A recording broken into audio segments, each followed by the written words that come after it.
Hey y'all, what's going on? Let me know if you can hear me. Come on in, come on in, come on in, come on in, come in, and welcome to. No, we're not on that one. We are on. Hmm. We are on What the Hell Wednesday. That's what we on. What the Hell Wednesday. Let me know if y'all can hear me. Y'all know my voice is trying to leave me. My voice is trying to flee, y'all. So I'm sipping on something. Mm. Okay. I see the blue hearts. Thank y'all for coming. We are going to have a conversation. Y'all hit that thumbs up button as others trickle in. Hit that thumbs up button. We are live in the middle of the day. Okay. Now, I don't know how long this live going to be, but we're going to have a conversation, y'all. Good Lord, amore. Y'all, my voice is trying to leave me, but it ain't going nowhere. We ain't going to let it go nowhere.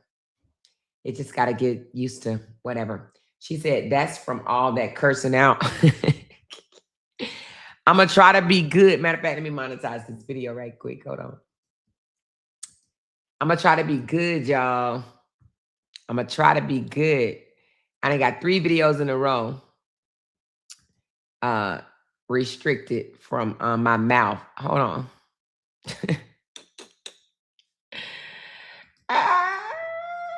Did I monetize it? Hold on. Is it going to let me? Shit. Come on now. Stop playing with your girl. Okay, it's on. All right, y'all, listen. I am going to try to behave.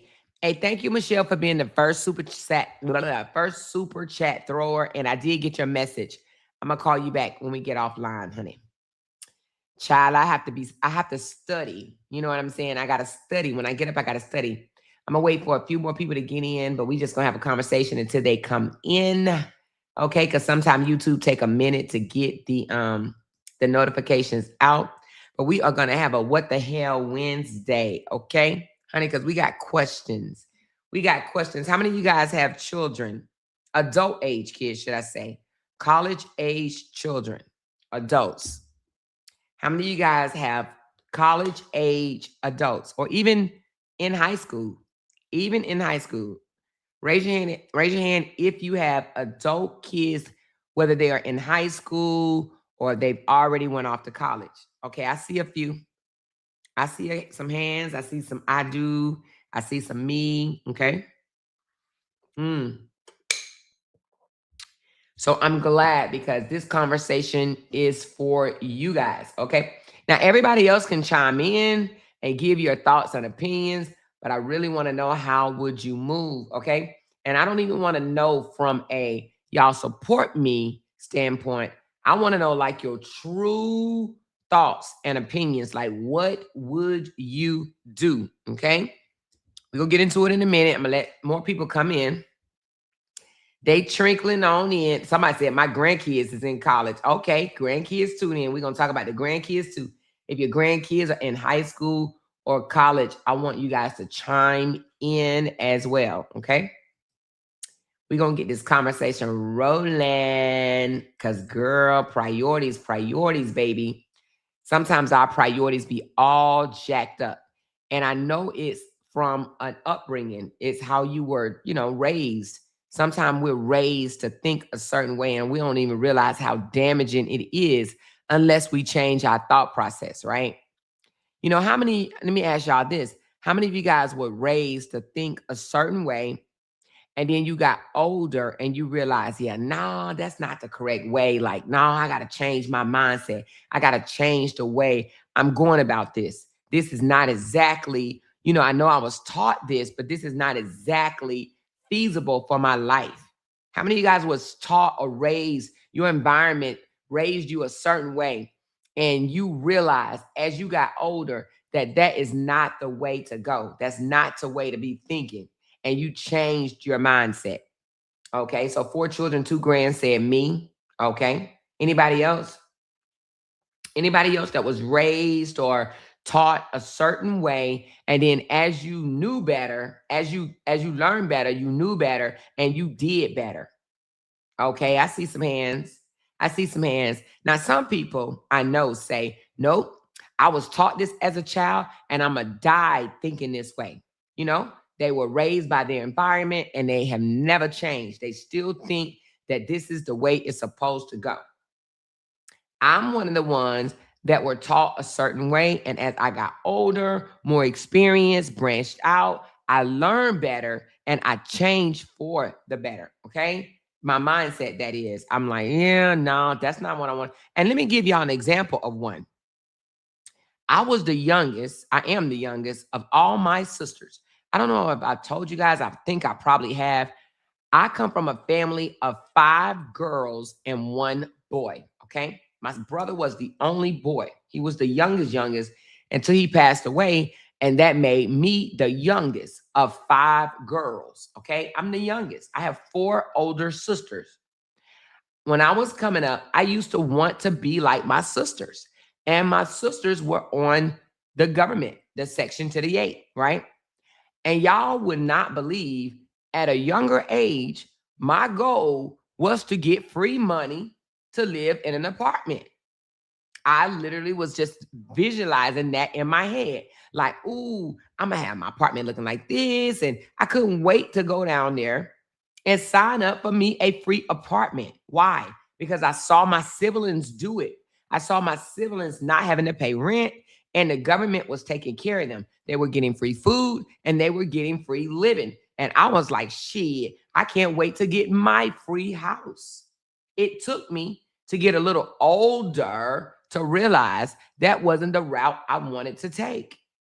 But when you are a subject of your environment, a product of your environment, you don't learn nothing else, right? You don't even try to learn nothing else. You don't step outside of your comfort zone to learn anything else. Guess what you're going to do? You're going to take the things that you thought was cool because you learned it at a younger age, and you're going to keep that mindset. I don't know. Another thing I told y'all, my sister used to be a stripper and she used to bring home mad money. And I too, this is before, this is before I had my baby, right? So before the age of 18, I was saying the same thing. I'm going to be a stripper and I'm going to bring home a lot of money. All I saw was dollars, dollars, dollars, dollars, dollars, dollars, dollars, dollars, dollars, dollars. So in my mind, those dollars made me think she was paid. That was money, money, money, money, money. So I said the same thing. I want to be a stripper. I'm going to be a stripper. I'm going to be a stripper. I'm going to be a stripper. I can't wait till I can strip. I can't wait till I can strip. But do you see what I'm saying? Sometimes if you don't learn no better, right? You don't know nothing else. All you're going to go by is what you have seen, what you have been taught. Now, I say all that to say, I wasn't raised in the hood per se, like the projects. I wasn't raised in the projects. However, I can't say I was raised in the hood. However, I did have older sisters that used to teach us things that they would go out and learn and things of that nature. However, a lot of people that are raised in the hood, they are taught material things or make you better, right? Material things make it seem like you got money, right? It's a flex. So a lot of people have, as they were coming up, they looked at material things like nice shoes, name brand shoes, name brand clothing, like cars, gold teeth, things of that nature. They looked at that as, oh, it's a flex. I got it going on. You understand what I'm saying? Now, I also thought that name brand shoes was a flex, but I will say we were told if you want name brand shoes, you're going to go buy some name brand shoes. Our parents didn't play that. Our parents did not sacrifice and go out and spend buku money on name brand shoes. That was something that we did not grow up with. We didn't grow up with a name brand. So when I got my job at 16 years old, my first pair of name brand shoes were called Agners. Have anybody ever heard of those? It was so long ago. Let me see if I can look it up right quick. Agners. Hold on. Let me show y'all. I'm going to try to show y'all the ones that I actually bought. I wanted these shoes so bad. And my parents was like, hell no, I'm not buying you no Agners. So guess what I did? And y'all probably like, Amore, I can't believe you wanted a pair of actors. Yes, I did. Blue and green is what I had. Let me see if I can get these blue and green. Let me show y'all what actors look like. They may not even have a picture of the ones that I had. This was back in, I was 16 back in 19, let's say 19, I'm just going to say 1988. Let's just see if I see them. Okay, they were like this, but they were blue and green. Hold on. Oh my goodness, I can't believe this. Child, these shoes so damn old, baby. Now they look like this, but the ones I had was blue and green. Hold on, let me bring these up. Hold on. Dang, why won't let me take a picture of it? Oh, let me just take a screenshot of it then. Hold on. Let me take a picture of these. Now I know I've always probably had like this old sense of wearing clothing and shoes and shit like that or whatever. I've never been like a very stylish person. But these shoes right here, how many of you guys know anything about these Agners? She said, I believe she's pronouncing it Agner. Yeah, Agner. Y'all never heard of that? Those?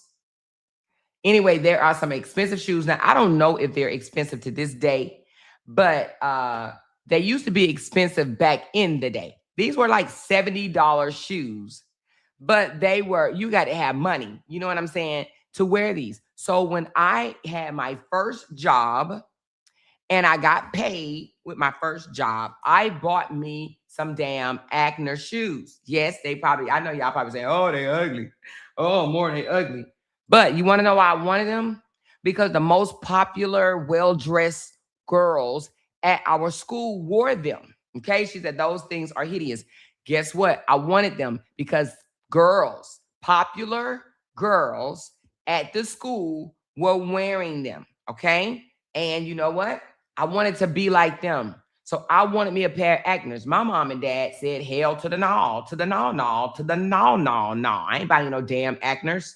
They were like, you can get 10 pair of shoes for the cost of those Agners. I'm not buying them. I wanted them. They used to wear them with jeans. They used to wear them with skirts. They would wear them with dresses. I wanted a pair. And guess what? I got a pair with my check. But mine were blue and green. She said, Amore, what the fuck year was I was 16, so it had to be, okay, so my class was 91. So it had to be around 88, 89. Let's try 89, 89, 90, 91. Somewhere 89. I'm telling y'all, listen, I don't know if you, anyway, let's just finish the story. I'm telling y'all, I wanted these shoes and I got them, right? Because I was being a follower, is what I'm trying to say. I wanted what somebody else had that I thought made them look better. Okay. They had a pair of damn Agners. I wanted a pair of Agners because I was being a damn follower. And my parents would not purchase them because they were expensive ass shoes. Okay. So I'm saying all that to say we're taught, right? We're in school and whatnot. We want what other people have. And we think that certain things are a flex, right? So I'm thinking, oh, these shoes are a flex. These shoes are a flex. So I want these because I want to be a flex. But I was in high school, but I had to learn early because guess what? It took me about a week and a half of work to be able to purchase a pair of these shoes. Now, y'all saying they ugly. I didn't think they were ugly back then. I did not. And I wish I still had them so I could actually show y'all that I did have a pair of green and blue Agners, right? Nevertheless, it's people because they grow up wanting what somebody else have or wanting to flex on someone. It's people that really don't even have a whole lot of money, can't even afford to keep food in their refrigerator, but they have the top name brand things. They got name brand shoes, name brand clothes, name brand jewelry. Y'all know where I'm going, right? They have name brand, name brand, name brand because they was taught wearing somebody else's name on their bodies, on their feet is a flex. It's a flex, okay? It's a flex. That's what it is right there. I call it Agners. Yes, but that's what I wore. I don't even know how you say that first name, but we call them Agners, okay? But those are it. and they're not cheap. So with that being said, I had to learn. I got married at 18 years old. Got married and moved from my mom and daddy house immediately to a military base. Okay. No, no, no, no, no, no, no, no, no. Let me slow down. That one into 10 months later. I got married and moved to a trailer. My first place was a trailer, a 1-bedroom trailer. I told y'all I lived in a roach infested ass trailer for 10 months until we moved to military housing. Once we moved to military housing, we on post. Back in the day, they used to have military wives, different events for military wives. I used to go. I used to go to those events, cooking shows, learning how to cook using a microwave, learning how to make beef stew, learning how to make spaghetti, learning how to sew, learning how to clean, learning how to do different things. They used to teach military wives different things. And I signed up for it and I used to go because I was right there on base and it was in the middle of the day and I would go to these different things. Well, as I did, I learned so much that I started changing my mindset of how I looked at things, right? Because, I learned that you can have more. It may not have been name brand and things like that or whatever, for less. Have more for less. So I stopped that mindset of wanting other shit that other people had, right?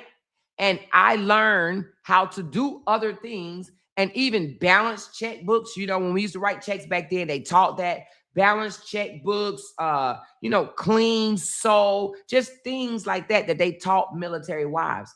I was one of the ones that wanted to know, and I learned from that. And it just changed my mindset. I was around other women that wasn't into all this name brand shit. Had to have this, had to be flashy. I learned how to just, calm it down and have more for less, right? More for less. I learned how to thrift shop. I learned how to pick things, go buy clothing or whatever that could last. I could buy 4 pair of pants and 8 shirts and have outfits for a whole month, that type of stuff. Nevertheless, I'm saying all that to say it took me getting married, moving out of my neighborhood and around other people from all over that taught me different things. So I learned different. My mindset was different. And of course, as I grew, I learned more and more and more. Joined the military at 22, continue to learn more and more and more and more and more until even now at 53 years old, I learned that a lot of things that we would spend money on before, I wouldn't dare spend money on that shit. I wouldn't dare spending money on that shit. I had a girlfriend. She lives in Baltimore, Maryland. She said, Amorum, the money that you and your husband make, y'all need to spend money on comfortability, right?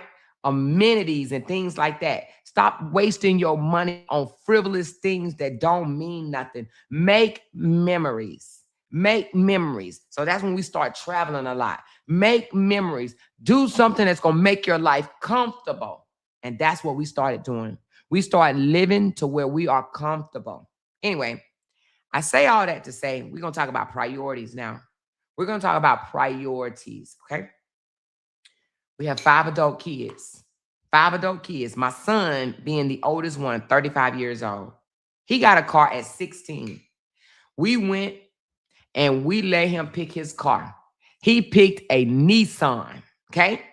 It was brand spanking new, black Nissan. That's what he wanted. He picked it. He was so excited to get it. My son used to drink. My son flipped that bitch probably in what? Less than a year. He flipped it because he was driving home. And I know I'm probably saying too much, but whatever. He hit a brick mailbox, somebody's residential brick mailbox, and he flipped the car and totaled it out. Boom, gone. Now, I was just glad that he is still alive because I could have lost my son, right? Being an ignorant ass, having a car at a very young age and thinking it was cute to drink and drive, okay? Drink and drive. Now, nothing happened. Nobody died. There was some scratches and, some bruising or whatever. But they both, him and the person that was in the car, they walked away alive, okay? But the car was totaled. brand spanking ass new car. He flipped. And I want to say we got the car at 16. I would have to ask Jay, but I want to say he flipped it at 17 or 18. It was like within a year. So it had to be, no, it may have been a little longer than a year. I think he flipped it at 18 years old. He flipped the damn car at 18 and totaled that bitch out. Totaled the whole car out. I'm not going to sit here and say he deserved a car when he was 18 years, 16. We bought it when he was 16. But we looked at, oh, everybody else buying their kid a car at 16. So we're going to get our kid a car at 16, right? So we did it for him. We did it for our other son. Same shit happened, but different. One drinking or whatever. But he totaled the car. Totaled the car. He was racing on the highway. Totaled the car. Same thing. Totaled the damn car. Now, I'm telling y'all what's up, okay? Totaled the car. Now, that's 2 cars by 2 of our kids totaled. Now, we get to our 3rd child, which is now a major in the United States Air Force. We said car or allowance. Car or allowance while you in college, okay? Now, all of their college was paid for because of our military benefits, okay? All of their colleges were paid for. At least their first degree was paid for by our military benefits. So we said car or allowance. He chose the allowance. This is the 3rd son. He chose the allowance. Our son, that's now a major in the United States Air Force, did not have a car the entire time he was in college. Did not have a car. But guess what? He graduated with his degree, okay? He pledged. He made it through college. He joined the Air Force as an officer. He is now a major. He is now a major, making well over $100,000. Okay, well over $100,000. Married and have 4 beautiful daughters. Honey, he's paid. And he's 30, 132? It's my bonus son. I have to keep up with that shit. He's either 31 or 32. A major in the Air Force, well-respected field grade officer. And he didn't have a car the entire time because he chose an allowance. He chose the allowance. When he just got promoted last month, June the 1st, and we went up to his promotion, or whenever it was, I think it was May 31st, whenever it was, we went up to his promotion. I'm his bonus mom. I'm not even his real mother. At the ceremony, it was me and his dad, his real mama and his stepdad, and his wife and her parents was there. Do you know what he did? He called all of us up there, all of us. And he cried while saying thank you. Thank you to all of us. Because all of us played a part in his life. Look how many adults. It was Jay and myself. It was his mother, Wanda, and TJ, the stepdad. And then it was his wife and his wife mother and wife father. So that's 7 adults. 7 adults that he gave mad credit to for being influential in his life. He didn't have a car in college. Did y'all just hear me? He didn't have a car in college. He didn't have a car in high school, and he didn't have a car in college. But guess what he drives now? He got 2 vehicles, nice vehicles. I don't even know the name of them because I'm not into cars like that. I would literally have to ask Jay the name of his cars, but I don't know. But he got 2 houses. He done bought 2 houses at 31 years old, bought 2 homes. He has 2 homes and 2 cars and 2 dogs and 4 girls. You hear me? You hear me? Because he has his degree and he is a major in the United States Air Force. So now, then our next baby, our daughter, our oldest daughter, Ray Ray wanted a car. Ray Ray got a car at 16. Now, of all of our kids, Ray Ray is the only one still driving the same car that she got at 16. Matter of fact, let me ask Jay something, because I think she still got the same damn car. Hold on. But it was paid in full. That car was paid in full. Hold on. Matter of fact, instead of me asking Jay, I'm going to ask Ray Ray. Hold on one second, y'all. And that's my first registered nurse. Hold on. Let me just ask baby girl right quick, huh? I think she got the same car because I don't think she ever upgraded it.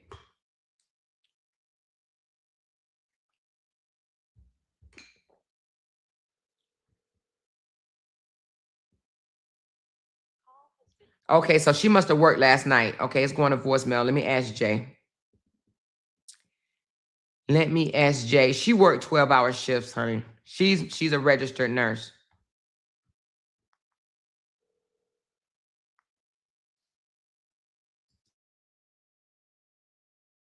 Hey, does Ray Ray still have the same car she got when she was 16? She still got the same car. And how old is she now? 28?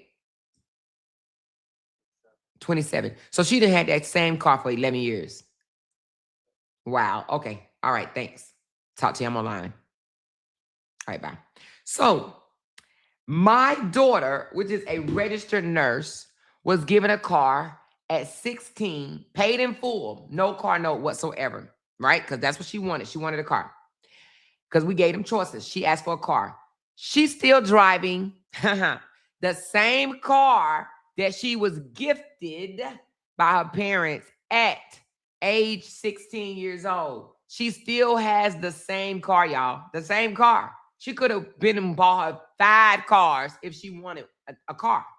If she thought a car was so serious, so important, that she would have went and bought another car. Now she's married. Her husband has a car. She has a car. She's an RN making $97,000 a year. Now, don't you think she can afford another car? But it ain't that serious to her because we didn't raise them like that. We didn't raise them to think that a fancy ass car was the way to go. We didn't teach them that. We did not teach them that. So, but what she do have, she bought her own townhome at the age of 22 years old. 22. 22. Her own townhome at the age of 22. Let me go back. Because that major that I was telling y'all about, he has 2 homes. I don't know if I left that out. And the other child has a home. Okay. So we got 3 homeowners out of 5 kids. We got 3 homeowners. And then my son, he's not a homeowner, but he rents in a golf course community in a house. He lives in a house. Nobody lived in an apartment except for my daughter. My daughter is the only one that lives in an apartment because she's in college. My bonus daughter lives in a townhome that she purchased at the age of 22 years old. So she chose to purchase a townhome instead of buying a new car.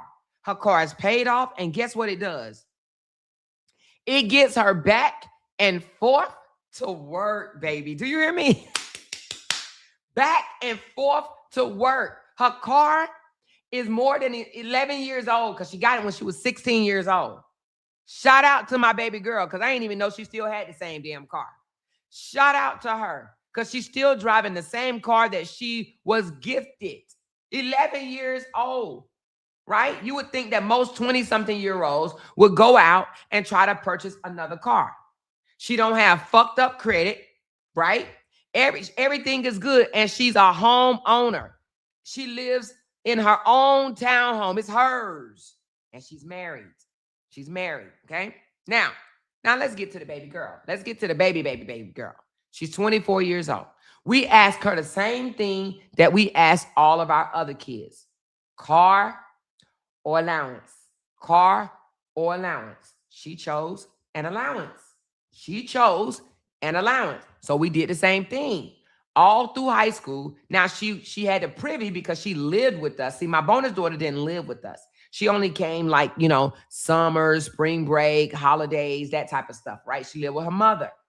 But my baby girl, my bio girl, she lived with us. So she was like, I just drive y'all car sometime. So she drove our car sometime back and forth to school, right? Quite a bit. But when it was time for her to go to UNC Chapel Hill out in North Carolina, she did not want a car.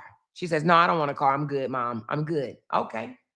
And she went there. She aced that shit and got 2 degrees, a neuroscience degree and a psychology degree. She came home for a year. She worked. Okay.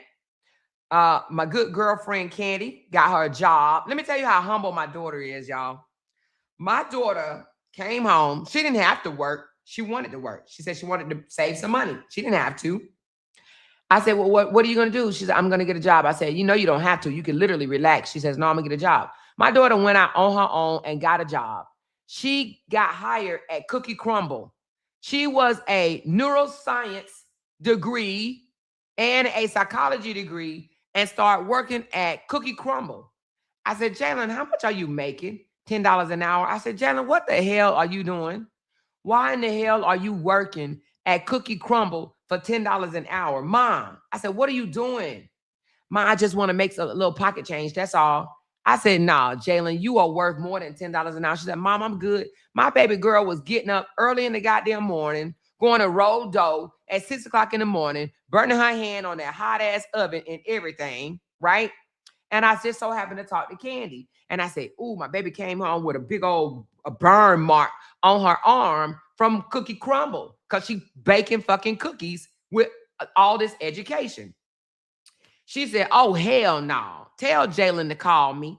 Tell Jalen to go apply for Ralph Lawrence, and I'm going to talk to them and get her a job. So immediately, she went from $10 an hour to $18 an hour, still a college major, still a college graduate, I'm sorry. But Candy brought her on, making I think 18 or 1850. Candy, correct me if I'm wrong. It was either 18 or 1850 full time, 40 hours a week, working at Ralph Lauren. And they fell in love with her, right? Ralph Lauren. Now, it wasn't a whole lot of money. She didn't have to pay no damn bills. She was living with us and she just wanted some pocket change. So Candy got her job at Ralph Lauren. She worked there. They fell in love with her. She fell in love with that job until she said, Mom, I'm ready to go back to school. I'm ready to go back to school. And I want to do this program, nurse practitioner program. She said, I have two options. And she said the options, one was here in Texas and one was in Boston. I said, no, go to one here in Texas. Go to one here in Texas. No, I don't want you all the way in Boston. No, don't do that. I don't want you there. She says, but Mom, the one in Boston is straight through. Here's the program. You go to school for a year to become an RN. They give you a job right after you become an RN. And the next 2 years, you go to school as a nurse practitioner. Okay. I was like, oh, Jalen, no, I don't want you out there. You're going to be out there by yourself. All types of shit I tried to say to keep her here. She says, Mom, the one here in Texas, you go to school, you stop, and then you got to go back to get your nurse practitioner, which means she would have to register all over again and all that stuff. She said, Mom, I don't want to do that. I want to go all the way through. I wanted to be done, one and done, one and done. Even though I fought. Her daddy called me. Why are you holding her back? I said, I'm not holding her back. I just don't want her to go to Boston. Boston, that's up there. That's upstate. I don't want to do that. He was like, let her go.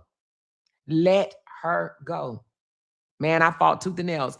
But I said, all right, okay.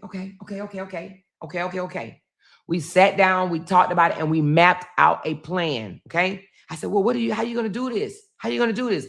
My daughter came to me with a plan. She came to me with a plan. Mama, this is what I'm going to do. I'm going to get an apartment. I was so scared of her getting an apartment out there in upstate Boston, y'all. I was so scared. I was like, you going to live by yourself?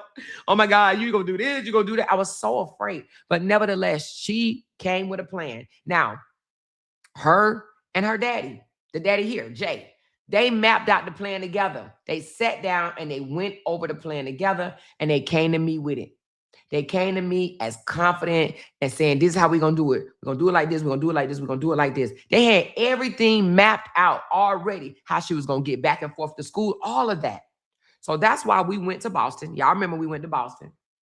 Jay jumped on the bus with her, took her, did the route with her more than once to show her how it goes. You catch this bus, then you get off this bus, you go to this bus. Then on the way home, he did the same thing. You catch this bus, and then you come from that bus, you go to this bus, and then you come home. My husband rode the bus with her to teach her the route so she could be comfortable with it. He did that. Y'all remember that, right? He did that. I still was apprehensive about it, but she was like, Mom, I'm going to be fine. I'm going to be fine. I'm going to tell you something. That grew her confidence level to the roof, to the roof. My daughter wasn't, I'm not going to say she wasn't always confident, but she was a little shy, little sheltered, shy girl. Her being in Boston and having to be independent. I've seen my daughter confidence level just go so high, just shoot to the sky. She's so confident, like just so, Mom, I got this, Mom. I'm not a kid anymore, Mom. I got this. I got this. I got this. I got this. So now I don't sweat her like I used to. I know my daughter got it. I know she got it. But nevertheless, we asked our daughter again, you sure you want to be out there in Boston with no car? Mom, I want to drive out here. No, Mom, I'm good.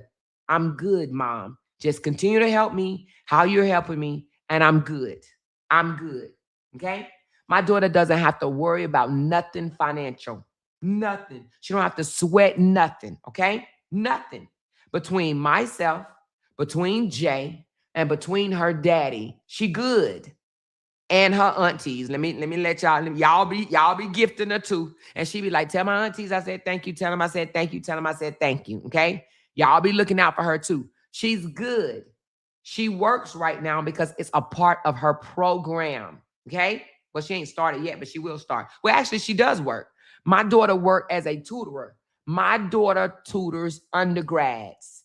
She tutor undergrads to help them with their nursing programs. That's what she gets paid for. Now, I think right now she's only making, until she goes into her real job, she makes I want to say she said like eight, or I don't even know. It's something real cheap, $8, $9 an hour or something like that or whatever. She works as a tutorer, but it's not full time.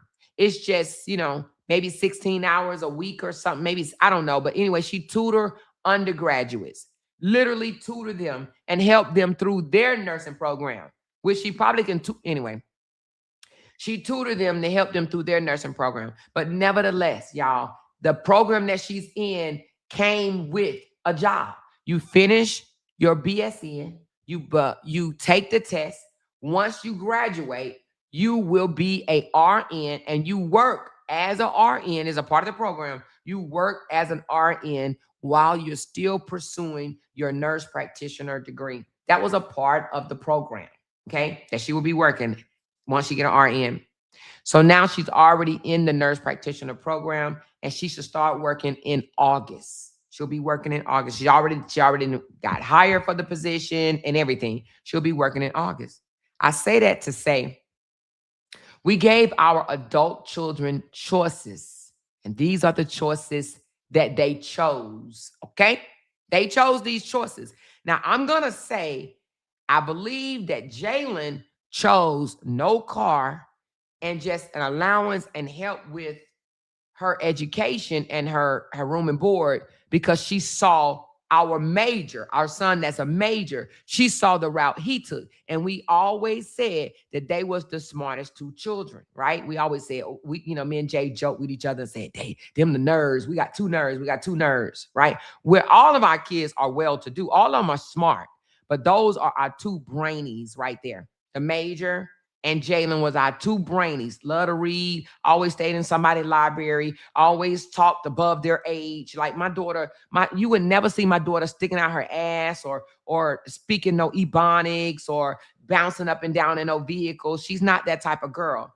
But baby, she would talk you down, and you would be like, Jalen, bring it down a little bit, bring it down a little bit, okay? She talks very sophisticated, very, very sophisticated, big words. I told y'all she was a Toastmaster certified.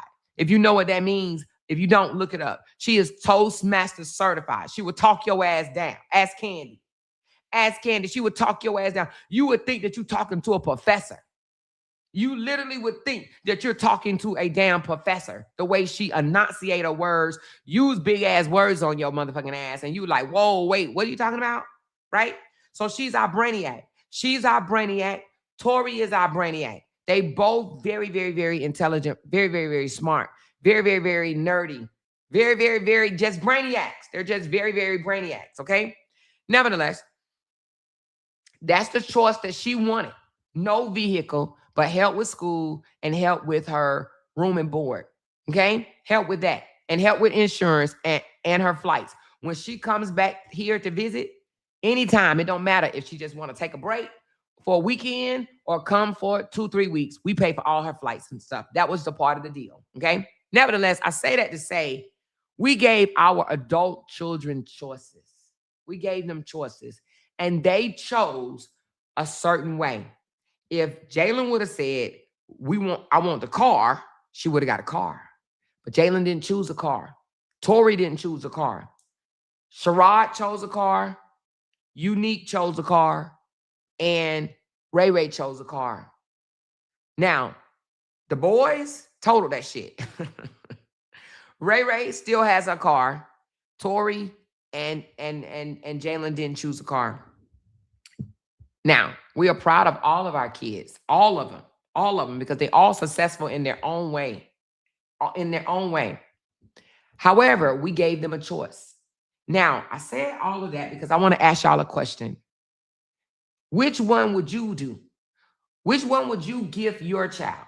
Or which one would you encourage? I'm going to say encourage, okay?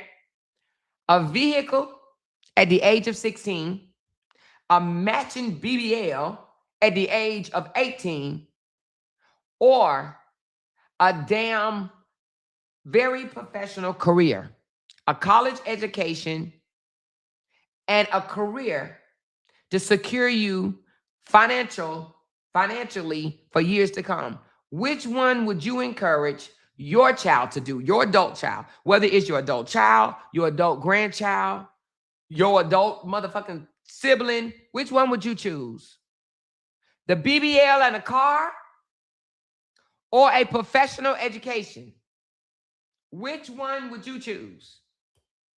And the reason why I ask, because we got a bird brain ass for a mother going on her live stream saying that Jay and I are unfit parents because we didn't get our brainiac daughter, very smart, straight A student, now RN, currently a nurse practitioner student, a car.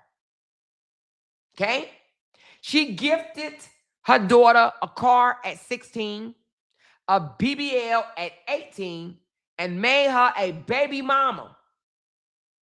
A damn baby mama. But yet my daughter's 24, no kids, no car. But when she finished, she will have 4 degrees, 7 years of education with no car. With no car. Okay? With no car. We have a major in the United States Air Force that did not have a car. But he has 2 now. And a homeowner. So her daughter was gifted a car at 16, a BBL at 18. She is not a homeowner. She does not have a degree, but she got a fat ass. But she got a fat ass and a baby. Fat ass and a baby. Unwed fat ass and a baby. She created a baby mama. And my daughter will be a nurse practitioner. You would think that everybody in the world that breathes would think, I would choose the nurse practitioner. I would want to be a nurse practitioner instead of a car and a BBL. Now, some of y'all might say, well, I'll do both. I would give her a car and she can do a nurse practitioner. She can go get a car if she wants to. If she called today, asked me, her daddy, or her real daddy, hey, I want a car. Man, please. We will go to the lot and pick one out, to be honest with her, because that's how proud we are of her. But when I tell you a car is the furthest thing on her mind right now, my daughter does not even want to drive in Boston. A car is the furthest thing from her mind. Matter of fact, let me just hold on that one. A car is the furthest thing from her mind. Furthest thing from her mind. Literally, my daughter ain't studying no damn car right now. My daughter is about her education. My daughter is about finishing up school. She just crossed a huge milestone. Now, you got this piss poor ass mom. And the only reason why I'm pointing this out because she wanted to point out my parenting to my grown ass, educated, beautiful ass daughter. My daughter has a beautiful spirit. And I told y'all my daughter would never jump into her mother's online drama. She's not interested in no bullshit like this. She's 24 years old. She's thinking on a higher level than a 31-year-old baby mama. She would never stick her nose in this. You know what she would do? She would cut me at the knees. If I tried to strike a conversation with my daughter about this drama-ass bullshit, Jalen, you want to know what they said about you and your mother? Jalen would say, no, Mom, I don't want to know. Mom, I don't care nothing about that, Mom. Please don't tell me that. Don't put that in my head, Mom. I don't want to hear that. And I won't because I know my daughter. So I wouldn't even attempt to because I know my daughter. My daughter she would never get in this foolishness. Never. She would say, no, Mom, please, Mom, please. I don't want to hear that, Mom. Have fun with your online community, Mom, but I don't want to know nothing about that. I don't want to be a part of the show. I don't want to do that. I don't want that, Mom. Please. My daughter would never stick her nose in no online drama. Now, let's get into it, y'all. Let's get into it. Janky Jeannie thinks it's a flex that her and her twin, okay? Her and her damn twin got cars. She said she got 3. She said her daughter has 3 cars. 3 cars. She got 3 cars. She got a BBL and no job and a baby. Hold on, let me go. She got 3 cars, a BBL, and a baby. A baby. Okay? Now, allegedly, the baby is about a married man. Allegedly. Now, I don't know. I wasn't there when she made the baby. But everybody has said that the baby that she have, the daddy, and we're going to get into Fletcher, but we ain't going to get into Fletcher today. Because this is really not about her daughter today. This is about her ass. But we're going to get into Fletcher another day. Okay? That's the baby daddy. That's the baby daddy. Now, allegedly, word on the curve that her baby is by a married man, and that married man allegedly is a damn cousin. Okay? Now, this is a word on the curve. This is word on the curve that she got a baby by her first fucking cousin. Okay? Again, I don't know. I wasn't there. I didn't lay down. I didn't open up. I didn't spread eagle. I didn't bend over. I didn't touch my toes. I didn't touch my ankles. I don't know. But word on the curve that a baby daddy is married and it's her cousin. Okay? That's word on the damn curve. Now, you never see the baby with his daddy, but you want Janky Jeannie to say, where your grandkids at? Where your baby daddy at? Where your baby daddy and where your Dola baby daddy? Where is your Dola house? Janky Jeannie wanted to shit on Candy's choice of houses, but her 31-year-old, including herself, are not homeowners. Janky Jeannie has never been a homeowner. I don't give a damn how much she come out here and tell y'all that she lived in a 1.3 million home. She's never been a homeowner. Her name has never been on nobody's home. No paperwork for a mortgage. She has never been a homeowner. She will come out here and say, I gave up a $3.1 million home. I lived in a $1.3 million home. She has never produced not one photo, not one, of her even cooking inside a house, washing dishes inside a house, folding clothes inside a house, vacuuming the floor inside a house, putting on makeup or doing her hair inside of a house. Never, ever have you ever seen. And y'all know she is a braggadocious type of female. Post almost anything. The girl posted her dirty damn feet, okay? Her dirty damn feet at her mama house playing in the sand. So you know if she posted her dirty, dingy, nasty, crusty, filthy looking feet, okay, then you know she would have posted herself in her $1.3 million home, okay?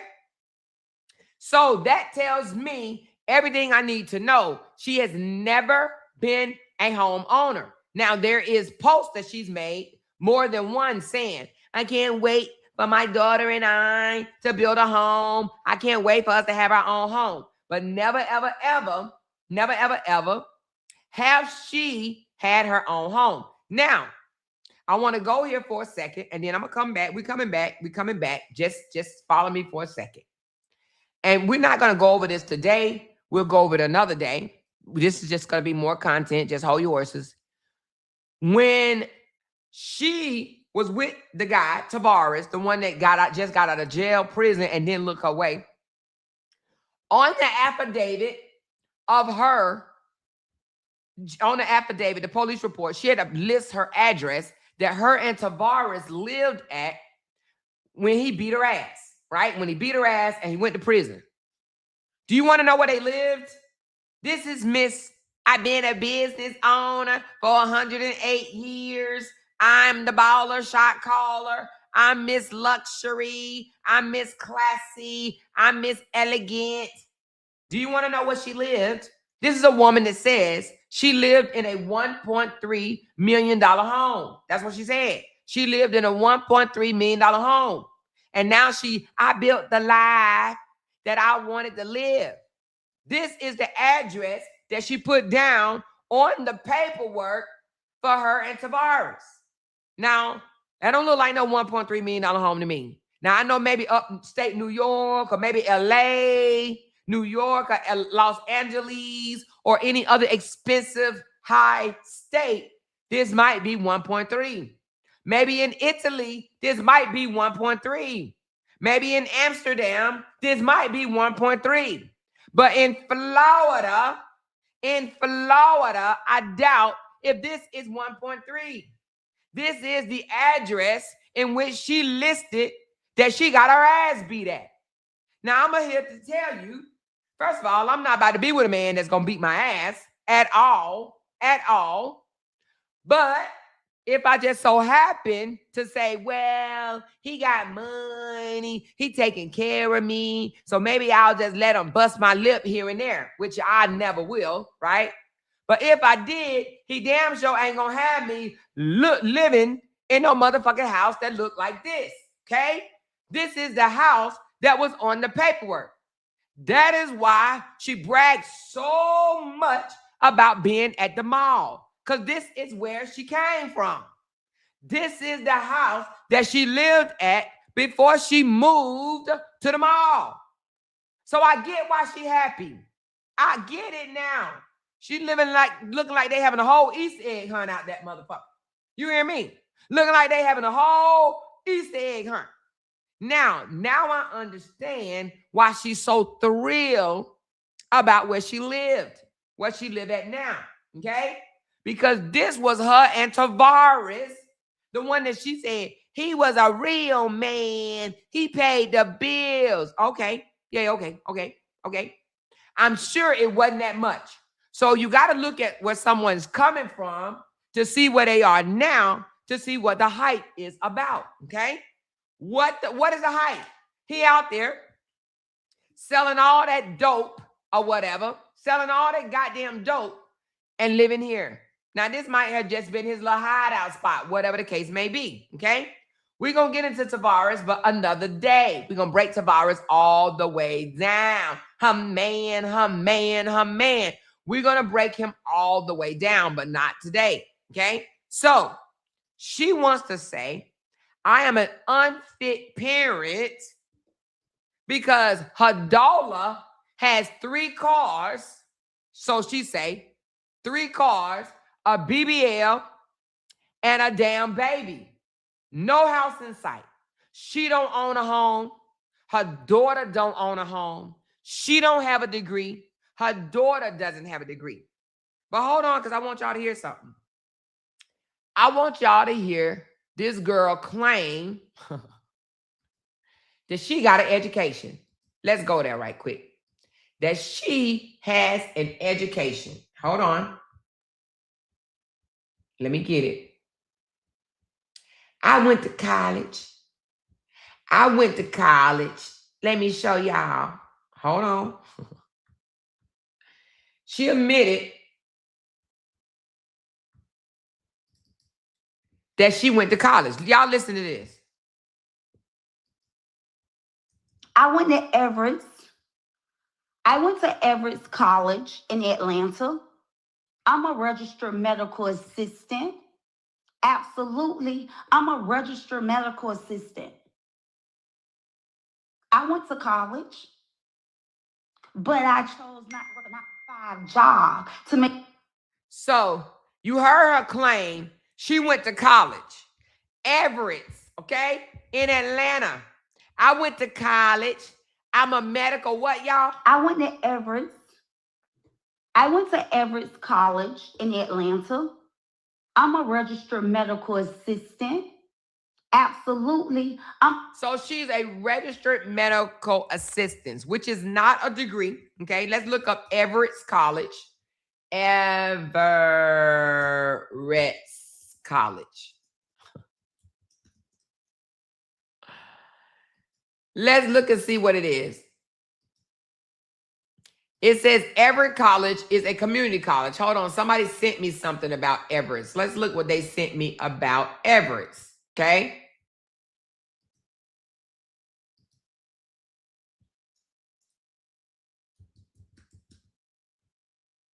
Hold on. Let's go to the Everett's. Where is it at?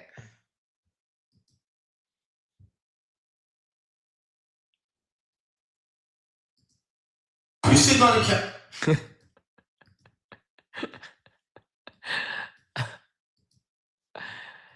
Let's look at Everett's, the school she went to. Come on.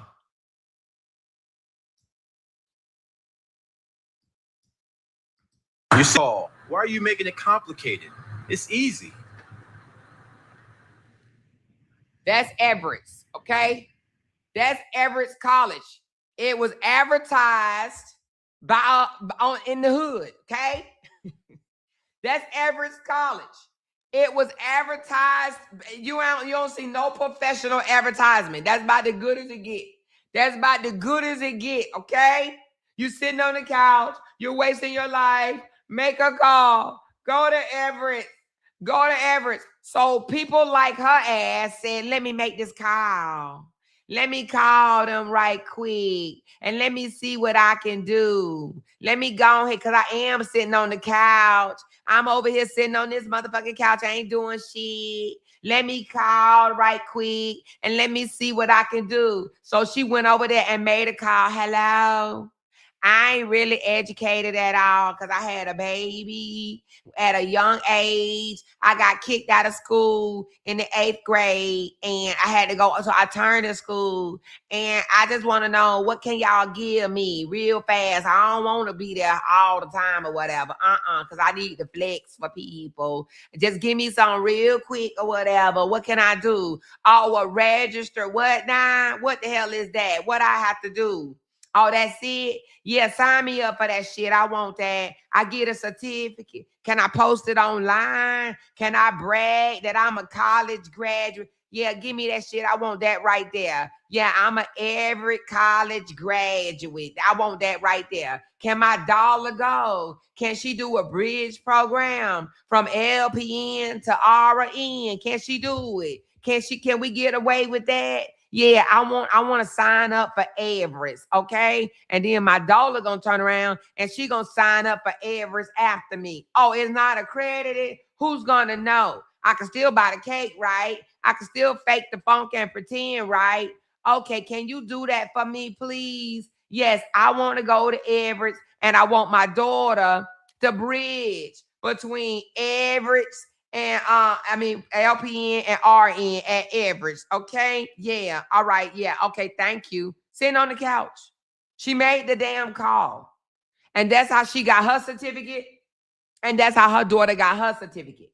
But see what happened when her daughter went and tried to bridge over from LPN to RN. They caught her ass. They said, hold on, where you get this from? Where you get this piece of paper from? Everett's. I went to Everett's. I went to Everett. They said, hell no, you can't do this. This shit ain't no good. This shit ain't accredited. No, you need to go to a reputable accreditation school. And she said, fuck that shit. You got a BBL. That's all you need. You got a BBL and a car. Just go buy you 2 more cars. And that's it. That's all. That's all you need. You just need a BBL and 3 cars. You don't need no home. You don't need no husband. You don't need no baby daddy. No, you don't need no degree. All you need is 3 cars and a BBL, and you gonna be fine, okay? You gonna be fine. But listen, she says, I'm a horrible parent, y'all. A neglectful parent, because my daughter chose nurse practitioner degree over a damn useless ass car. A useless car. And I say useless because 3 cars, what the hell? Somebody with a BBL and a baby mama, that's all she is a baby mama. What the hell do she need with 3 cars and she don't have 3 garages to put them in?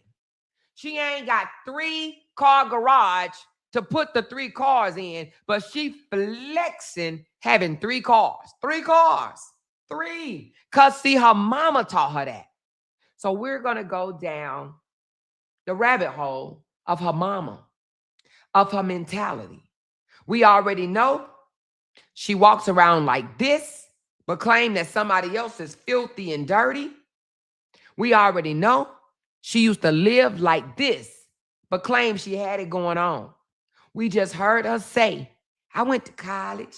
I went to average college. I got my registered nursing certificate piece of paper from Everett's. Now we are going to go down the rabbit hole and we're going to find out why a person like herself acts and talks the way she does. Let me know when y'all ready. I need y'all to let me know when y'all ready, because see, this is, y'all remember when Neo used to go over there and she used to cold break. She used to say, I'm cold breaking, I'm cold break. I'm about to cold break this bitch, because see, you got to know the mentality of a person that you dealing with to know what type of person that you dealing with. You got to go down a rabbit hole and find out, why does this girl think the way she thinks? What was her upbringing? And then you got to listen to their own effing words. Let me know when y'all ready. Let me know when y'all are ready. This ain't going to be no long live. If you are enjoying this live stream, please help the goal. Please help the goal. Yes, yes, yes. Please help the goal. Thank you. Thank you so much. We're going to go down the rabbit hole and find out the mentality of this woman that allowed her daughter to choose. I'm pretty sure she gave her a choice. You want college? Do you want college, or do you want a car, a BBL? Then we can get you a certificate, possibly try to take you to Everett's, okay? And as long as you got 3 cars, you the shit. Now, she done already came out and said that her daughter this big boss, right? She a CEO. I create CEOs. But she got to give her daughter an allowance every month. You want to know why?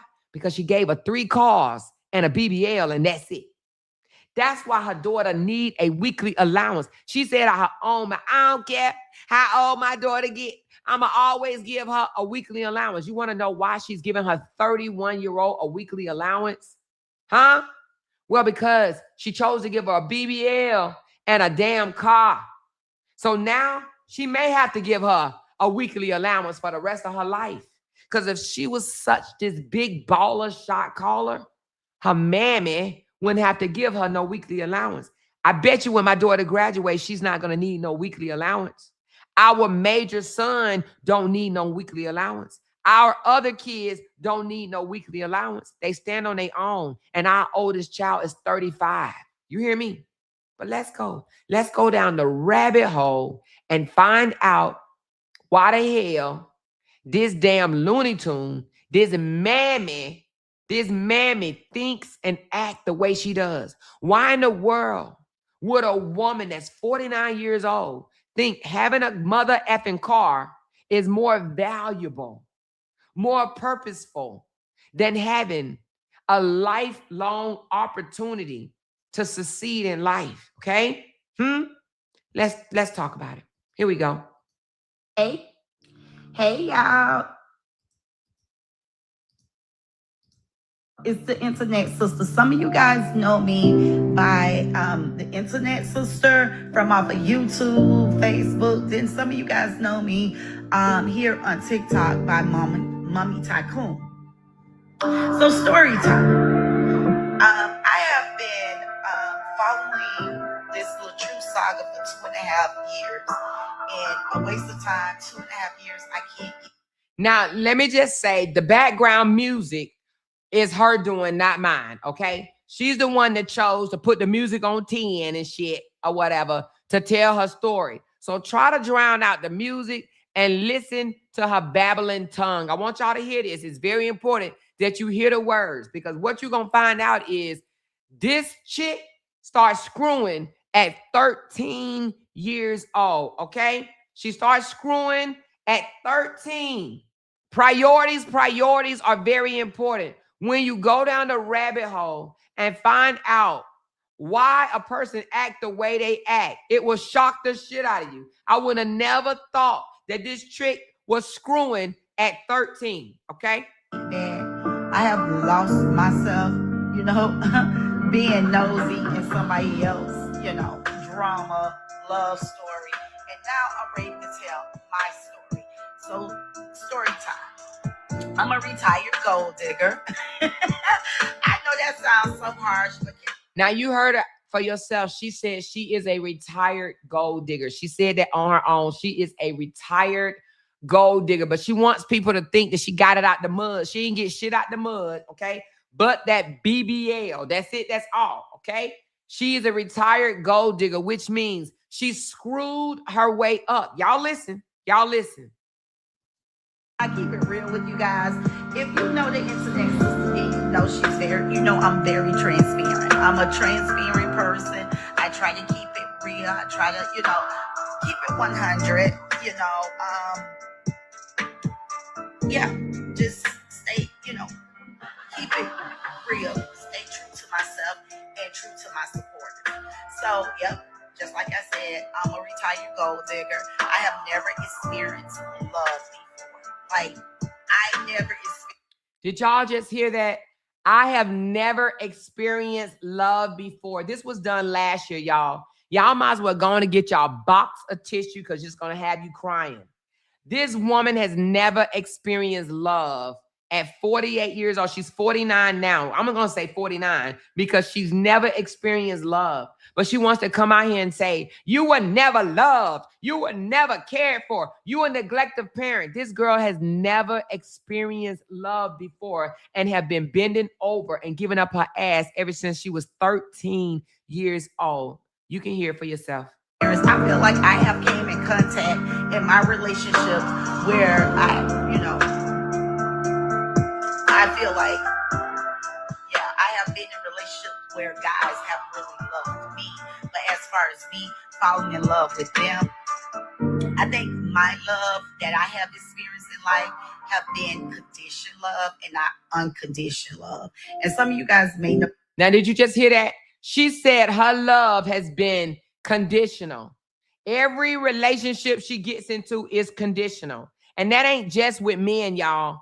It's with everybody. Everything come with conditions. You're going to hear her say it out her own mouth is what she can get out of it. That's not just dealing with the man. That's anybody. That's us, the loud talkers, and that's the true supporters as well. That's why she was over there hollering, big sis Dawn, but she wasn't trying to pay no money toward her bond. Do you hear me? I had to force this woman to pay $100 towards Dawn getting out of motherfucking jail, right? Because she wasn't trying to give no money. Everything is conditional for her. That is what you call opportunists.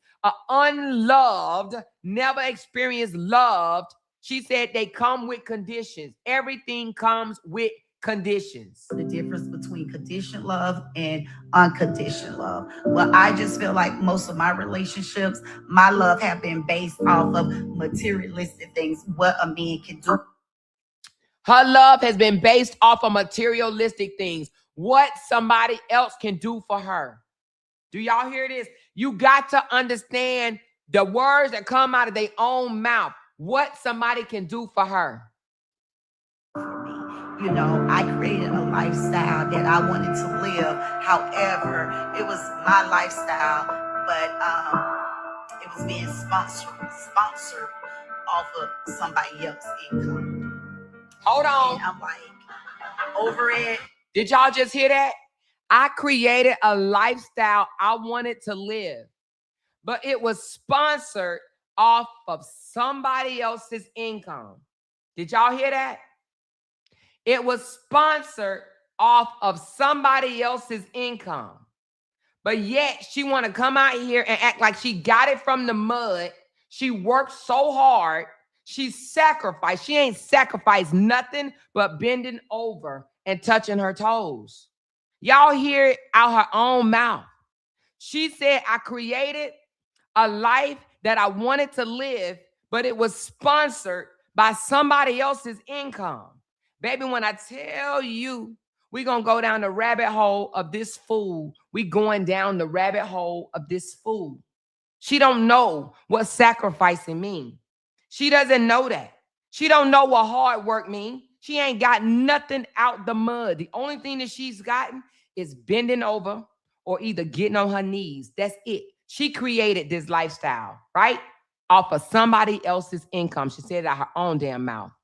Y'all, make sure y'all following me to listen to my story, my love story. And I'm on this journey of I want to fall in love. I want to get the experience on how it feels to be in love, how it feels to love someone unconditionally. Make sure y'all follow me. This lady says she wants to see how it feels to be loved and feel to love. This was last year, y'all. Do y'all got y'all box of tissue? Because I may need to go get mine. This is sad. At 48 years old, she is saying, I want to feel love. I want to know how it feels to love and be loved at 48 years old. Is this not sad? But y'all, hold on to your horses. That's not it. Internet Sister on YouTube, Internet Sister JK on YouTube. You guys can find me on Facebook, Carol Jeannie Couture Davis on Facebook, and here on TikTok, Mama Tycoon and Young Tycoon. I'll be back with more. Hey y'all, Okay. It's the Internet Sister. Some of you guys know me by. She said, I will be back with more. Hold on. Let's go to number 2. Okay. Hold on. Y'all know I got to learn how to work this damn thing. Hold on. Give me a second. Child, when I tell you just sad for no damn reason. Just sad for no damn reason. How did I click off? Hold on. Y'all don't know how I clicked off.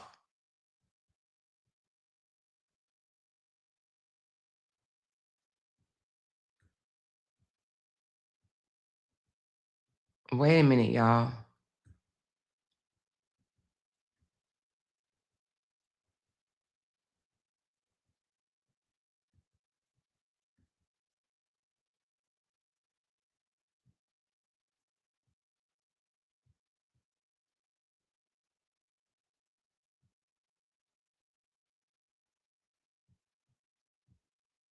Hold on. I must have clicked something. What the hell am I?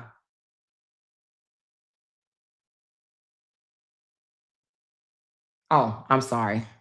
Child, okay. All right, here we go. Hey to my help.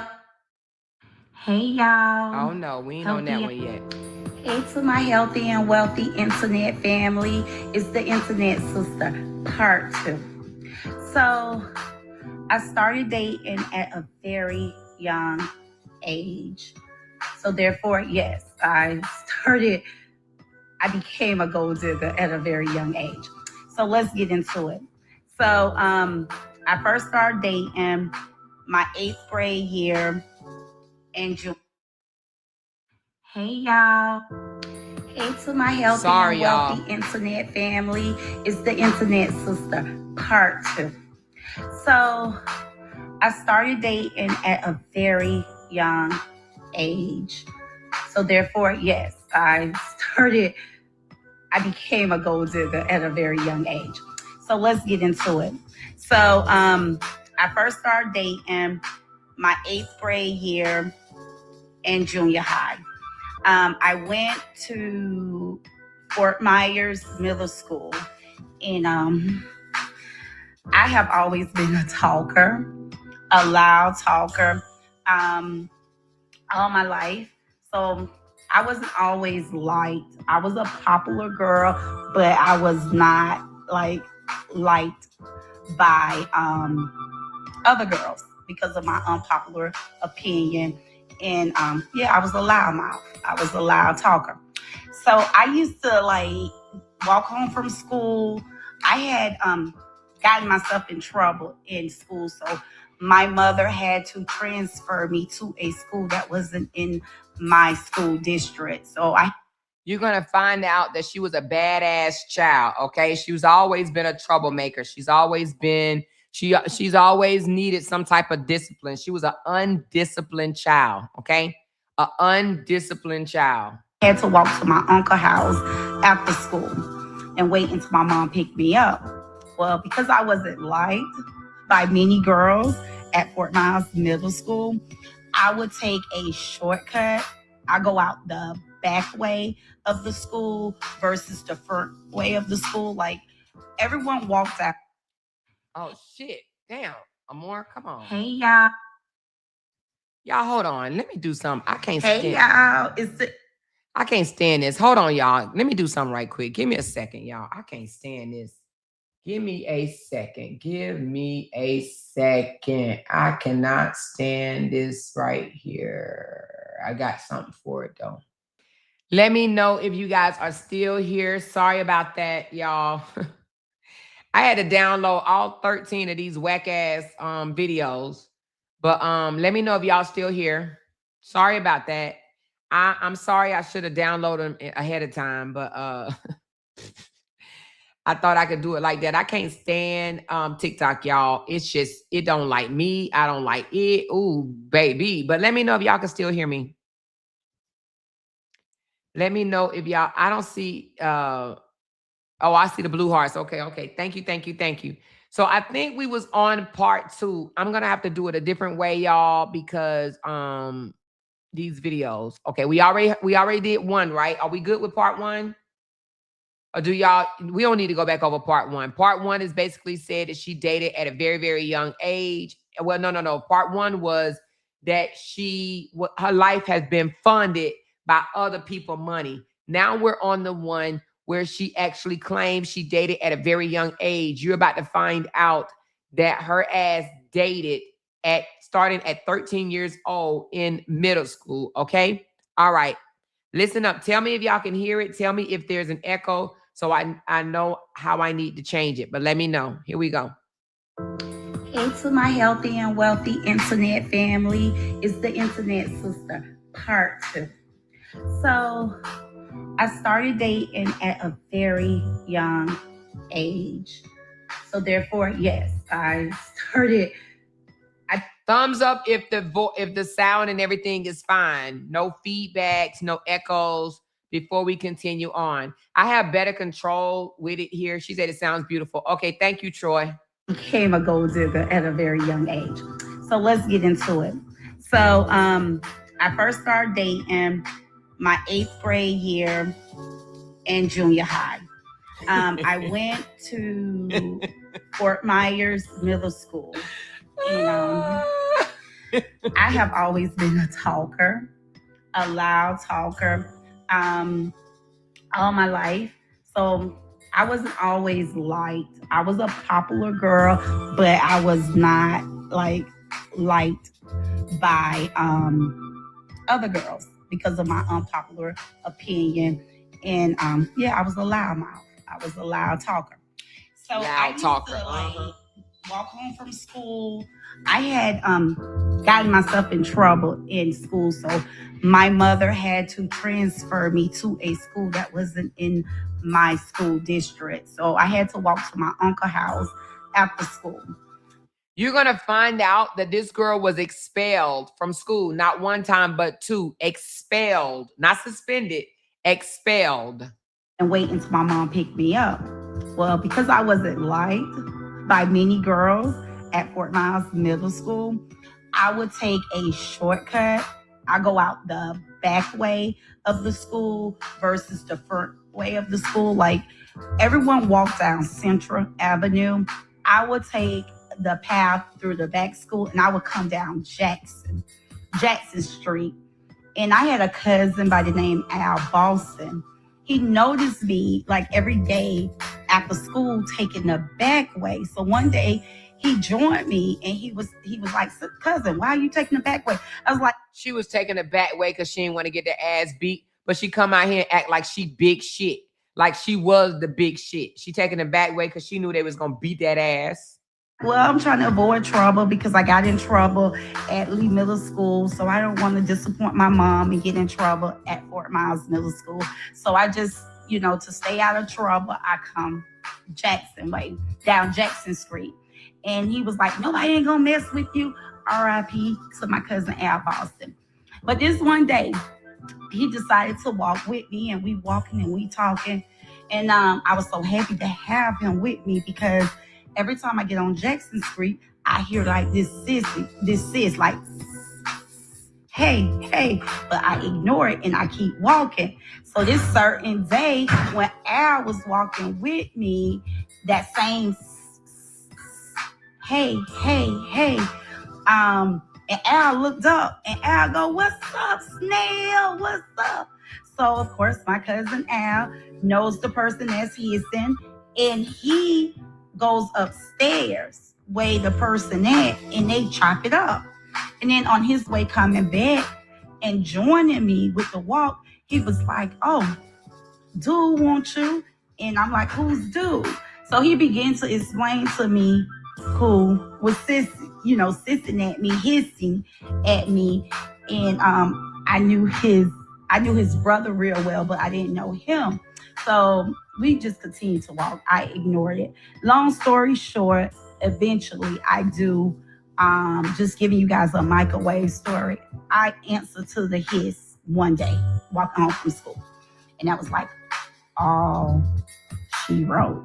I answered to the hiss, and that's where my dating life, my love life starts. Right at that moment, this person become my first love. Come back for part 3. First love, 8th grade, 13 years old. Okay? First love, because she answered to a damn hiss. Her mammy didn't teach her better. Okay? She answered to a hiss. We ain't done, y'all. Listen, the music that's playing in the background, it may get my video demonetized. Matter of fact, I'm just going to go ahead and turn the monetization off. Give me a second. Give me a second. Let me just turn off this shit. Hold on one second.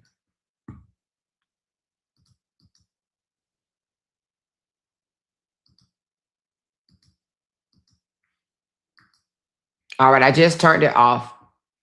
All right, you guys, let's just continue these.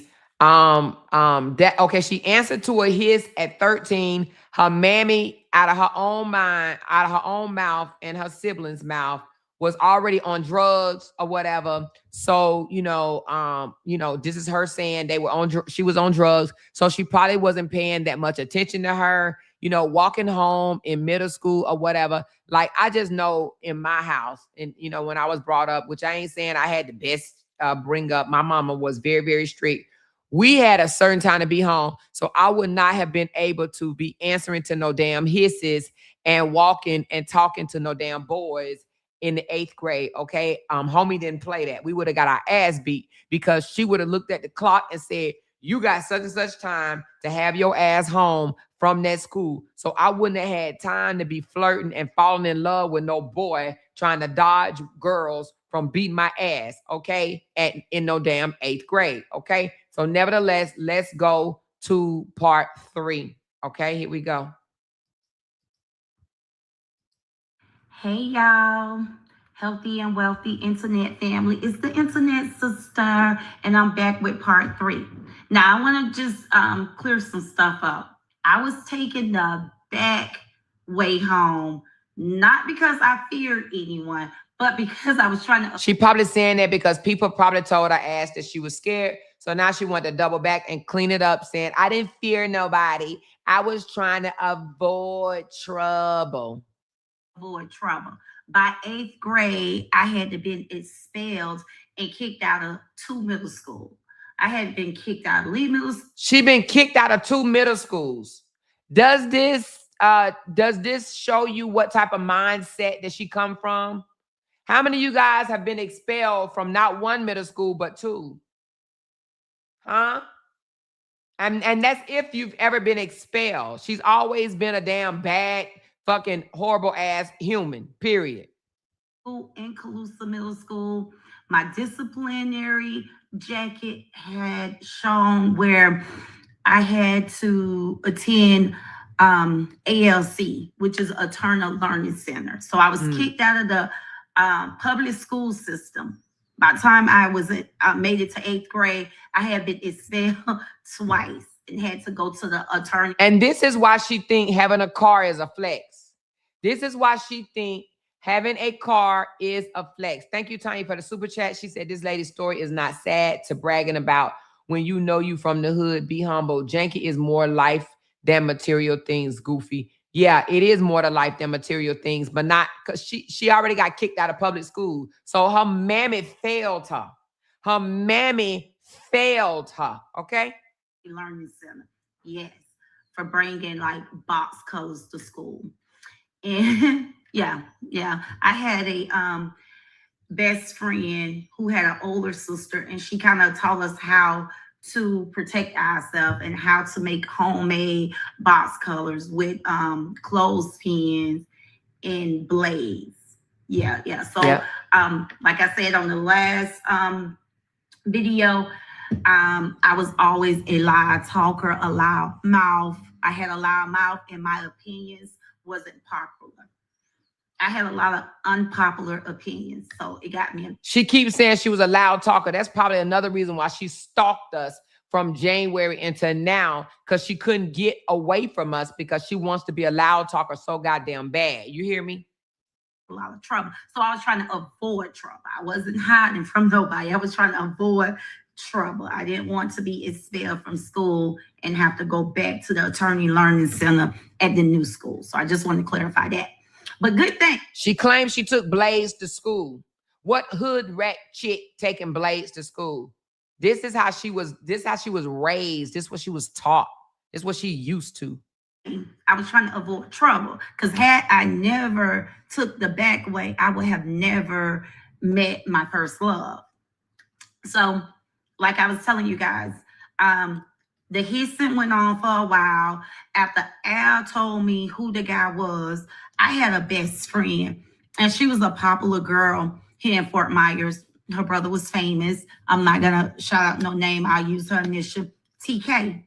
So after Al told me who dude was, I contact TK, and I began to tell TK, hey, TK, what you know about, at that time, I used the word snail. What do you know about? Because that was his nickname, street name, or whatever. I go, what do you know about snail? He's trying to talk to me. You know, I'm all excited. I'm young. And I at this time, y'all, I wore big glasses. I'm talking about cocoa bottle glasses. My glasses was huge. And so when she began to tell me about snail, of course, he's a popular guy here in our local town. So of course, when TK give me the update on who Snail is, I'm ready. The next time, it was over the weekend. I couldn't wait till Monday come. So Monday comes. Boom. I'm so excited about getting out of school, walking the back way, walking down Jackson. I'm ready to hear the hit. I just want to know, and y'all could just be honest, because maybe, y'all know I was a little sheltered, but I just want to know, have any of you guys, were y'all fiending and thinking about a boy at 13? Was y'all like, ooh, I can't wait to see him again? Like, was y'all really thinking about a damn boy at 13 years old? Was y'all panties getting wet at 13 over a boy? I don't know, y'all. Maybe I'm a late bloomer, but I wasn't thinking about no damn boy at 13. I'm going to respond to it. Come Monday, no hissing. He wasn't outside on his balcony on Monday. So I'm like, whoa, I hope, he haven't given up because now I know about him. So as soon as I hear the his, hey, what's up? I'm going to reply back to it. So I think Monday, I don't get the his. Tuesday, I don't get the his. So like the third day, he's hissing at me. He's hissing at me. And yes, I get excited and I answer to the hiss. And like I said on the last video, that's all she wrote. Like once I learn who he is, because TK and her other friends, they was already in like full relationships, committed relationships. So I used to be the third wheel. Like the girls will be talking about their boyfriends and what they about to go do. And here I am. I don't have a dude. So I was glad to learn who Snell was. And I was going to answer to his calling. That I did, y'all. And when I tell y'all, I tell people I never experienced, loving a man. I never experienced loving a man. And that is partial, right?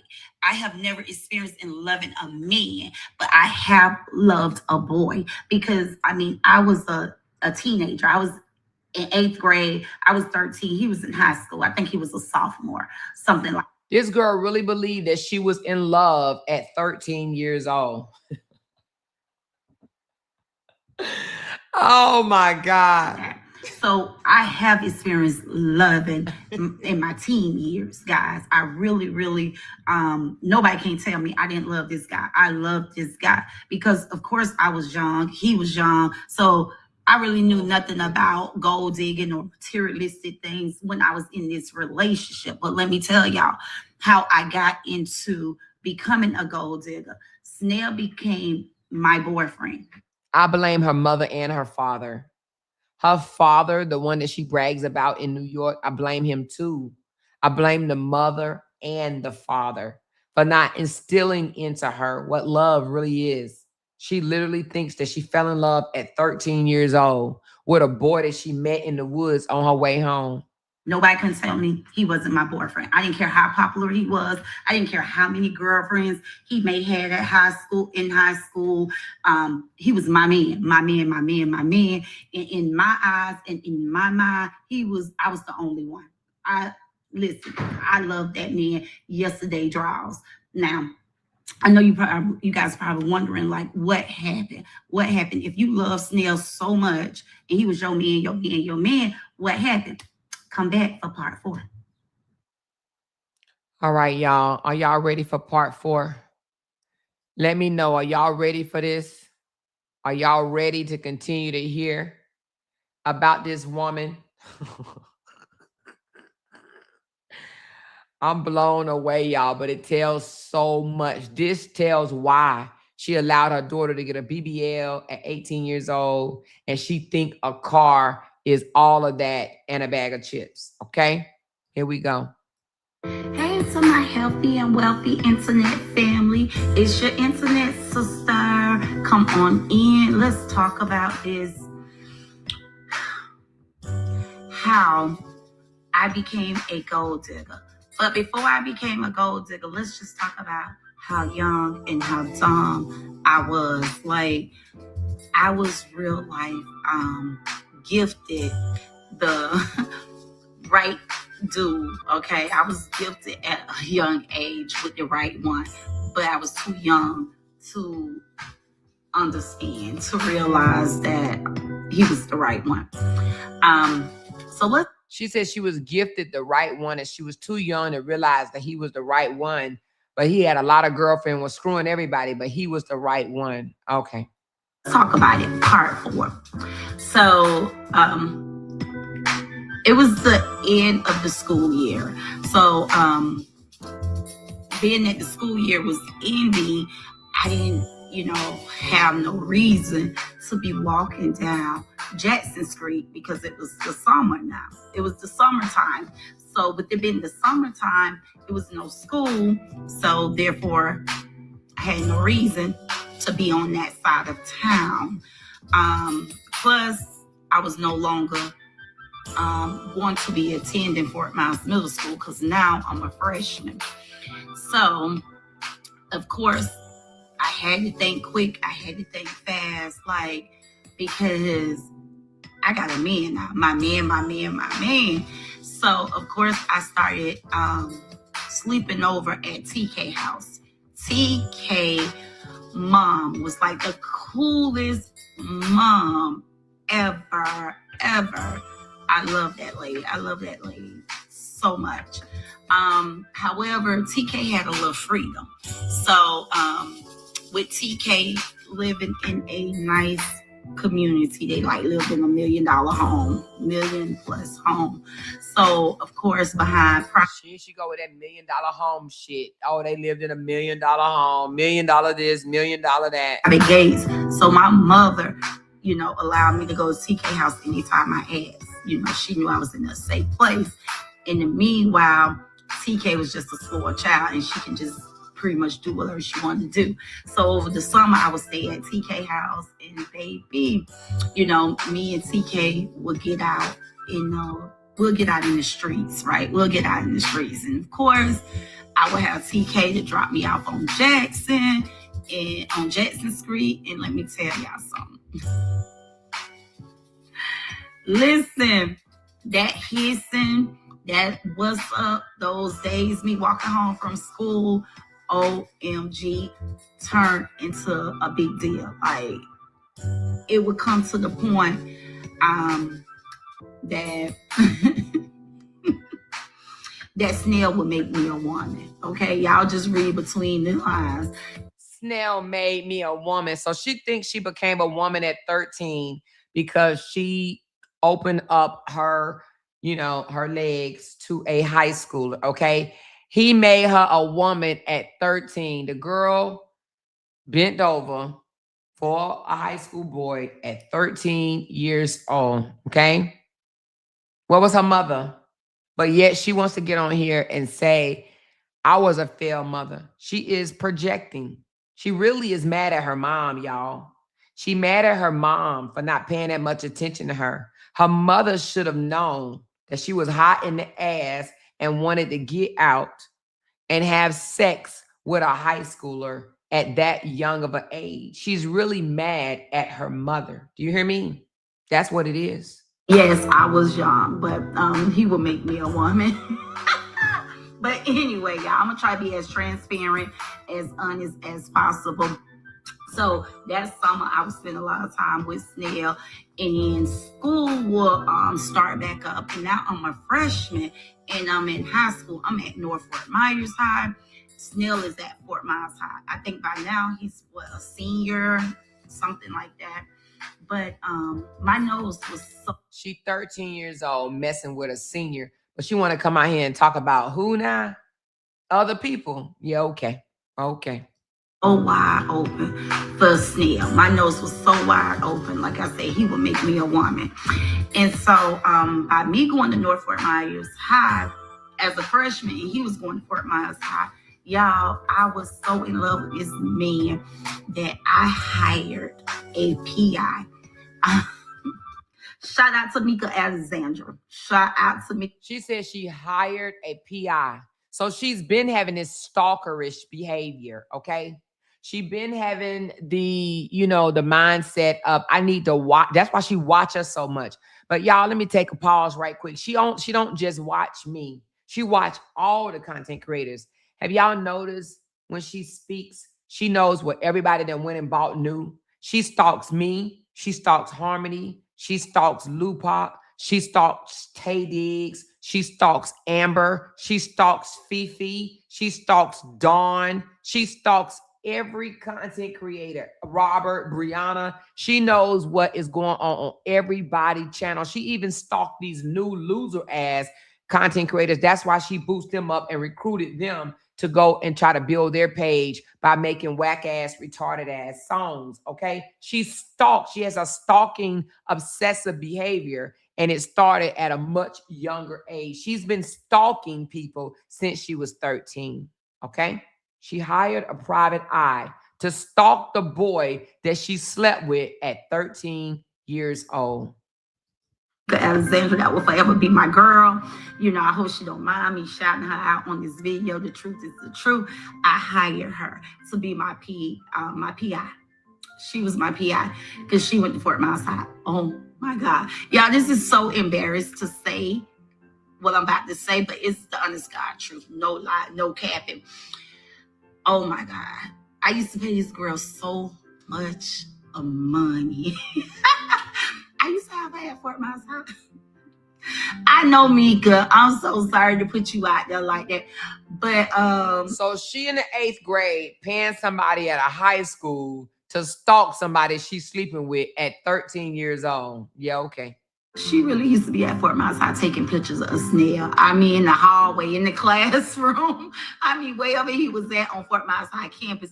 Man, my girl used to come through with the camera roll, baby. My girl used to come through with the camera roll. I don't know if she was taking her pictures with the disposal camera or my girl had invested in a real camera. All I know, my girl would come through with the package. I'm talking about my girl would come through with a full camera roll, nothing but pictures of Snail. Y'all, I'm talking about that's just how bad this man had my nose. This man had my nose open. I mean, it was real bad, y'all, real bad. And I couldn't see myself. Y'all asking where the money came from. Well, she do have a lot of check, well, not a lot, but a couple of check cashing charges on her record. Her mama was a thief. I think her siblings may have been stealing and shit. Who knows? I mean, she come from a family of thugs. You know what I mean? Thugs and bugs. Like, I never, ever thought that Snail and I would end. I had a thing for him. When I tell you, the puppy love was like so real. I love this dude. So I would get to see him on the weekends. So once we returned back to school, I would just go to TK house on the weekend and I'll get to see him on the weekend. So we spent a lot of time seeing each other on the weekends. Or he had a homeboy that I lived in in the hood, 3701 Save a Palm. I lived in Bugtown, and he had a homeboy out in Harlem Lake.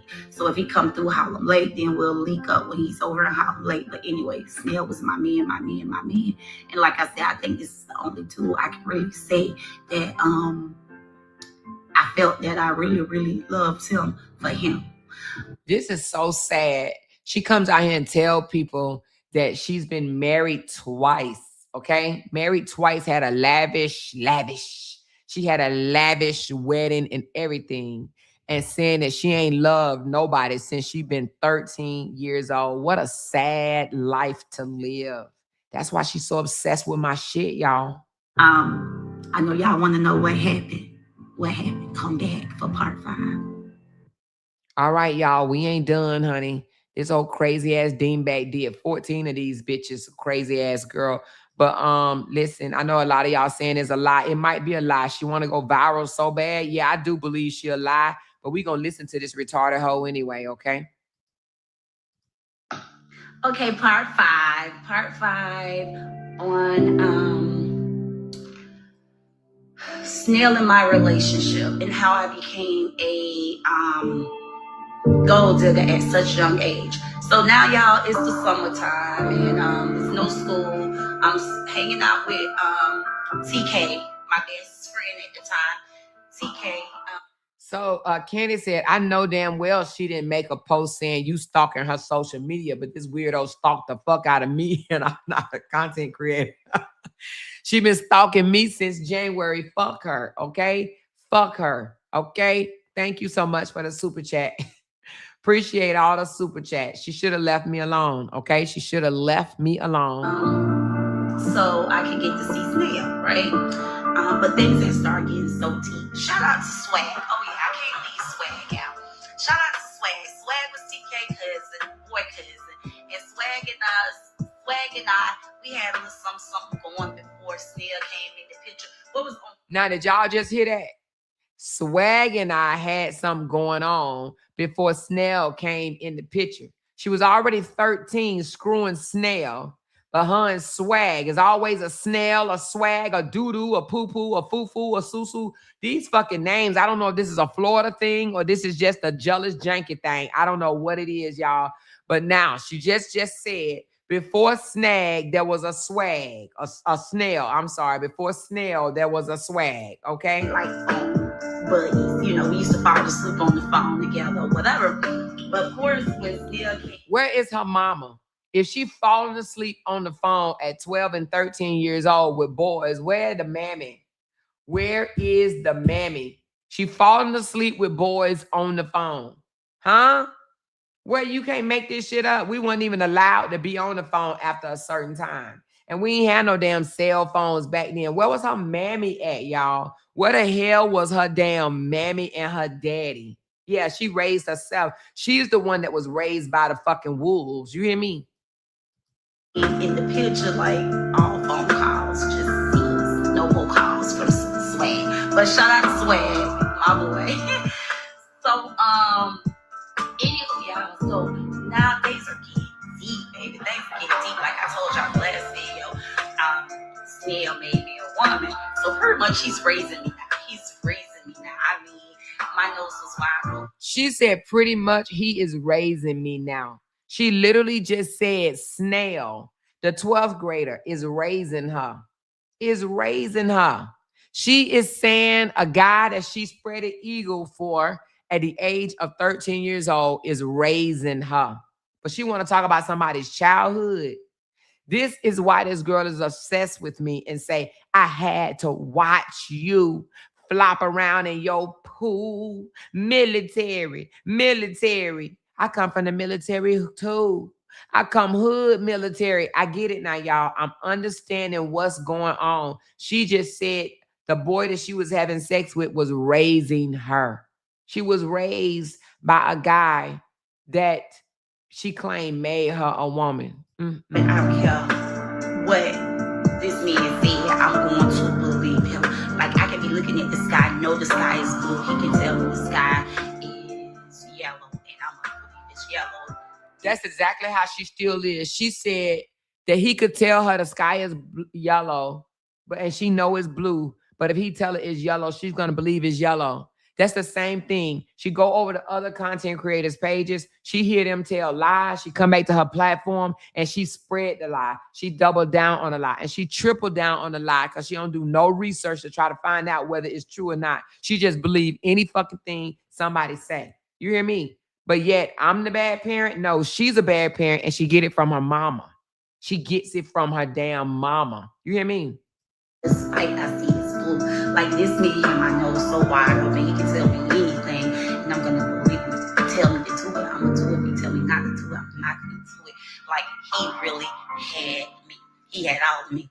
So it had started getting so deep that I started hanging out with my older cousin by the name of Tasha.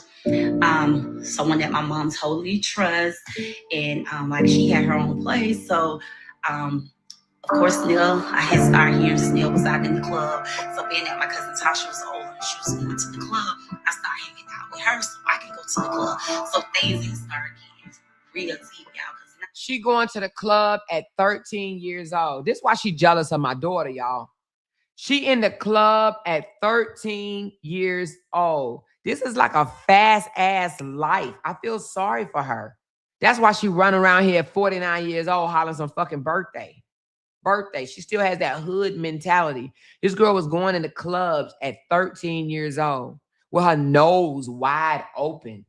Girl, where's your childhood? She didn't have a childhood. She having sex and running after dudes at 13. In the club shaking her fatty at 13. Damn. What a sad life. I'm leaving the club, going home with Snail. Yes, baby, I'm pulling out all night. I think I'm about 15 now, yeah. I'm in high school. Yep, doing grown folks things. But anyway, y'all, Snail had my heart. And she just said I was doing grown folks things. She was never a child. And that's why she lives vicariously through her children. That's why she her kid's best friend. That's why she's talking to her grandson about online drama, because she still have the mindset of a child. You want to know why? She never got to live out her child life. She was in the clubs, shaking what her mama gave her at 13 years old. What a pathetic young ass life. She's stuck. I tell you, this man was so, like, and I say he was a gift. He was a gift. He definitely was a gift from God, because had I stopped right there.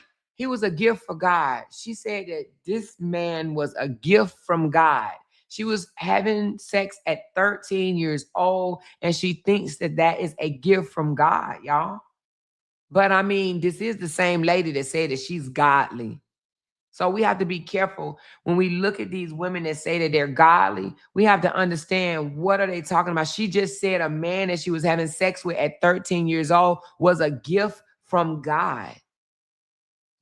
I think I will have prevented myself from going through so much that I went through in life with my love life. Had I stopped right there, and I feel like he was that gift, but I was too young to notice what I was gifted with. Snail was a soft touching, kind guy. I wouldn't say he was perfect, but close to, in my eyes at that time. It was just, he was amazing. I mean, the touch and the feeling, just the conversation. Very wise guy. As I go down memory lane, This sound almost sick, because I have a granddaughter that's actually 11, and to hear her say the touching and the feeling at 13 just almost makes me want to throw up. Like, you literally, oh my God, 13. She's saying the touching and the feeling. It was just so amazing. Like, oh gosh, she didn't even realize that she was being molested. Like, she didn't even notice. But yet got the nerve to put her mouth on Ashley. She thought this shit was love. She didn't realize she was being taken advantage of in a sexual way, right? He in the 12th grade. She's 13 and being felt on by a damn 18 or however old he was. But yet she said that she enjoyed it. Like, this is almost sad. Really is. I'm like, my mind is blown that how it was right there in front of my face, but I couldn't see it because, you know, the eye can only see so far. So I just saw what was in front of me. I wasn't able to see that this man was real life, you know, manifesting his lifestyle. Like, he already had his life laid out in what he wanted in life. But of course, I couldn't see that far, y'all. And then it became a whole nother ball game once I got involved with my Now, you know, she always bragged about being a content creator before me. She always said, I had a huge following before you. I did content before you. She's a horrible content creator. You see this loud ass fucking music over her videos, and now she just changed the video, the music to a whole motherfucking song that sound like some old country ratchet song. She's a horrible content creator. Ain't no way I would have do a video this horrible. Oldest cousin, and she's going out to the nightclubs. I'm going out to the nightclubs with her. I began to be exposed to her. What the fuck? Versus Nia will go to nightclubs, but not like that. He was a very private person, well-known person, popular person, but he was very private. Like I said, this man had already know like what he wanted in life. So he wouldn't just give everybody access to him. And I think that's the way I get that from. I'm like, he raised me out. So like when it comes to my, you don't even have to be a content creator to know that you shouldn't have your music this motherfucking loud. This girl is psycho. This was just last year. That's why her ass came over to YouTube and got obsessed with the money she was making over here and got real mad when her ass got kicked to the curb, because she's a horrible video maker. Good Lord. Home, I'm very private. I'm very private when it comes to giving people access to me. And that was definitely Snail, his younger years and now too. But anywho, I love this man. I loved everything about this man. Of course, I believe that's where it was supposed to start and that's where it was supposed to stop. Anyway, that's my opinion. But come back for part 6 to find out what happened. What happened with Snail and I, and how did I become a young gold? Come back for part 6. That loud fucking ass music. But anyway, she's still trying to say how she became a damn young ass gold digger, but she's admitting out of her own mouth that she came up off of somebody else's dime, not her own sacrifices, not her own works, but somebody else's money. She started off having sex at 13 and she probably thought, oh, I could get what I want as long as I give them my can of sardines. Okay, let's go to part 6, y'all. Hey to my healthy, wealthy internet family. It's the internet sister, part 6 on how I became a gold digger at a young age. Now, you all, I'm in a relationship with my first love, right? I'm in a relationship with Snail. And let me tell you something. I'm just like totally happy at this moment. And I'm like really, really feeling Snail. I just wanted to be outside to be able to spend quality time with him. I didn't care, who I was outside with. Just drop me off on Jackson Street. I mean, most of my friends, or if I was hanging out with TK, or if I was hanging out with my female cousins, they may want to go to the block party, they may want to go up to the Stars, or hang out at Lewis Fish Market. Not me. Just drop me off on Jackson. I don't care about no Stars complex. Listen. If Snail ain't in the cut, very seldom he'll be out, and if he's out, he's somewhere ducked off in the car somewhere.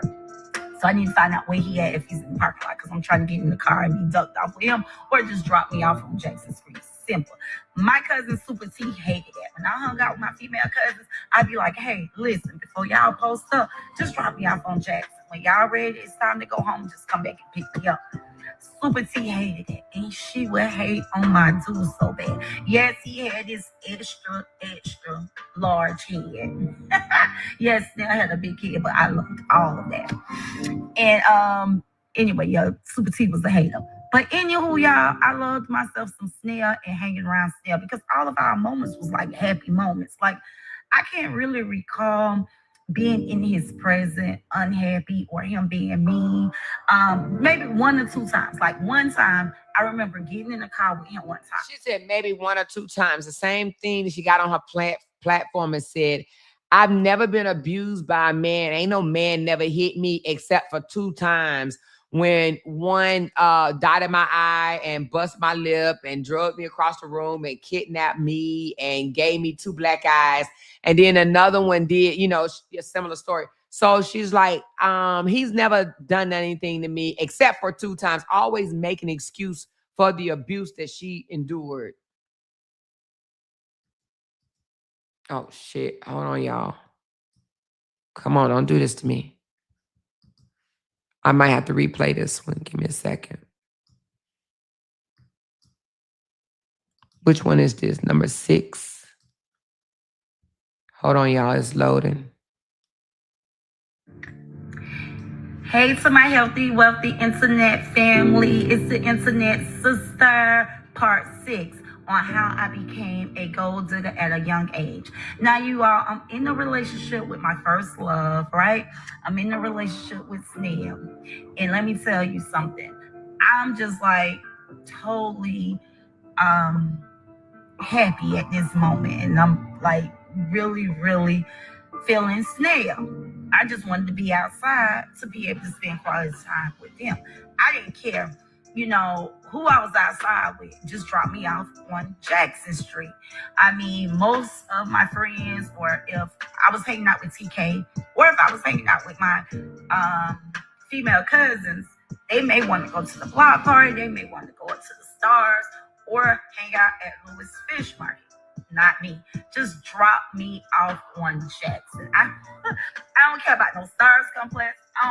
Listen. If Snail ain't in the cut, very seldom he'll be out, and if he's out, he's somewhere ducked off in the car somewhere.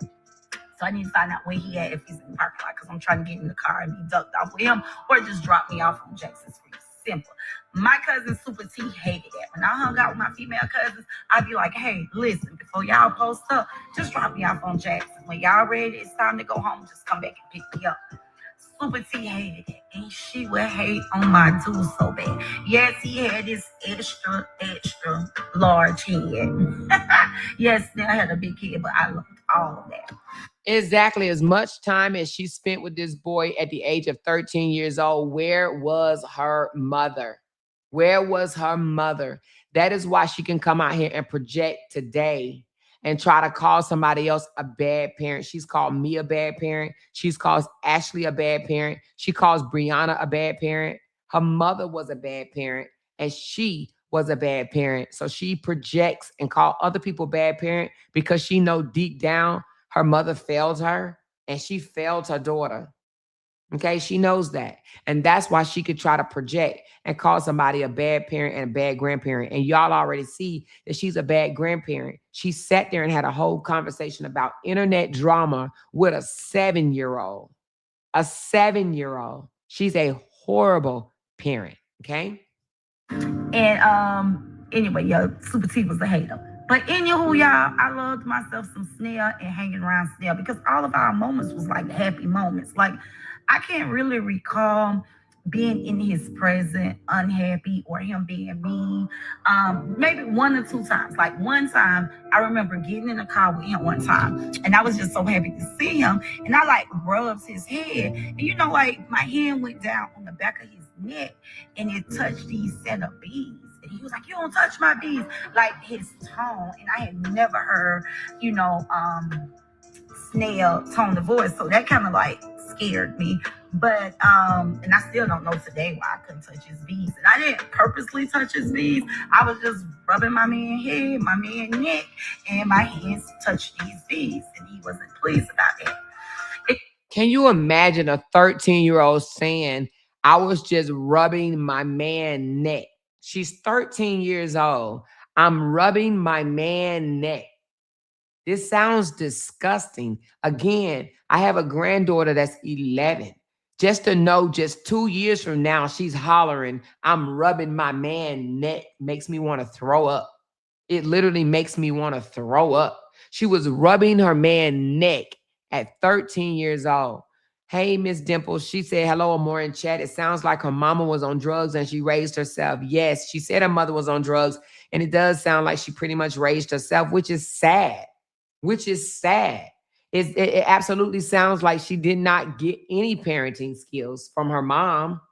None whatsoever. Or maybe she got all of them from her mama. And it was one more time he went off pretty bad. And that's when our relationship took the turn for the worse. Come back for part 7. I'm going to wrap it up in part 7. I'm going to really give it to you guys on what caused our relationship to go to the left and for me to lose out on riding on the magic rug. Snail was a cool ass dude. This man used to answer the door with, these bathrobes. You like couldn't tell this man. As I look back and I think about just how he used to move, like this man already. That's why she hates my robes so much. You hear her saying he used to answer the door with bathrobes on. That's why she hates on my robes. She hates them. She's just having nightmares. You know what I'm saying? And that's why she hate my house, because she know where she came from. You understand? And that's why she called me dirty, because she know that she was dirty. So it's just a projection thing. Everything that she comes out here and call me a horrible mother, but she fucking at 13. My house is nothing but a standard home, but this is where she lived. And she called me dirty and filthy when she shows up like this. It's called projection. All of the things that she say out of her mouth, she know that's her. That's absolutely her. Unclassy, unelegant, downright just ghetto hood radish and jealous. She's a jealous woman. Anyway, let's go to, wait a minute, hold on. Did she finish this one? No, hold on, not yet. He was going to be great and do great things. I was just too young, and I can only see so much. And I just didn't see what this man was creating. But come back for part 7, and I'm gonna go on and wrap this up. Even though I want to just talk about Snell this whole time, I got to wrap it up. So come back for part 7, and I'll tell you guys what happened, how I lost out on riding on the magic rug and becoming a gold digger in part 7. Riding the magic rug. What's the magic rug? What the hell? Anyway, girl, let's go to part 7, child. Let's find out this old Looney Tune. Now, you heard her say he was never really mean to me except for 2 times. One time I was rubbing my man's head and he snapped at me. And then another time he snapped at me, and that's what ended our relationship. She's used to being in abusive relationships. And that's why she hates on Jay and our relationship, because like Jay and I are like best friends. We joke with each other. We kid with each other. Like, we don't have to come out here and slob each other down or screw online to prove our love. We've been together for over 18 years, and he put a ring on it 15 years ago. And guess what? He signed the certificate. He literally signed the certificate. Yeah, we have a family together, but she tries to discount our family and discount our love because she's never experienced love. She claimed the last time she ever loved a man was when she was 13 years old. Make that make any type of sense? She said that she don't know love. This was last year, y'all. She's never experienced love. What a sad ass life. A sad ass life. But she want to come out here and shit on somebody else's relationship, shit on somebody else's house, and shit on somebody else's cleanliness. But yet she started screwing at 13 and thought that she was in love because of penis. She equates that to love. Damn. That's just sad. So sad. Okay, y'all. Hey, healthy, wealthy internet family. It's the internet sister. And listen, part 7. Okay, how I became a gold digger at such young age. So I'm in a relationship with my first lover. Things getting crazy, right? Things getting crazy. Like, my mother ended up finding out I'm dating now, or I'm being grown. I'm being hot. How did her mother just find out? After 2 years of screwing, if you was so in tune with your 13-year-old, wouldn't you know that she was screwing? Her mother just now finding out that she is sleeping with a senior in high school. Her mother just not finding out. Sad. Teenager. So she tries to lay some laws down, lay some rules down, try to restrict me on doing certain things and going certain places. But baby, it's a challenge trying to hold a hot teenager down. I mean, the home I lived in, it had bars around the window, but it didn't slow me down. I found the way. She had burglar bars and still was able to get out of the damn burglar bars. She said a hot teenager. She admitted herself that she was hot. Hot in the ass is what she mean. Hot. Old steaming hot. Yeah. To get those bars out, get those bars off my bedroom window. So baby, whatever it took me to get outside, whether I had to climb out the window, go out the back door with my mom, fall asleep, whatever, I was getting out there, baby. Like I said, Snell had my nose wide open, and I was getting out there. And then my mother tried to plant my youngest sister on me, like in order for me to go somewhere like a football game or just go outside. I had to take my younger sister, but baby, that didn't stop it. Oh, I couldn't stand Chris.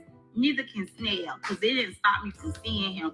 She'll be there. She'll be a bug. She'll report everything to my mama, but I didn't care. I'll just get in trouble when I get home. I just was like outside, and it was nothing my mama could really do. I'm sorry it would sound like that. And I'm so grateful as a mother of 2 beautiful daughters that they have not taken me through what I took my mother through. But that's why her daughter be missing curfew and don't give a fuck. She's just like her mother. She don't care. She missed curfew. Her mother then got twice. We've heard online. Her mother said, "Why you miss curfew?" And she totally changed the subject on, "Mom, I love your hair. Oh my God, I love the way you did those baby hair." She'd be like, "You like it? You love it? Oh, okay. All right, girl. Well, go ahead on. You got your car. You got a car." Yeah, that's why her daughter comes home at 1:30 in the morning because she don't give a fuck. She's missed curfew twice. My daughter's never missed curfew. Never missed curfew. If I tell my daughter to be home at 12, my daughter home way before 12. Way before 12. Never missed curfew. Okay? As a teenager. But I was definitely wide open for Snell. Now, I'm gonna go back a little bit because she says, "I'm glad my daughters didn't take me through what I took my mother through." She's always been a fucking badass hell raiser, and she still is one today. But she wants to be called an elegant, classy, upscale. She know what the fuck she was and is. But I was definitely wide open for Snell. Grateful as a mother of two beautiful daughters that they have not taken me through what I took my mother through as a teenager. But I was definitely wide open for Snell. One of my brothers had moved away, then I had a brother in prison, and then Todd, of course, we like almost a year apart. He tried to stop me. Once he found out I was talking to Snell, he hated it, right? Because Todd was the type, he could talk to people's sisters, aunties, cousins, mothers, but he didn't want no one talking to his sister, and that wasn't fair. Oh, baby, he hated the fact that Snell and I had something going on. He hated it. I remember one time he caught me getting in the car with Snell up at Lewis Fish Market, and he drugged me out the car, y'all. I still got a permanent mark on my knee. But baby, we fought like two rams. Boy, when it came to Snell, don't bother me. But anyway, y'all, so I continue to see Snell. However, I continue to see more of the outside.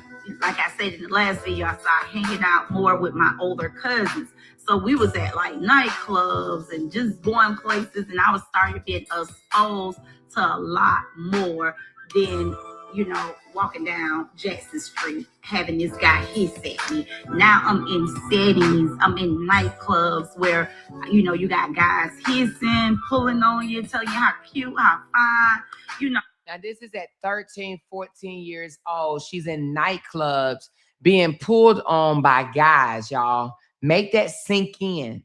Let it sink in. She's 13 and 14 years old in nightclubs being hissing. Well, how you hiss? What the fuck? She's being hissed at. She's being hissed at and pulled on and grabbed on at 13 and 14 years old. Also, of course, my head, I messed around and got some contact lenses and took off them big cocoa bottle glasses and got some contact lenses. And baby, my head just blew up. It just got so big. But however, I still love myself some Snell, right? The attention was good, but it was still all about Snell. So I'm gonna try to do a microwave story here up and like wrap this up. So I started riding out more with my cousins. Like, it wasn't no more stop me on Jackson. It's like, oh, I'm hanging out with y'all. I'm outside. Which I wish I had never, changed my mindset. I just wish I would have just kept that humble mindset take me on Jackson. But now I started hanging out, y'all, and things started, turning. Come back for part 8. To find out what happened and what led me to become a gold digger at such a young age.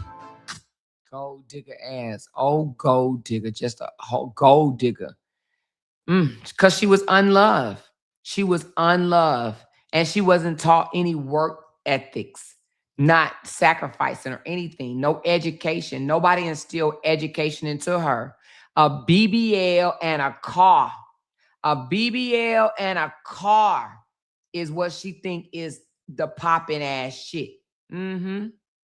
Hey to my healthy and wealthy internet family. It's your internet sister back with part 8 on how I became a young gold digger. So y'all, things are getting real. I'm outside with my older cousins and I'm learning a lot about snail, because remember now, I was the young girl from the middle school walking down Jackson and time goes on, and yes, I'm a lot older now, a couple years older. And now she only dated him for 2 years from the age of 13 through 15. Listen to this sick shit. 13 through 15. I'm a lot older, a couple of years older. She dated this dude for 2 years. I learned a lot that I'm outside. I learned that, snail is very popular, and that it's a lot more, girls out here that's attached to snail. But I'm young, I'm delusional. I don't want to hear it. Snail is my man, my man, my man. And in my head, it's just me. But yes, the more I'm outside, the more I hear, the more I learn. But one thing I have never been a woman who, even when I was young, another woman didn't even faze me. I was blind to other women. Meaning that she was okay allowing her man to sleep with other women. That is why she's constantly accusing Jay of stepping outside, because she thinks it's a norm. She thinks that all men do this. She just said out her own mouth, she's never worried about her man being with another woman. She didn't care. She just always just in her head, it was just her. That's why she says, my husband cheat. She says, Candy husband cheat. She'll say anybody cheat. I think she even said Ashley husband cheat. She thinks everybody cheats because that's all she's ever dealt with. Men that put hands on her and men that cheat and talk about her and treat her like shit. She thinks this is life. Yeah. Blind to other women. But anyway, I'm outside a lot, y'all. And I'm doing more hanging with my cousins. And I'm doing more hanging out with my cousins. And my brother is on my ass. Todd is on my ass because Todd is best friends with Snail brother. So Todd was finding out a lot. He was finding out a lot when I was at Snail house. So when I was home, it was like, damn, fighting with my daddy. So anywho, guys, I'm in love. I would consider myself in love with Snail. Yeah. So I just shout out to Snail mom. Most of the time when I come over, she'll just go to her room. We never really had conversation. But I remember one time calling and I'm like, y'all hate to hear my voice now. When I was a lot younger, it was worse. Y'all be like, heavy tongue, you can't talk. Oh, baby, it was awful. But anyway, one time I had called and Snail mother was like, this Jeannie? And I remind you, she never really talked to me. She was, she'll just go in her room. But this is one certain time I called, she was like, this Jeannie? And I'm like, yes, ma'am. She knew it was Jeannie. She knew it was. She just said that her thick tongue was worse back then. Can you imagine? Hello. Hello, can I speak the snail? Hello, can I speak the snail? Is snail available to talk? Is he there? Can I speak the snail? I just want to talk to him for a one moment. Can I speak the snail? Can you tell him that jealous, janky genie call? All right, you want me to call back? All right, I call back. Yes, ma'am. Yes, ma'am. I didn't want to speak to Snail for a minute. That's all. That's all. Okay, all right. I'll talk to y'all later. Oh, my Jesus. And she was like, oh, I knew it. And then I don't know if she purposely said it or she just slipped and said it. But she was like, I don't know why these girls call trying to sound like you. My little heart was crushed. My little heart was crushed because I'm like, girls calling trying to sound like me. I'm hoping I'm the only one. But anyway, shout out to mama. But so I kind of knew it was, other girls out there. But like I said, I didn't let it phase me. I was her. I was Jeannie. So she was her. She was okay with her man having other women, but she was her. I'm her. I'm her. She was the birthday. She been the birthday, y'all. Her man been cheating ever since she was 13 years old, but she the birthday. Okay, that's why she's so mad and don't want nobody to be the birthday because she ain't never been the birthday. Never fuck make videos and had his loud ass music in the background. Like, god damn. And she wonder why she says, I've been a content creator longer than you. And she's only touched $6,000 at one time because the background music is hideous. She does not know how to make a video. She had to come over here and I had to teach her. Like, literally, this shit is bullshit. You hear me? It's gross. Yeah, player. This why her dumb ass ain't never went viral. Do you hear me?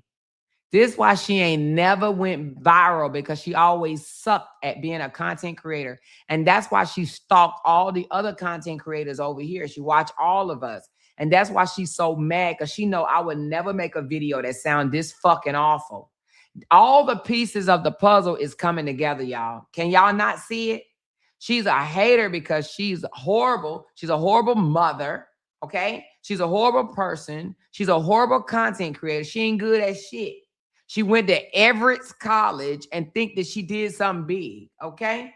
Now, what she was saying, let me tell you what she said. She said she went to the beach and Snail, Snap, whatever the hell his name is, friend started flirting with her and told her that Snap, or whatever his name, Snail, made a bet on her. And he lost the bet, saying that he can get with her or another girl. He lost the bet on the other girl. So she was just another option. And that made her sad. Okay? Sad. Now we're going to do the next one. She's a horrible content creator, as you can see.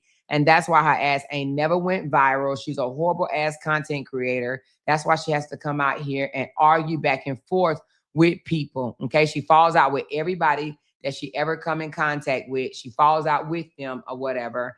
And beef. That's what she does, because she's a horrible content creator. Let's continue. Now I know how to take the music out the back, but it would take me a minute. Let me load this one again. Hold on. Let me load this one again. It would take me a minute to like at least 10, 12 minutes to get all the music out of all of these damn videos. I might stop here and we'll just talk. And wait a minute, what number are we on? Hold on, let me see what number we on. Hey to my healthy and wealthy internet family. It's your internet sister, and I'm back with how I became a gold digger at a young age. Part 9. Part 9. So guys, as I was telling you in the last video, I ended up going to the beach on this holiday. I want to say it was Memorial Day or Labor Day, one of the exactly. other. I ended up going to the beach, and like I said, I spoke to Snail friend Jay, and he shared with me about the bet that Snail had made a bet. And of course, like I said in the last video, I guess Jay was able to make out with the girl down the street. And allegedly he kicked the curtains open and Snail was at the window, so Snail was able to see. However, each time Jay approached me, I declined. So I guess, like I said in the last video, Snail won the bet off of me. Well, that didn't leave me feeling good at all that he would just place a bet. So I called. Oh, so it sounds like Snail said, I bet you I could sleep with this 13-year-old. And he won because she slept with him. Is that what she's saying? It sounds like they bet who can sleep with her first, and Snail won the bet. And that's how she ended up having sexual relations at a young age with Snail. Is that what she's saying? That's what it sounds like to me. They betted on her ass. And they said, I bet you I can have her first. And yeah, she was easy. And she said, yep, the weakest link. Oh, yeah, okay. So he won the bet over the other guy. Oh, okay, okay. On TK and shared it with her because my feelings was hurt. And also, I told her I need her to come pick me up and take me because I wasn't driving at the time. Take me to Snare House. Prior to calling to TK, I called Snare Uncle. Shout out to Uncle Picture Man, which will forever be my uncle. Shout out to Uncle Picture Man. So I called him and I shared it with him. So I don't know if he ever said something to Snell about it, but I had to tell somebody that, like, really, why would he bet on me? So, anywho, I know this is part y'all been waiting on. I get to Snell House. That's why she feels so bad about the rejection, because she never got through it. She was rejected. I mean, if a man, well, first of all, you know, if her mammy was raising her right, she wouldn't have never been in this situation, right? Never ever been in this situation. But because she didn't have a mammy to raise her correctly, she fell for the okie doke at 13 years old. A man saying, I bet you I can sleep with her. All I got to do is just hiss at her ass. I don't know how the fuck you hiss or whatever, but he hissed at her, and that's all it took for her to give up her draws. Imagine that for a second. That was all it was. Abandonment. You're right. She's dealing with abandonment. She said that's how you're supposed to say it. The last few days, Amore made it Jeannie birthday. You get it. Amore made it Jeannie birthday. I don't know what that means. What do you mean that's how you're supposed to say it? She said Dimples is starting to sound that way. Okay, I don't know what y'all talking about, but let's go. Let's continue. And despite I'm kind of like sad because he betted on me, and then also he betted on another girl, so that means he still had involvements with this girl. I'm assuming.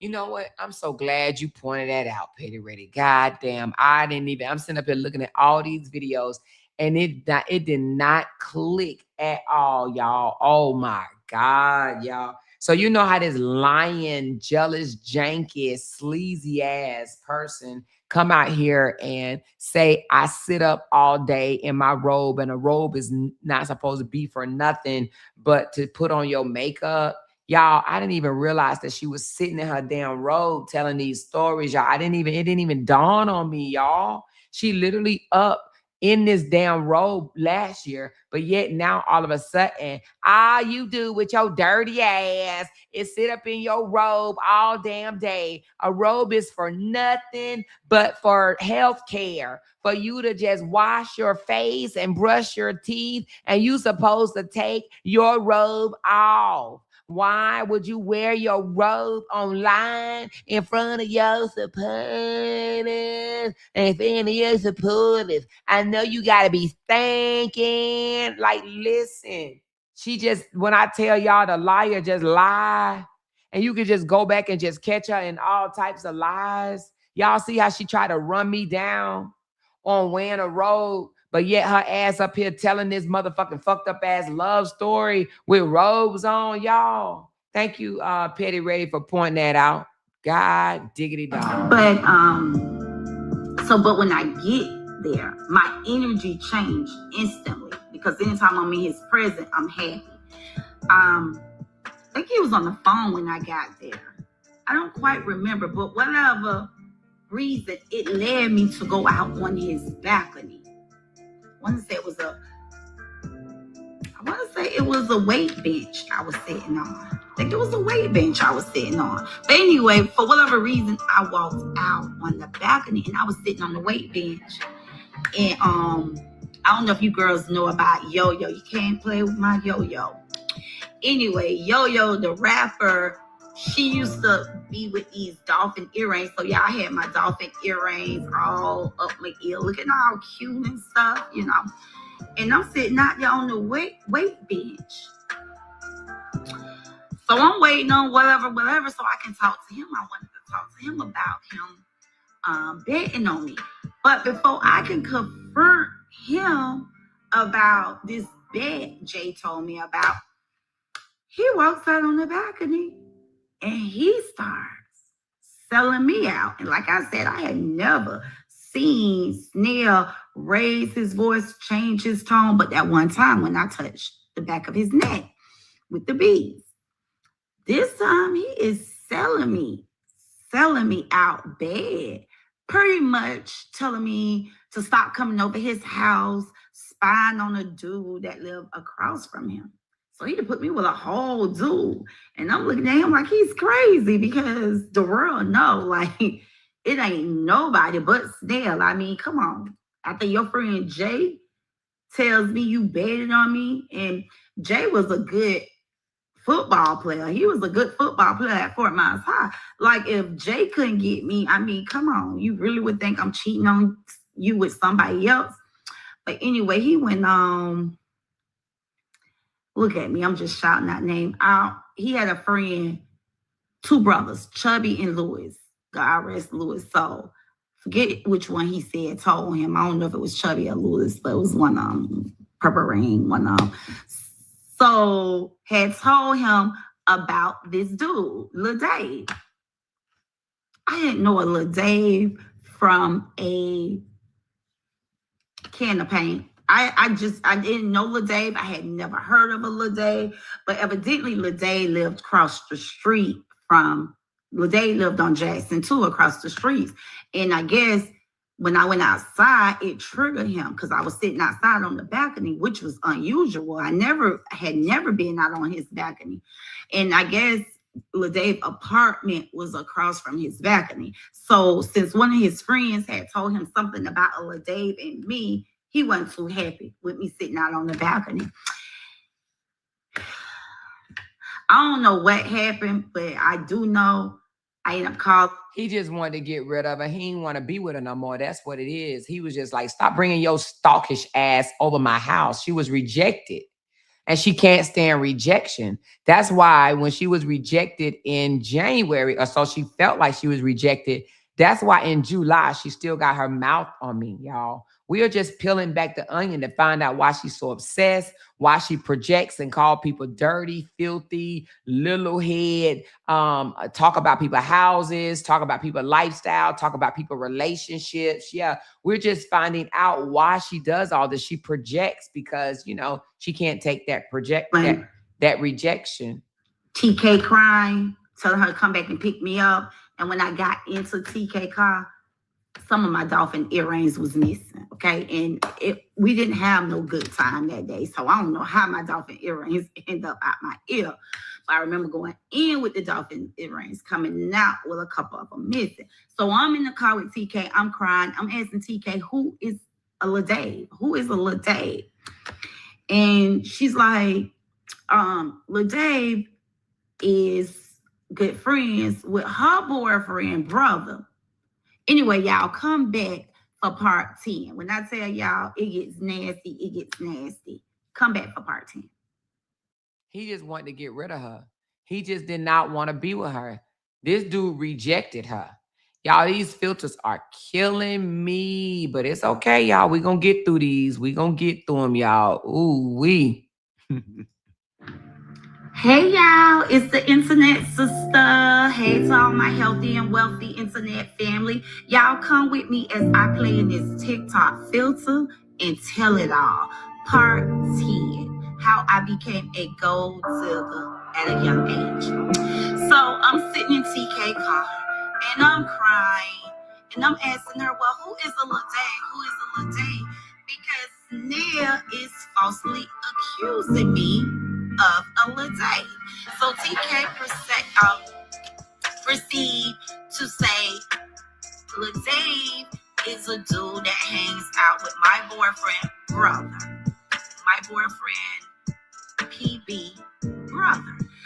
So my eyes like roll in the back of my head because I'm like, he accusing me of talking to somebody who hang out with PB big brother. Cause see, back then PB big brother, you know what I'm saying, was getting to that money, rise and shine. You know, they all driving around. PB big brother clique is driving around on they drive around. See that ghetto hood rat type shit. They driving around on trues and I don't know if she said trues and foes or twos and foes. Was she trying to say twos and she said trues? I don't know, but that's that ghetto shit. Thinking that cars and wheels and BBLs is, if you gift your child that, you done made it. You know what I'm saying? Projection. Don't know that an education is more valuable than a BBL and a car.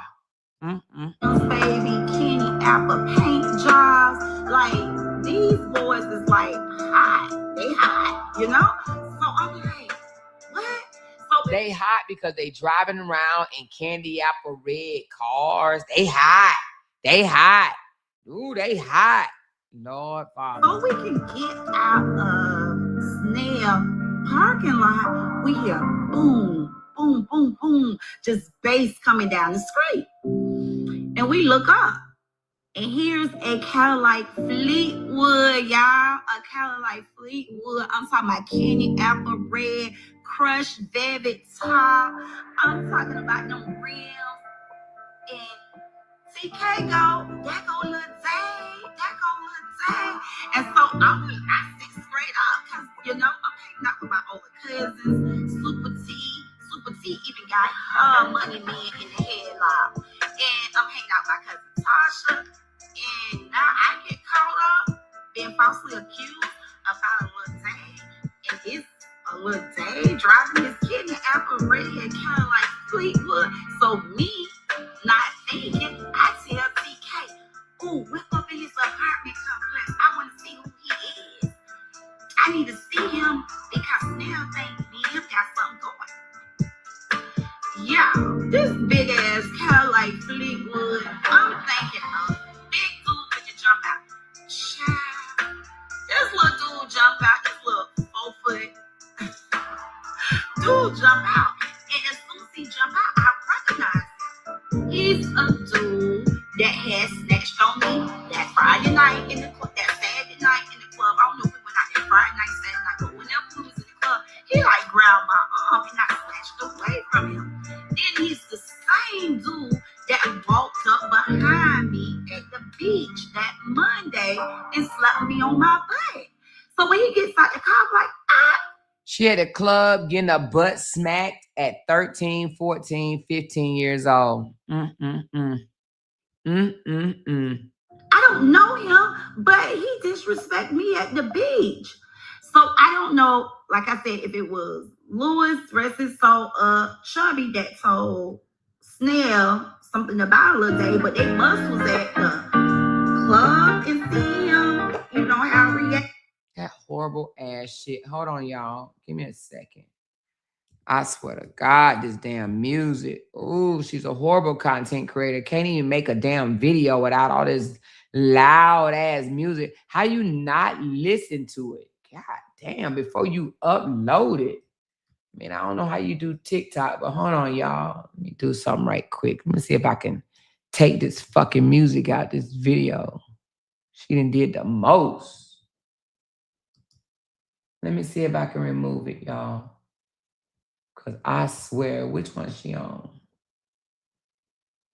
Don't make no damn sense. Let me see if I can move this music.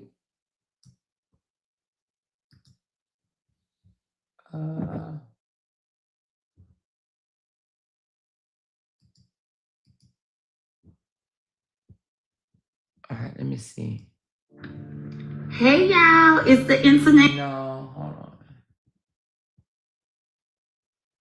That's not how you take it. Remove music. Audio. Oh, here you go. All right, here we go. Let's see if we can do it. Let's see if it'll let us remove this freaking music. Horrible, horrible ass shit.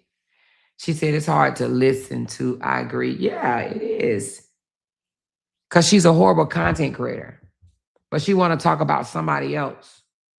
She want to shit on other people. She's a horrible ass content creator. Hold on, it's still doing it.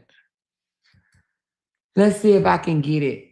She said, I probably would have fell asleep 15 times listening to these stories. Child, listen, she got hurt, y'all, at 14, 13, 14, and 15. And that's why she started dating dudes for just what she could get from them. Because at 13 years old, she got played, right? So basically, a dude betted on her, betted that he could sleep with her, and won the bet. So he slept with her, and she feel bad. Did he say it 100%? Okay, let me see, y'all. To all my healthy and wealthy internet family, y'all come with me as I play in this. I finally got the music out of this shit. Let me download it, y'all. God damn.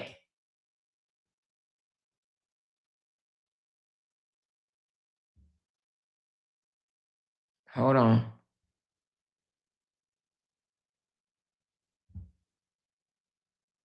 I probably could just play it from here. Hold on. Because it's taking too long to download.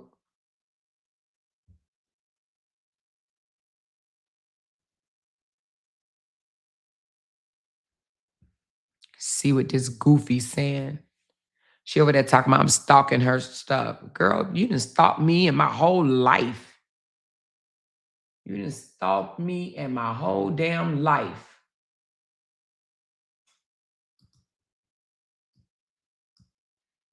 All right, hold on. Here, let's just play it here, y'all. Let's just play it. It's trying to get me to... Let's just play it here, y'all. Here we go. TikTok filter and tell it all. Part 10, how I became a gold digger at a young age.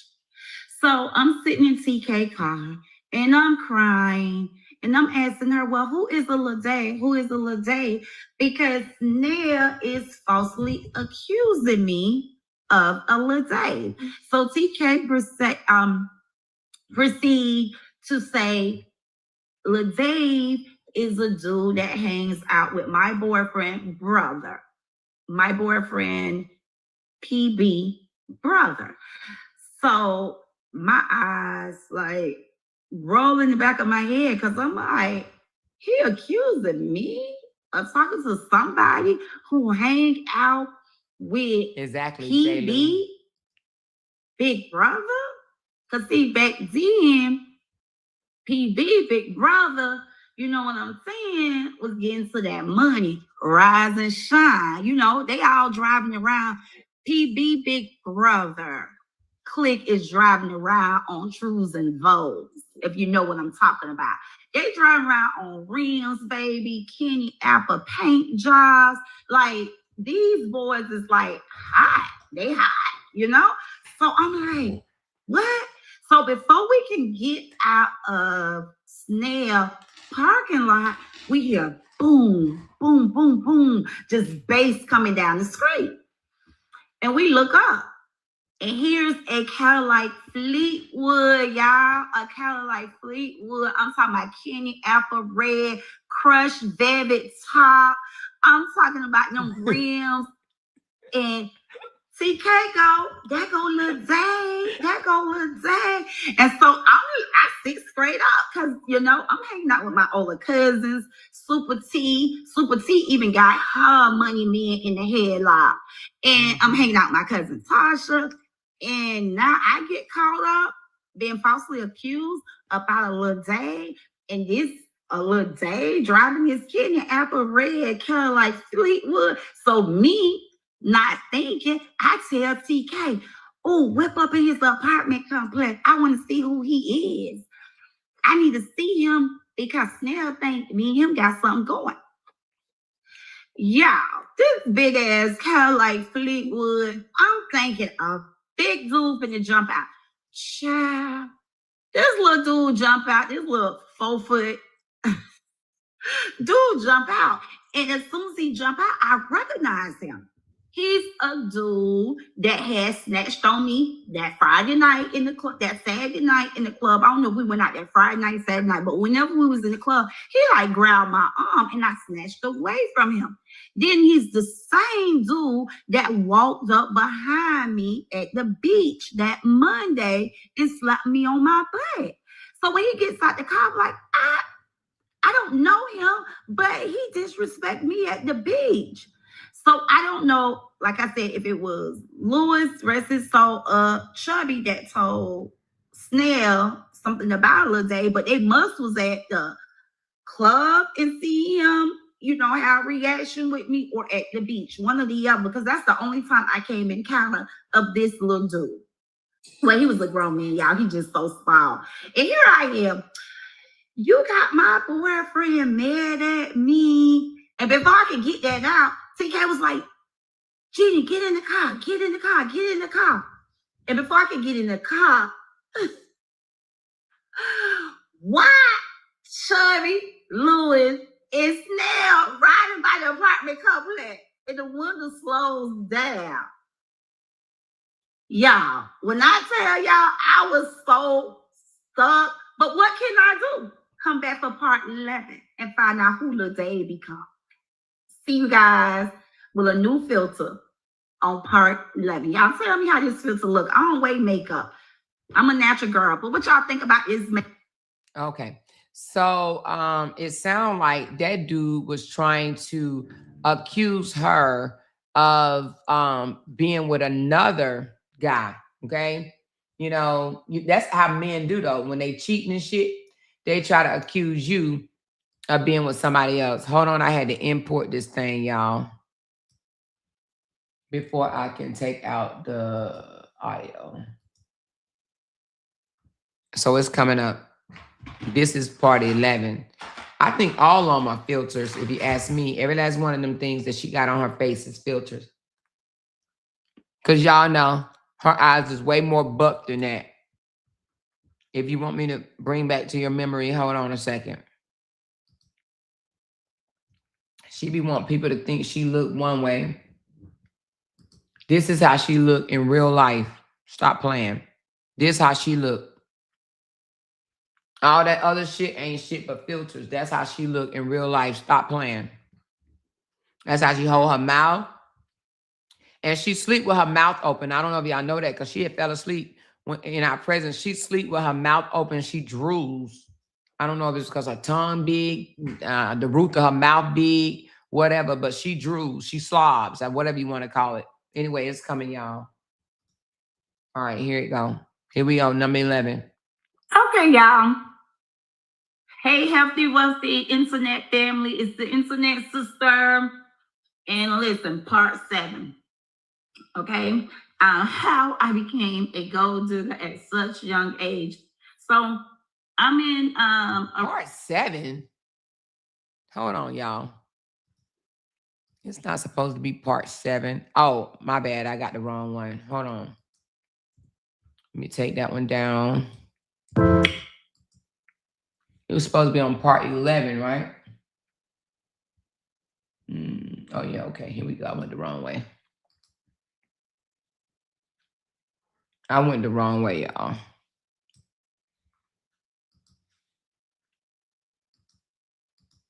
This shit funny to me. It's funny, but it's sad. It is sad. It's sad because this tells a picture of her life, like what she experienced, how she's been rejected, how she's been hit on and treated and talked to and neglected. Her mother didn't love her. She didn't experience love. Frenchie said Snells and his friends made a bet that the friend could sleep with her. The friend lost the bet on her, but won on the other girl Snell was messing with as well. He made a bet that the other guy can sleep with her. Oh, so he didn't really like her like that. That's crazy. She done been through a lot. Shit. That's why she's so angry. Hey, healthy and wealthy internet family. It's your internet sister. Yeah, I'm feeling like Dora 95th. If you know, you know, you know, with my hoodie on. Ooh, my daughter had it freezing up in here. But anyway, y'all, let's get into it. Wait a minute. Hold on. No, she ain't with a robe on, y'all. With a different robe on, y'all. Hold on. No, she ain't with a different robe on, but gonna say something about my robe, right? Okay, here we go. Let me see if I can hit it at the same time so y'all can hear it. Let me see. Hey, healthy and wealthy internet family. It's your internet sister. Yeah, I'm feeling like Dora 95th. If you know, you know, you know, with my hoodie on. Ooh, my daughter have it freezing up in here. But anyway, y'all, let's get into it. Part 11. How I became a gold digger at such young age. So, guys, you know, Lil Dave wipe off the juice, the lemonade, whatever was thrown on me out of the car. And anyway, I leave with TK and we exchange phone numbers. I do try to reach back out to Snail. He don't answer his phone, whatever. But I'm on cloud nine. I'm calling up my cousins. I'm calling up, people asking them about a Dave. Because I got turned on. He got his own place, his own car, his own ride. He's a part of the money making game back then. So yeah, I found out more information about LaDave. Me and Snail, we chit chat, but I ain't trying to. Y'all, my mind is blown. I'm just gonna be honest. I'm young, and I'm moved off of the materialistic stuff that I'm being exposed to at a young age. So I'm talking to Snail still, but I ain't trying to get dropped off at his house no more. I'm just giving a microwave story, y'all. Just so I can move on. This is episode 2. It's about LaDave. Snail was episode 1. So we're here in episode 2. She sure does. I do communicate still a little bit with Snail, but I'm really talking on the phone with LaDave now. I mean, real bad. I'm talking on the phone with LaDave real bad to where my brother Todd have went from converting me about Snail to coming in my room, kicking my door open to my son. Yeah, I talked to Rainier. Oops, I can say his name, but anyway, Snail. I talked to Snail, and he telling me you talking to some grown man. You talking to some grown man. You supposed to be talking to the dude, Dave. Y'all gonna tell me you need to call Snail and make up with Snail. Dave is too old for you. But when I was all into Snail, you wouldn't let me get into Snail. Snail calls me and you to have a bad sister and brother relationship. But now you trying to convince me to call Snail, go back to calling Snail and not talk to LaDave. Child, little he know, they pulling up, picking me up from school. Yeah, y'all, because I end up getting kicked out of high school. Okay, I told y'all I was expelled twice before I got in 8th grade. Then I go to high school and I done hit a girl in the head with a Misty bottle. Yeah, I know. So they just expelled me out of North High. And now I'm going to a Turning Learning Center again. And baby, just a bunch of bad kids. So I'm skipping school now. I'm having LaDave pull up. Okay, I'm having LaDave pull up and pick me up from ALC. I was so awful. Yeah, I was so awful. And listen, y'all, he ain't picking me up. He ain't picking me up in the red caddy. No. He's picking me up in this photo red a Hyundai, one of those cars. And it got a sign on the front of it. And it say, pretty brown eyes. Y'all come back to hear what's going on with LaDave and I. Yeah, come back. Part 12. And listen to how things started to shift in my life really, really quick. Y'all come back for part 12. So now, y'all, hold on. So now she in the 9th grade. She got kicked out in the 8th grade 2 times, she said. 2 times in the 8th grade, she got expelled and had to go to some other school, bad kid school, bad fucking child, kid school, or whatever, right? Where was her mammy? Damn. And then she go to the 9th grade, so she say, and she got kicked out in the 9th grade and had to go back to the bad people school, bad kids school. But hold on, did I not hear that she done went from Snell having sex with him, and now she having sex with Lil Dave? But how old is she now? 14? She done picked up another body. Or was she 15? If she in the 9th grade, I'm assuming that she 14. So she done picked up another body at 13 and 14 years old. Y'all, child, that's y'all. That's y'all internet sister. Internet family. Hold on, that's y'all internet sister. Hold on, let's go to the next one. Let's go to the next one, baby. Cause woo, child. Let's get rid of that one. This is crazy, huh? She was hot and a menace to society. So she was a menace then and a menace now. That's what it sounds like to me. She been a menace. She has been a menace to society, but had the nerve to try to write the judge and say something about me. That's why this girl projects. I'm talking about bigly. She projects bigly. Ooh, this tells me everything I need to know about this chick. Everything. She said she doesn't have any type of formal education. No, she was too busy sleeping around, getting felt on, just hot in the ass. That's what it sounds like to me. But then had a nerve to want to put her mouth on Bree. Hold on, y'all.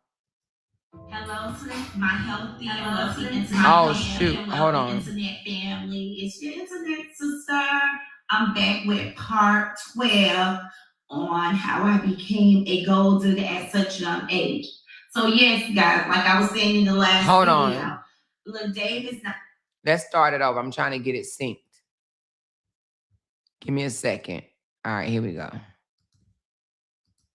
Hello to my healthy and wealthy internet family. It's your internet sister. I'm back with part 12 on how I became a gold digger at such a young age. So yes, guys, like I was saying in the last video, Lil Dave is now picking me up from school.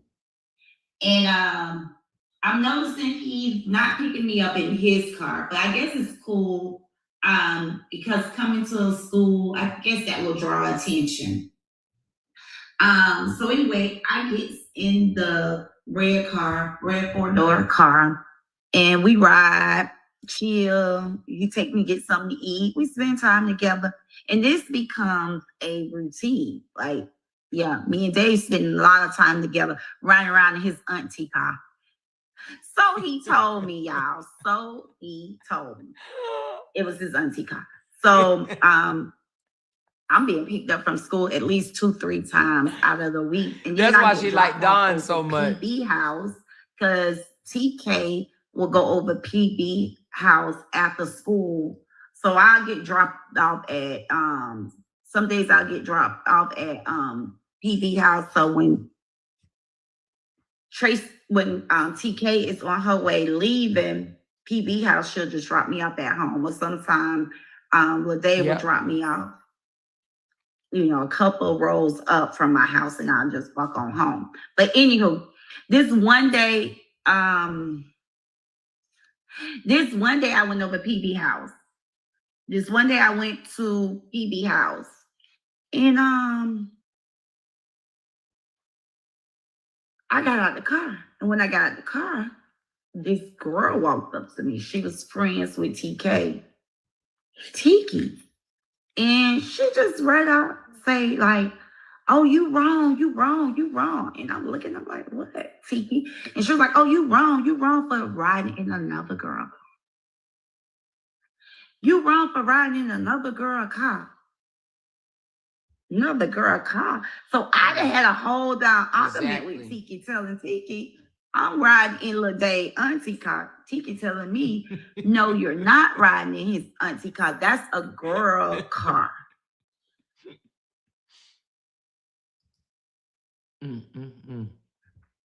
Let me tell y'all something.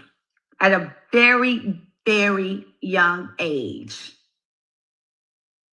I learned that gold digging is not a feeling. It's a mindset.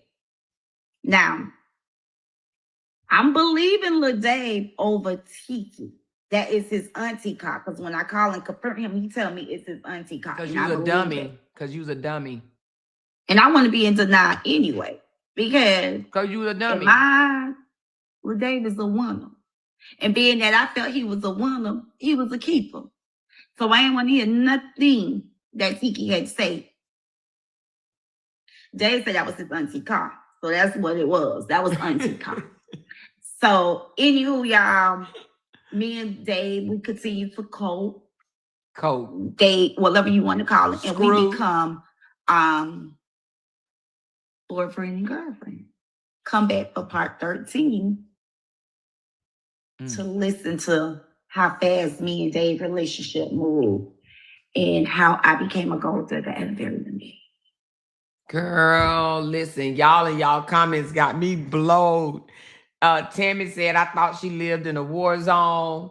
You got Robin over there. What'd you say, Robin? You said all her exes look about 4 feet tall. Wait a minute, Candy talking about she's so limited. Bless her heart. Slow Bus said he didn't want anyone to know that he was effing her. He didn't want nobody to know he was effing her. Peacher said this is why she mad at everybody.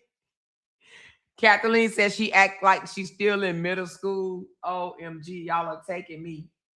And Kathleen said you was a side hoe. Lord, Father, y'all. Oh, my Jesus, honey, listen. I'm sitting up here listening to her say, I'm listening to him, and I'm going to believe him because I want to believe him. So she wanted to believe that it was his auntie car. So despite the girl telling her the truth or telling her something different, she ain't listening. This girl has definitely been misguided. Where was her mammy? Now she is on body number 2 and still being played like a fiddle effing fatto. Body number 2, y'all. Body number 2. She's still on body. She now on body number 2. So let's go to the next one. She still got the robe on. I think she got a different robe on this one. Lord Jesus, this girl, she projects. This is a different robe. She just projects. This girl has been projecting the entire time. And y'all been telling me that, saying everything that she said about you, she thinks of on her own. I mean, you know, she looking at her own life like that. This girl ain't had nobody to love her. Nobody to show her guidance. Nobody to tell her that an education is worth more than a fucking car and a BBL and making and creating a baby mama. This is pathetic. She's mad, y'all. She's over there talking about I'm stalking her life. Bitch, you put this on TikTok. You put this on TikTok. What the fuck you think supposed to happen? You put this shit on TikTok. I never really paid attention to this Looney Tune. I never really paid attention to this old dirty feet Looney Tune. Talking about she lived in a damn mansion. Mansion where? This is the $1.3 million mansion that she lived in. I guess it's that big ass tree out there that she's considered a damn mansion. Okay? I guess that's what it is, y'all. That big ass tree. Because that's the only thing that I can think of.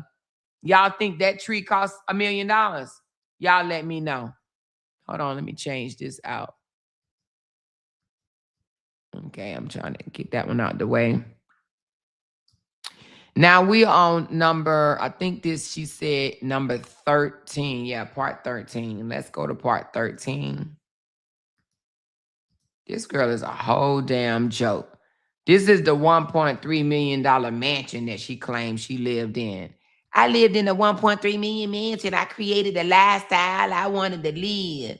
I created the lifestyle I wanted to live. Yeah, you did. Yeah, you did. You sure did. Lying. You created that lying lifestyle. Hold on, y'all. Let me try to sync this shit up. Hey to my healthy and wealthy internet family. It's the internet sister back with part 13 on how I became A gold digger at a young age. So y'all come on in, let's finish up. So you guys know I'm getting picked up from school in the red Honda, a Hyundai. Yep, the four-door Hyundai with Miss, no, it didn't say Miss, it said pretty brown eyes. So Tiki and I went back and forth, like I told you guys in the other video. She was trying to convince me it was a woman car, another girl's car. And I was believing Lil Dave. He said it was his auntie car until I spoke to my cousin Tasha. And my cousin Tasha was a lot older than me, right? And so she was familiar with, you know, more people than, she knew more girls in town than I did. So she was like, cuz I don't think that's his auntie car. And she began to tell me who car, she was like, I think that car belongs to such and such. So I confirmed him again. And he continued to lie to me and tell me it's his auntie car. Even after my cousin told me she didn't think that was his auntie car, she thought that it belongs to another girl, because like I said, she knew more people than I did. I didn't want to believe he was lying to me because he was so nice and I was having fun. And like I said, he was my man. Now this is my boyfriend. Now I'm his girlfriend. Anyway, in my head, that's the way he had me thinking. I mean, he's giving me money. Of course, I'm asking for money to get my hair done, to go shopping, etc., etc. He's coming through. Okay, I mean, I'm in there, y'all. I'm in there. Remember, gold digging is not a feeling; it's a mindset. So pretty much, it's just like I didn't care. I didn't care what nobody would tell me about this man. Baby, I was living life. I got one of the biggest, in town. Anyway, in my mindset. Yeah, his name carried a little weight. So I ain't want to hear about who car it was. But we get deep, y'all. We get deep. Real deep. Real deep. I'm talking about deep to the point where I could see. Yes, I'm with child now. I'm with child. That's just how deep we get. Come back for part 13. Part 14. So, you guys can hear what happened next. How I became a teen mom and a gold digger at such young age. Come back for part 14. Now, while we get to this last part, y'all, the next one is the last one, okay? Y'all, do y'all not feel sorry for this chick? I mean, this chick is delusional, never loved. She was betted on. She was tricked. She was touched. She was molested. She was lied to. She was neglected. She was abused. I mean, do y'all not feel sorry for her? She's been trying to go viral for the longest. She have never went viral. Don't nobody want to hear from her. She's a whole joke, but she's trying to convince the people that she the birthday. She the birthday. Oh, I'm the birthday. I'm the birthday. Stop saying that I'm not the birthday. I am the birthday. I am the birthday. Like, this is a whole joke to me. I almost feel sorry for her. I do. I almost feel sorry for her. So we're gonna listen to the very last one. She's been tossed around, passed around, jerked around by her friends. She don't have no female. I ain't heard no female friends, just all dudes. Okay, all dudes. Her mama was barely in there. She said, "I'm gonna read my comment first." Okay, hold on. Where's your comment? She said, "No, I don't feel sorry for her dumb ass." I don't either. I'm just being facetious. I don't feel sorry for her. I don't feel sorry for her because she let all of this abuse that she endured, okay? That's why she said she's been in the military, because she feels like she has PTSD. But she let all the abuse that she endured turn around, and now she's lashing out on other people. That's why it turned her into a mean girl. It turned her into a evil spirited person. She really has this obsessive, evil type spirit. She came out after her and Candy got into it briefly. And she's the one that started it because she could have at least just put Candy. She could have put it on mute and her and Candy could have talked it out like grown people. But she never became an adult. I think she's still stuck in alternative school. The school that she left off on, she didn't graduate from school. She went to alternative school. She went to the 9th grade in alternative school, and I think she just fell out from there. And that's why she says she has an 8th grade education, because when they took her to that alternative school when she was in the 9th grade, I think that was it. She just started chasing D. That was more important to her. But nevertheless, we about to listen to this last one. This last one, and this one, I don't even, I didn't listen to this one. I ain't even gonna lie to you. I don't have no idea what this one even say. But as I was listening to these, I said, this girl is sick. She said they was pimping her, apparently. And now she has a I don't give a F attitude. That's why she did what she did with Dana. Dana was one of her biggest financial supporters. She's tipping her, she's tipping her, she's tipping her. And then she turned around and shit on Dana because everything is, has conditions with it. She's an opportunist, and I told y'all that. I told y'all this girl was nothing but an opportunist. She ain't the only one. But she wants to talk about somebody's childhood. Her mother, where was her mom? She wants to talk about, you are the worst mother? No, she's projecting, you guys. The only people believe that are dumbasses. She is projecting. Her mother was a horrible mother, and therefore she became a horrible mother. And it's going to trickle all the way down, unfortunately, unless there are some changes. Let's take a listen to this babbling toddler. And it's against my religion to tell y'all my business. Have a nice day. So the last video, she just said, Lil Dave just called me and said he would Zelle me $20,000 to leave him out of the Tell It All series. So, and this is what she says. I mean, it's only like 5 seconds long. And it's against my religion to tell y'all my business. Have a nice day. That's how she end her Risa Tisa.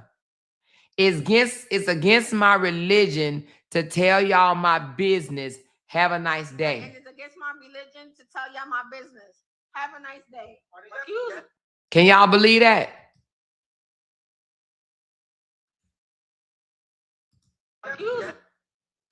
And it's against my religion to tell y'all my business. Have a nice day. After she done went down there and told people that she done slept with men at the age of 13 years old, okay? And then again at 14, then got kicked out of 2 schools, 2 middle schools and a high school. And then on number 14, she said it's against her religion to tell y'all my business. Girl, this girl is a damn joke. She said he ain't sent her shit. She's a thought. Listen, a thought. All for clicks and views. And that's what she does, Kilo. That's what she wants to become viral so damn bad. She fakes a whole life. She fakes her life for clicks and views. Imagine that. She fakes. She stands outside in front of a Ritz-Carlton smelling their damn flowers, wanting people to believe that she is at Ritz-Carlton. This girl tells her audience that she lived in a $1.3 million mansion, but this is the address that she gives the police on the police report when that man, that 4 foot, 5 foot dude beat her ass. She goes online and tell people that I got a dirty face, dirty body, dirty hair, dirty shoes, dirty clothes, dirty shirt, and dirty hat. But she posts online like this. She talks about my husband. She talks about me, my daughter, my husband, my other children. But yet her mammy failed her. Her mammy was not there for her. She started having sex at 13 years old, saying, I went to Everett's. I went to Everett's. And here's another thing, y'all. She claims she got it out the mud and built a business. No, she didn't. She got it off of somebody else's back while laying on her back. She laid on her back. She laid on her back to get what it is that she now has. Her business have Kevin name in front of it, and she already said out her own mouth, Kevin was my lover. He was my lover. How many lovers did it take for her to get the business that she now has? She said out her own mouth that she got what she have off of somebody else's investment, off of somebody else's money. I believe she's teaching her daughter to do the same thing. Her daughter posts on social media. If I talk to a guy within the first week, he has to give me a $500. What is she teaching her daughter? If her daughter was a CEO, like she said, we building CEOs of what? Of what? Being a gold digger? Selling ass? Fucking on niggas? Like, come on. But yes, you want to put down my parenting, my grandparenting, and shit on my daughter because my daughter chose a long life opportunity versus a BBL, a car, and being a thought. Huh? What is she the CEO of? Riding around in a parking lot of somebody else's area at 7 o'clock in the morning? What is she the CEO of? I created this life off of somebody else's money. She said that out her own mouth. I created this life off of somebody else's money. I created this life off of somebody else's money. Off of somebody else's dime. Off of somebody else's sweat and blood. That's what she said. I created this life off of somebody else's money. She didn't create no lifestyle. But yet she'll come online and she'll tell people, I create this lifestyle. But yet, did you tell them for tricking? Is that what she's teaching her daughter? Is that what she's teaching her daughters? Get money from somebody else. Get you a BBL. Let them fall in love with your lopsided booty. And when they fall in love with your booty, you don't need no education. You can retire off of somebody else's money. Listen again for yourself without the music this time. Hey y'all, it's the internet sister. Some of you guys know me by the internet sister from off of YouTube, Facebook. Then some of you guys know me here on TikTok by Mommy Tycoon. So story time. I have been following this little true saga for 2.5 years, and a waste of time. 2.5 years, I can't get back. I have lost myself, being nosy in somebody else, drama, love story, and now I'm ready to tell my story. So story time. I'm a retired gold digger. I know that sounds so harsh, but can I keep it real with you guys? If you know the internet sister, then I'm very transparent. I'm a transparent person. I try to keep it real. I try to, keep it 100, yeah, just stay, keep it real, stay true to myself and true to my supporters. So, yep, just like I said, I'm a retired gold digger. I have never experienced love before. Like, I never experienced, I feel like I have came in contact in my relationships where I feel like, yeah, I have been in relationships where guys have really loved me. But as far as me falling in love with them, I think my love that I have experienced in life have been conditioned love and not unconditioned love. And some of you guys may know the difference between conditioned love and unconditioned love. Well, I just feel like most of my relationships, my love have been based off of materialistic things, what a man can do for me. I created a lifestyle that I wanted to live. However, it was my lifestyle, but it was being sponsored off of somebody else's income. Did y'all just hear that? My lifestyle was being sponsored off of somebody else's income. However, it was my lifestyle, but it was being sponsored off of somebody else's income. Y'all hear that, right? Y'all hear that, right? Huh? I created a lifestyle. What now? Materialistic things. What Oh, shit. Hold on. I'm sorry. Hold on. men can do for me. I created a lifestyle that I wanted to live. However, it was my lifestyle, but it was being sponsored off of somebody else's income. She said it out her own mouth. But yet she'll go over to her channel and act like she big shit. Like she created that lifestyle. Like it was her sweat, blood, work, and tears. That's why she has no respect for the military.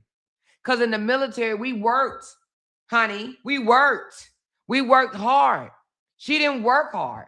She created the lifestyle that she wanted off of somebody else's income. Unconditional love. Well, I just feel like most of my relationships, my love have been based off of materialistic things, what a man can do for me. I created a lifestyle that I wanted to live. However, it was my lifestyle, but it was being sponsored off of somebody else's income. That alone, y'all. That alone, the fact that she thinks that she is responsible for being where she is, huh?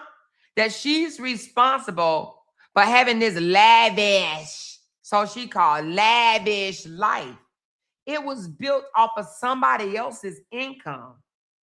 But she want to go over on YouTube and act like she did this shit. Like she's some King Gene. You ain't King Gene. You created a lifestyle off of somebody else's work. Somebody else had to sign their name. Yeah, you got on your back. You got on your knees. But who taught you that? Who taught Jeannie, janky, jealous Jeannie, that she had to screw her way up? This girl says she created a lifestyle that she wanted to live, but it was sponsored by somebody else's income. In a relationship where guys have really loved me, but as far as me falling in love with them, I think my love that I have experienced in life have been conditioned love and not unconditioned love. And some of you guys may know the difference. And for her to even say that her love is conditioned love, do y'all know what that means? Like, let's think outside the box for a moment and don't think about just men. Her love is conditional. When she came over here and joined up with us, it was conditional. When she is over there supporting Robert, conditional. She don't have no love for nobody. All that I love y'all and ain't nothing y'all can do about it. Lies. She loved no one. No one. That's why she was able to cuss out Dana. Because she ain't got no love for no one. She don't know how to love. She said it out her own mouth. My love has been conditional. Conditional. Only what she could get out of the deal. That's why she posts up Dawn. That's why she said air conditioned love. What she say? No more. She said air conditioned love. Listen. That's why she posts up Dawn, because she is trying to get supporters from Dawn. This girl has been trying to go viral and do this social media thing for years. I literally just took out this loud, horrible ass music out of her video, and I guarantee you she don't know how to do it. Because she's a horrible content creator. My love is conditional. Yeah, I have been in relationships where guys have really loved me, but as far as me falling in love with them, I think my love that I have experienced in life have been conditioned love and not unconditioned love. And some of you guys may know the difference between conditioned love and unconditioned love. Well, I just feel like most of my relationships, my love have been based off of materialistic things, what a man can do for me. Yep. What a man can do for her and what people can do for her. She came over here. She saw that I was winning. She saw that I was posting up them big ass checks that I was getting or whatever. She saw that and she said, how can I tap into that? Let me go over there and woo her supporters and see if I can tap into that. Now she's trying to go over there and she name drop people. She was on Uppers D. She ain't on Upper D no more. Do y'all hear her mentioning Upper's name? She ain't called Upper name in a while. But she was over there calling Upper, Upper, Upper, Upper, Upper. Upper, upper, upper, upper, upper, upper, upper, upper, upper, upper. Let me, y'all, shout out to Upper. Shout out to Upper. Because she saw all those people in Upper's chat. Now she over there, down, down, down, down, down. Down, down, down, down, down. Why? Because she see people in Dawn's chat. She's an opportunist. She just said it herself. Her relationship is based off of what she could profit. What she could profit. That's all she fucking care about. Unconditional love. And some of you guys may know the difference between conditional love and unconditional love. Well, I just feel like most of my relationships, my love have been based off of materialistic things, what a man can do for me. You know, I created a lifestyle that I wanted to live. However, it was my lifestyle, but it was being sponsored off of somebody else's income. That's crazy. She said it out her own effing mouth, y'all. She said it out her own effing mouth. I bet you I can say I worked for my shit.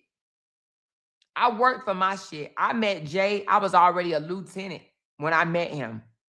He was a captain and I was a lieutenant. I worked for my shit, y'all. And see, that's another reason why she can't stand me. I really did put in work. I really did sacrifice. Okay? I really did sacrifice. I really do have the education. I really do have the husband. I really do have, everything that I said I've had. I have. I do. But she tries to shit on it because she doesn't. She don't have the husband. All she got is a fucking car. And that's if she got a car, because she's forever driving her daughter's car. So I'm believing that she lives vicariously through her damn daughters. I believe she's trying to teach them the shit she knew at 13, 14, and 15 years old. This lady don't believe in education because she couldn't even make it through school. This girl got kicked out and put in alternative school. Alternative school. She was a hellraiser, a menace to society at the age of 13 years old. She can't stand school. She's not going to advocate for school. She got that business off the back of Kevin. But she probably like, oh, well, I slept with him. He better give me something. I slept with him. But she's been sleeping with people since she was 13. She's been tossed around, abused ever since she was 13. Y'all, I've been on for 3 hours. I got so much more to expose, y'all. I can't expose it all one live. But we're going to get into Tavares, but not today or not right now. I may come back in about an hour or so and break down the arrest record of Tavares, what she told the police. And this is the address in which she gave the police that they lived, okay? This is the address that she gave. This is the Camry that she was driving when she was with Tavares. But she's supposed to be in big shit. She gets on her social media platform and act like she's been big shit for years. I've been a business owner for such and such amount of time. Well, when Tavares got locked up, 11, 12 years ago or so, she was driving this car and staying at this house, okay? But she want people to think that she's been big shit, right? But we hear her say out her own mouth that she created the lifestyle that she wanted to live, but it was sponsored by somebody else's income. Her name is not even on her lease. On the lease where she's at now, her name is not on it. Somebody else's name is on that lease. She created a lifestyle she wanted to live off of somebody else's money. I think my love that I have experienced in life have been conditioned love and not unconditional love. And some of you guys may know the difference between conditioned love and unconditional love. Well, I just feel like most of my relationships, my love have been based off of materialistic things, what a man can do for me. You know, I created a lifestyle that I wanted to live. However, it was my lifestyle, but it was being sponsored off of somebody else's income. It was sponsored off of somebody else's income. Does that sound like somebody that's been the big bag to y'all? Huh? Now, I'm not trying to shit on where people live because, I mean, we all crawl before we walk. Hell, I can show you a shitty, trailer that I used to stay in when I was 18 years old. But I'm not out here acting like, oh, I did all this shit or whatever. And then I got to come around and tell y'all because it was because of somebody else's income, that somebody else has sponsored my lifetime, my lifestyle. No, I sponsored my own shit. Now, of course, I'm married now. So Jay and I, we do this shit together. But to sit here and brag about fucking cars and this, that, and the other, when you got to sit here and say out your own mouth, this was done last year, y'all, that she created a lifestyle off of somebody else's income. It was sponsored by somebody else's income. Make that make any type of sense? No. It was my blood, sweat, and tears. It was Jay blood, sweat, and tears. And we're one. She always say, y'all only got one car.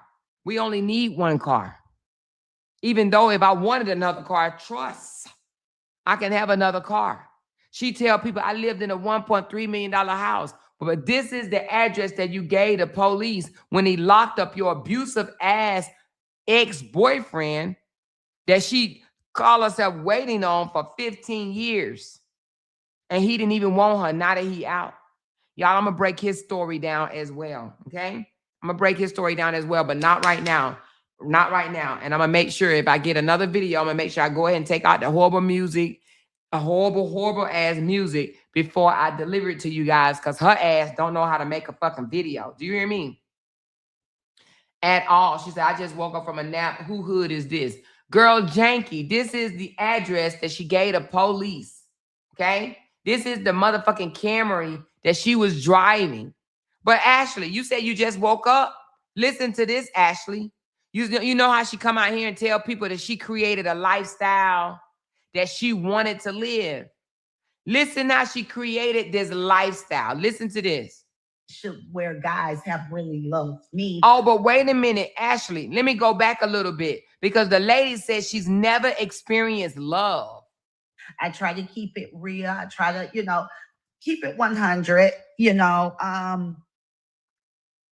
yeah, just stay, keep it real, stay true to myself and true to my supporters.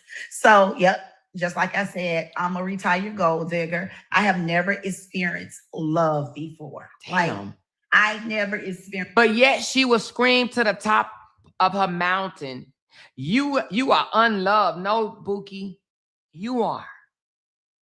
You are unloved. Your feet are unloved. You are unloved. You've never experienced love. Oh my God. Keep it real, stay true to myself and true to my supporters. So, yep, just like I said, I'm a retired gold digger. I have never experienced love before. Like, I never experienced, I feel like I have came in contact in my relationships where I feel like, yeah, I have been in relationships where guys have really loved me. But as far as me falling in love with them, I think my love that I have experienced in life have been conditioned love and not unconditioned love. And some of you guys may know conditioned love and not unconditioned love. She said her non-speaking ass is unconditional and conditional. She just left off the all at the end. Conditioned love and unconditioned love. It's been conditioned love and unconditioned love. I have been in relationships where guys have really loved me.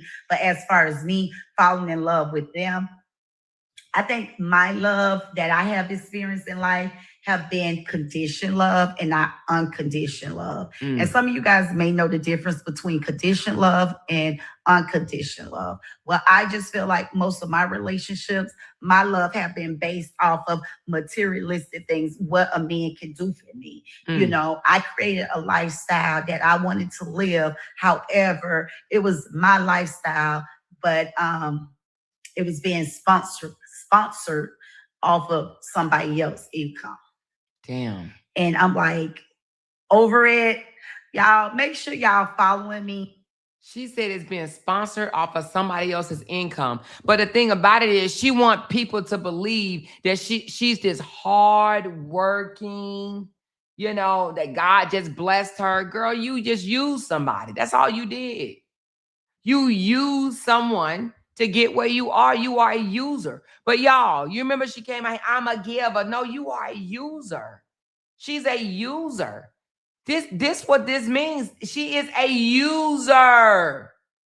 She used people to get what it is she wants. That's why she be giving out flowers. You remember when she tried to give Upper and Keys flowers on stage? She didn't give a damn about no Upper or no damn Keys. She wanted their supporters. She is a user. What's up, Ashley? Girl, you missed all 14 of these horrible ass Risa Tisa ass Janky Janes. So she got condition and shampoo love, huh? Yeah. Shampoo and condition love. That part. Mm, mm, mm. But did you hear her say that she created the lifestyle she wanted to live, but somebody else sponsored it? Yes. But she But was but but just whooping and hollering, talking that bullshit about I had a white man taking care of me, which was untrue. Saying all this bullshit, how she got it out the mud. And you mean to tell me this luxury like horrible more? I'm hearing myself. What I gotta do? all right, hold on. What about now? Let me see. All right, it's good. No, Okay. no, no. I hear it. Oh, hold on.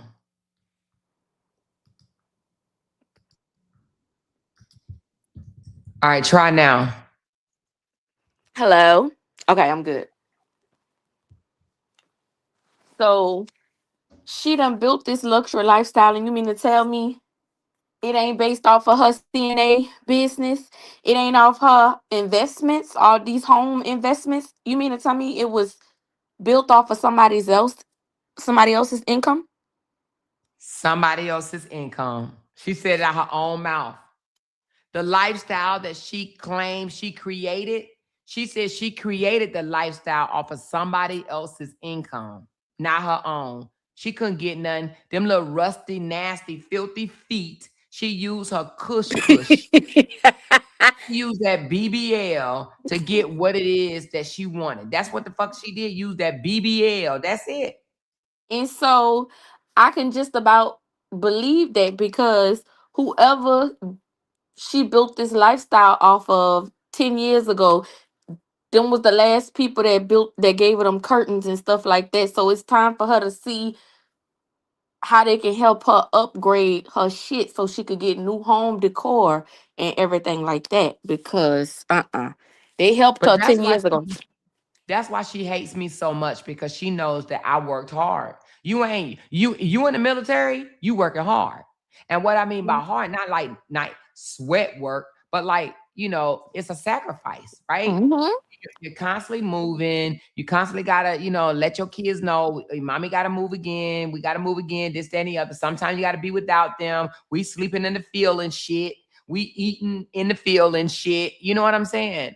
And it wasn't an easy life.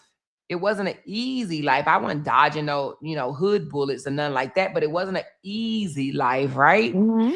But at the end of the day, it paid off. So she tries to downplay my lifestyle and lift up hers because she was on her back at an early age. I don't know if you heard, but she said that she started sleeping around at 13 years old. What? Oh, yeah, you missed it. But Amor, just like my mama said when she came out here calling veterans wear VA recipients, my mama said, Mhm. listen, the government ain't gave y'all shit. Y'all got it out the mud. Y'all earned that. Y'all deserve every goddamn penny they give y'all every month.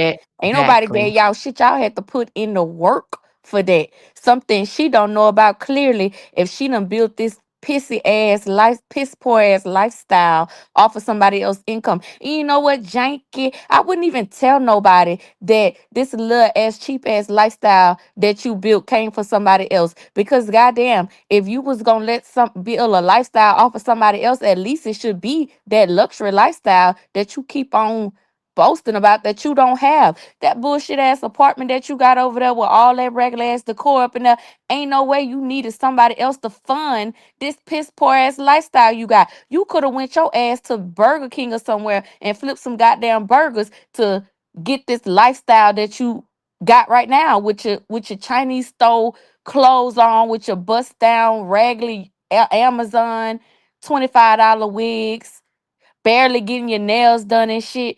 You didn't have to go lay on your back and get somebody else to fund this lifestyle that you got because you ain't got much. This shit, you keep saying you live in luxury. You not living mother effing luxury. You should have got off your back and went pick cans or went washed some cars or did something to fund this piss poor ass lifestyle that you living. I wouldn't even told nobody this shit. Unless my lifestyle, if you was up in a house like Amora, in a really in a neighborhood like Amora, in them these neighborhoods that you claiming you hate, then maybe you could be out here bragging saying somebody else funded it. But on top of that damn uh shopping mall, I wouldn't tell nobody no shit like that Amora. And you know what I think? She truly is an opportunist and she tried to use different things to come up. Do you know she changed her whole religion to try to come up? She tried to become a Mormon and to get to be close to white folks. We're gonna get there. We may not get there today, but she wanted to get close to white folks because those are the ones that she wants to be, to get the contracts for her business. Her business Wow. is caring for elderly seniors or whatever. So she became a Mormon or whatever so that she could be a part of the white community. But do you know she literally already gave that shit up? She gave that Yeah, up and said I that figured that. I no ain't longer a Mormon, but she claimed it's because people were calling and saying this and saying that. But she was going to that church or whatever, and she'll do anything at this point. That girl would do anything to get ahead. She changed her whole fucking religion and became a Mormon trying to get up. I told y'all This when I thing came say, when I hold on. first was tagging on her, I said she's a hit a lick type of female. Everything she do is a hit a lick. It ain't nothing that she done, built for herself or got out the mud. She is a hit a lick type of person, and that's why she was She trying to get is. get that money from the SBA. She was trying to hit her a lick real quick. That's all she's ever been. But she out here talking about somebody else. Look at this. Yes, it's true. Robert Hampton, internet sister, is a Mormon. She only became a Mormon just to try to tap into that community. You know what I mean? Just try to tap into that community. None of this shit is real with her. She probably was there like, oh my God, I can't wait to get out of this bitch. I'm just trying to get some of y'all to be my clients. Oh my goodness. With that filter that she say she don't wear, that she always talking about somebody else got on, but she filter down right here. Super Leo says Mormons doesn't even believe blacks are human beings. Wait a minute, what? What? Girl, don't you tell me that. I know Don't you let me go down lying. the rabbit hole of that. So do you actually believe that Jeannie want to be a Mormon and ride on her bike and go from door to door? Yeah, right. Imagine her on her No, bike. it's an opportunist thing. It's an opportunity. She just trying to look for the. She told me she's tired of having to, pitch her business to these white people, right? But that's who funds her business. That's who fund her business. That's who funded from the beginning, Kevin. What Yep. did she say? She got her shit off the backs of someone else. Poor Kevin. What Kevin at now, more? Did you find out Trying to anything? figure out when she gonna sell that goddamn business so he can get half of his money so he can lead his deranged ass girl where she at. They tried to sell the business and it wouldn't sell. She tried to sell it for $150,000 and it would not sell. I know you lying to me. Not 150. 150. That's and but yet she says successful. That's why successful 150 doesn't sound like successful to me unless you selling a fucking popcorn stand, but not no whole goddamn business. I know you lying. Yeah. Girl. Girl. Not 150. So that means she ain't even clearing that a year. That's what I'm saying to y'all. That and for her to sit here and act like she's such big baller, that's why she's so mad. That's why now I don't want to fight with you, Nathaniel, because she know I'm going down the rabbit hole on her ass. She know I'm doing it. See, I wasn't even gonna do it, but she know I'm pulling papers. Mm-hmm. I'm pulling documents. She wants to sit here and be like, oh, you asked a man for money. First of all, I was in Vegas at the goddamn casino, asked him and said I would give it back to you Friday. It was like a Tuesday or Wednesday and said I'll give it back to you Friday. He didn't even have it. He never gave it to me, but she want to use this story. She want to use this story. And you know of all people, and I know her mama know, when you at the casino and you done fed the machine so much money, you think, oh my God, I'm not going to leave this machine. It's going to hit. So I Yep. called up a couple of people and asked them for some money. And listen, the one person that did give me $100, I gave it right back to her the next fucking morning. The next morning, I was at the casino, fiending like crazy. That's it. And Jay wasn't waking up for my ass. He turned the phone off on me. Cause He ain't said, no, nobody I'm not got giving you time no for money. that. Come on. I was over Gambling at the shit. casino. I want money. I want money. I want money. So, she up Well, and you I ain't can't have to lay believe on your you. back for it. I would rather call and ask somebody that I consider to be cool with for the money than to go lay on my damn back for it. If she had a damn gambling addiction, ain't no telling what all she would have did. Ain't no telling what all she done did So just to 10 keep in that a row. damn roof over her head over there. She would have sucked off 10 people in a row. So Because would have. that's just what she used to doing. Look at these Dead nails. machine gon' hit. Come on, let's Look at go these down. nails. Do you see this? Look at these nasty fingers. Look at them. They all look like thumbs. Look at them damn glasses. What the fuck? It look like a bubble in it, don't it? Yeah. Oh, let me send you this one or more. Hold on. Somebody sent me this. I want to hear this. I want to hear this one more time. Her say she created the lifestyle off of somebody else's shit.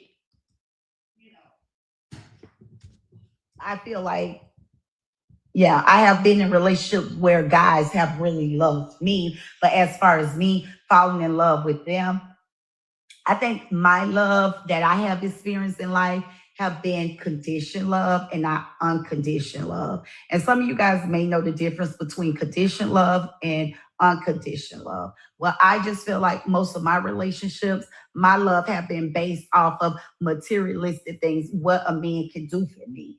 I created a lifestyle that I wanted to live. However, it was my lifestyle, but it was being sponsored off of somebody else's income.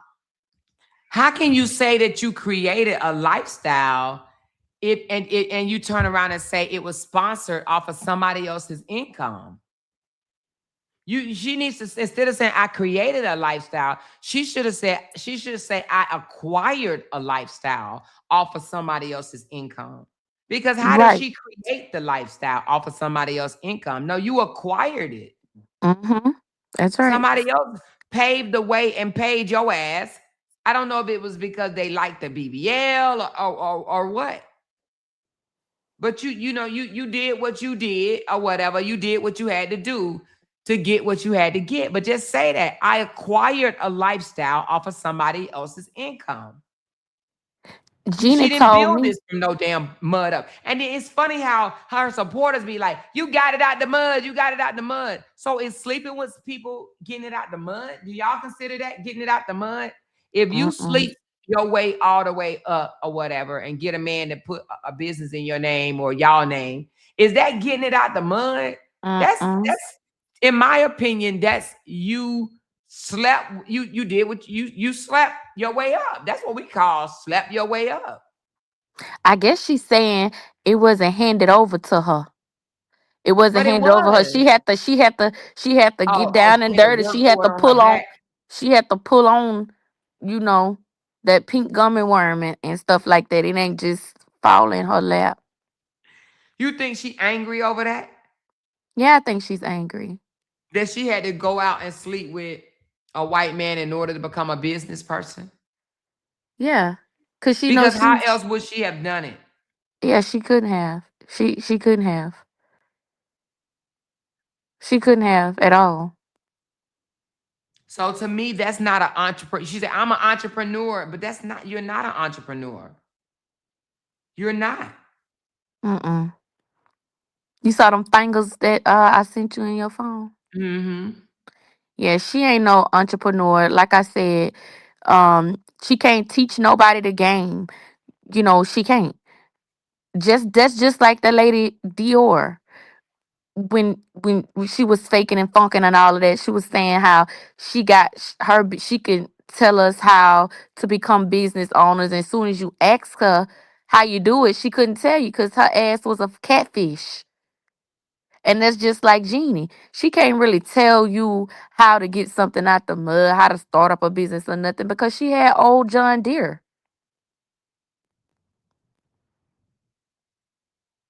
Mm.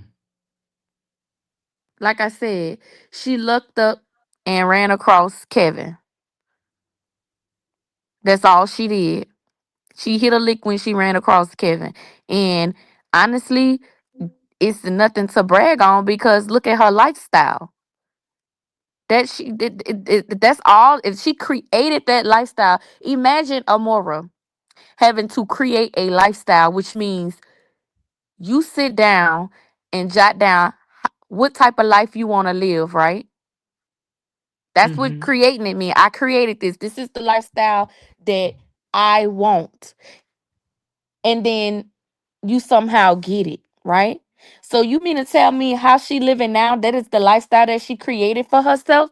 You mean to tell me you didn't create your a lifestyle where you owned your own property, your own land, you owned all this stuff?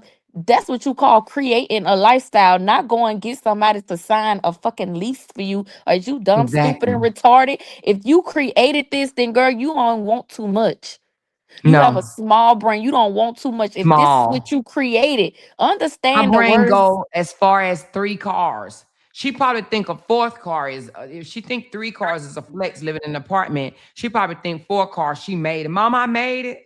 I got set of keys, mama. 4 set of keys. I made it. But look this is a business that she tried back in 2019. Now she says she's been a successful business owner for years, right? But look what she tried back in 2019. I think at this point, she was just trying any damn thing. She was so obsessed with a BBL. Okay. This chick 7 years ago in 2019 said BBL have the equipment to help enlarge. I mean, BBB have the equipment to help enlarge your butt. Butt lift 6 sessions, $199. Look at this Oh my shit. She was God. literally gonna suck cheeks in or whatever. Suck. This shit look painful than a motherfucker. First of all, is people doing this shit? Is people I going ain't to never get their heard of nothing like butt? that before ever. Oh my God. Like what the This that fuck? basement bullshit that people was doing. And she was offering it. She was literally offering this. For $199. Jeannie, your ass should have been somewhere in prison. It says butt enhancement super shaper with lipo pads. What? Oh Body my Beauty goodness. Bar. And I believe that Oh my she fucking owned this and she tried motherfucker. it and it went flop. Who this? Sorry. She's so obsessed with BBLs and a car. That equals good mama to her. I'm a good mother. I gave my daughter a car and a BBL. I am the best mom. You're horrible. Your daughter is walking and she's just going to be nothing but a nurse practitioner. But my daughter, she has a BBL and 3 cars. She I'm has a mommy of the BBL and year. she's doing well. And I'm my mother of the year. You're not mother of the year because you sending your daughter to go get a nurse practitioner degree. Mine got a BBL and a car. Three sets of car keys. Oh It's my sick. God. It is. It's sick. She Very much got her life so. off the backs of somebody else. Somebody else. Yep. That's sad that she can't even say. She needs to get the I created out of Out her. it. Yay. She need to get rid Yeah. of I created because you ain't create shit, Genie. Nothing. You did not. You did not create shit. No, she Yo, acquired. She just acquired. no, they say she online right now. I don't give a damn. And let me tell you something. She can't say nothing. I know she's gonna try to say, "Oh, your daughter still had the same car after 11 years." She's still driving her same BMW after 10 years. Cause I know that's what she's gonna try to say. You had your daughter in a vehicle for 11 years. Yep. And she makes good money and she owns her own townhome. Now play with it. This girl She ain't never still. owned shit. But I know how to make this girl come out. I know how to make her come Oh out. She no, just said yesterday, I'm not going back and forth with Nathaniel because she's making money off of this, and I refuse to go back and forth for her. Girl, bye. You gonna come out here because I know how to make her ass come out here. This is what she she on. wanted. She should have left me the fuck alone. And then she's gonna talk about, I just respond to her. No, bitch. I was minding my business when you came and interfered with my business This what you wanted. So She now over I'm there going showing down the that rabbit old hole mansion, and I want to know Amora. her mentality. And now I know that she's never been loved, never been Mm-mm. loved. I bet you I wasn't having sex at 13 years old, Me talking about either, some my girl. man, my man, my man. That's actually sick. It's actually sick. It really is sick. Yeah, she over there showing her old pictures, the old mansion that she used to stay in, showing pictures of her and her dollars all dressed alike when they was little kids and stuff like that. I don't know what that's supposed to prove. I mean, She don't show y'all the good stuff. she said you ain't showing the good stuff, Amora. You just showing all the bad stuff. Hold on, let me listen to this recording. You could talk. I want to listen to this recording somebody just sent me. Okay. Y'all, I'm over here in her bushes.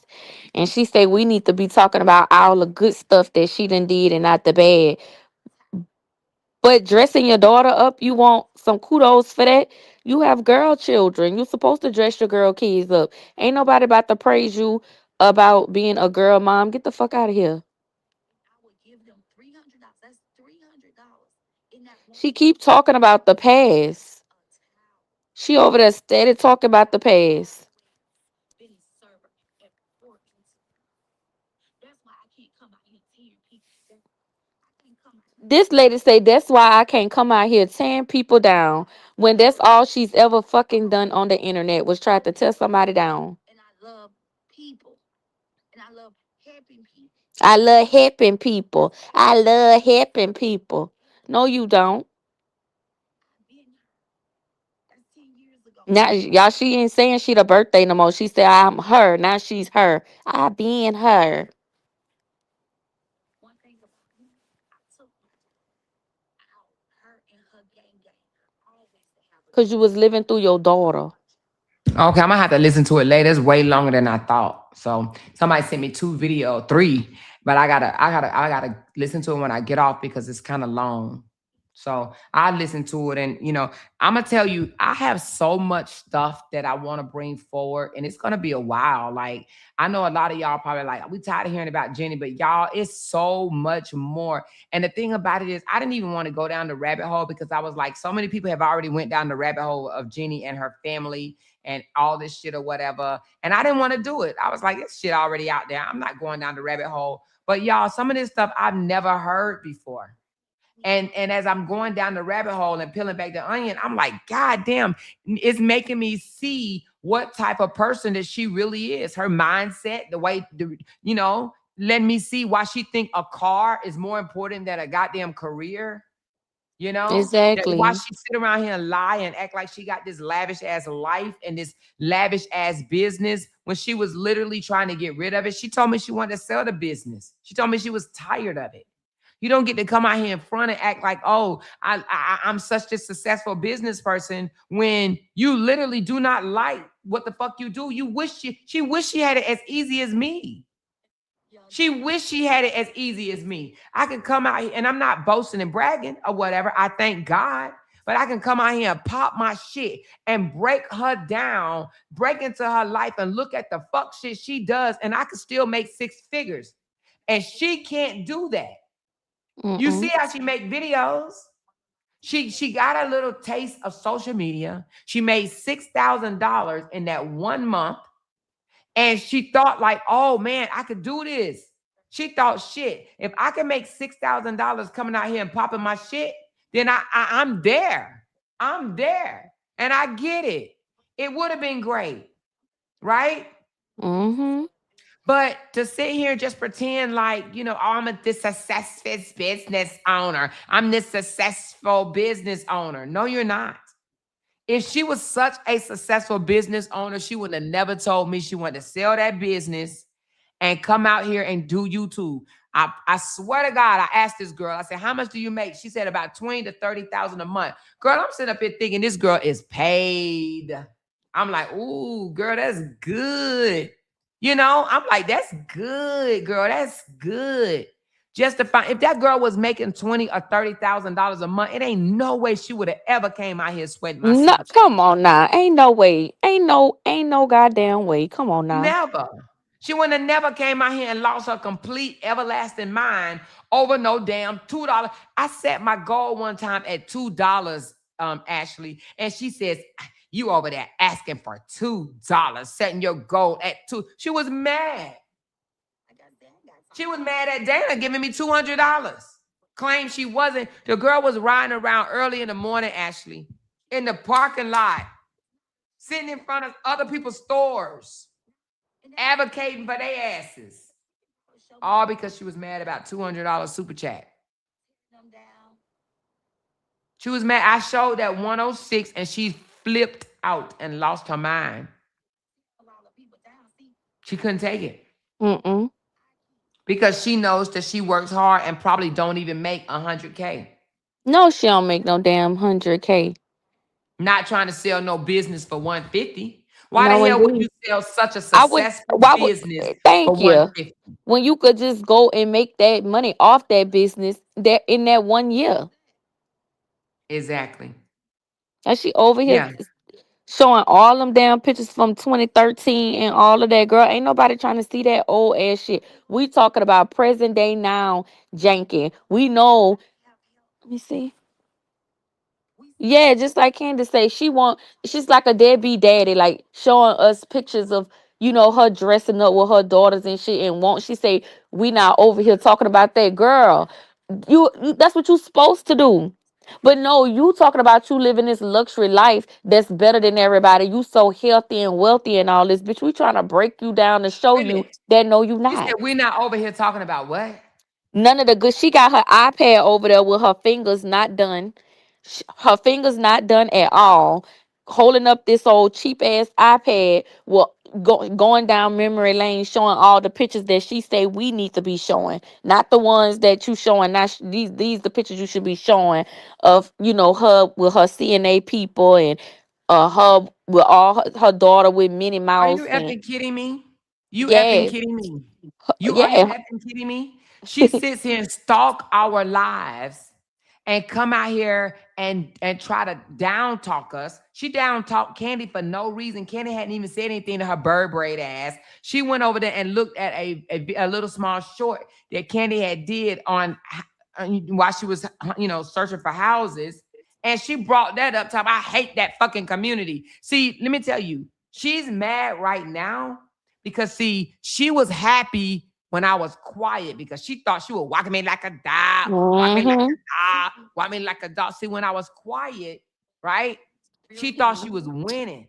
But now that I'm pulling back the fucking onion on her ass, now I don't want to fight with you, A. I don't want to fight with you, A. You should have said that in January, in February, in March, in April, in May, and in June.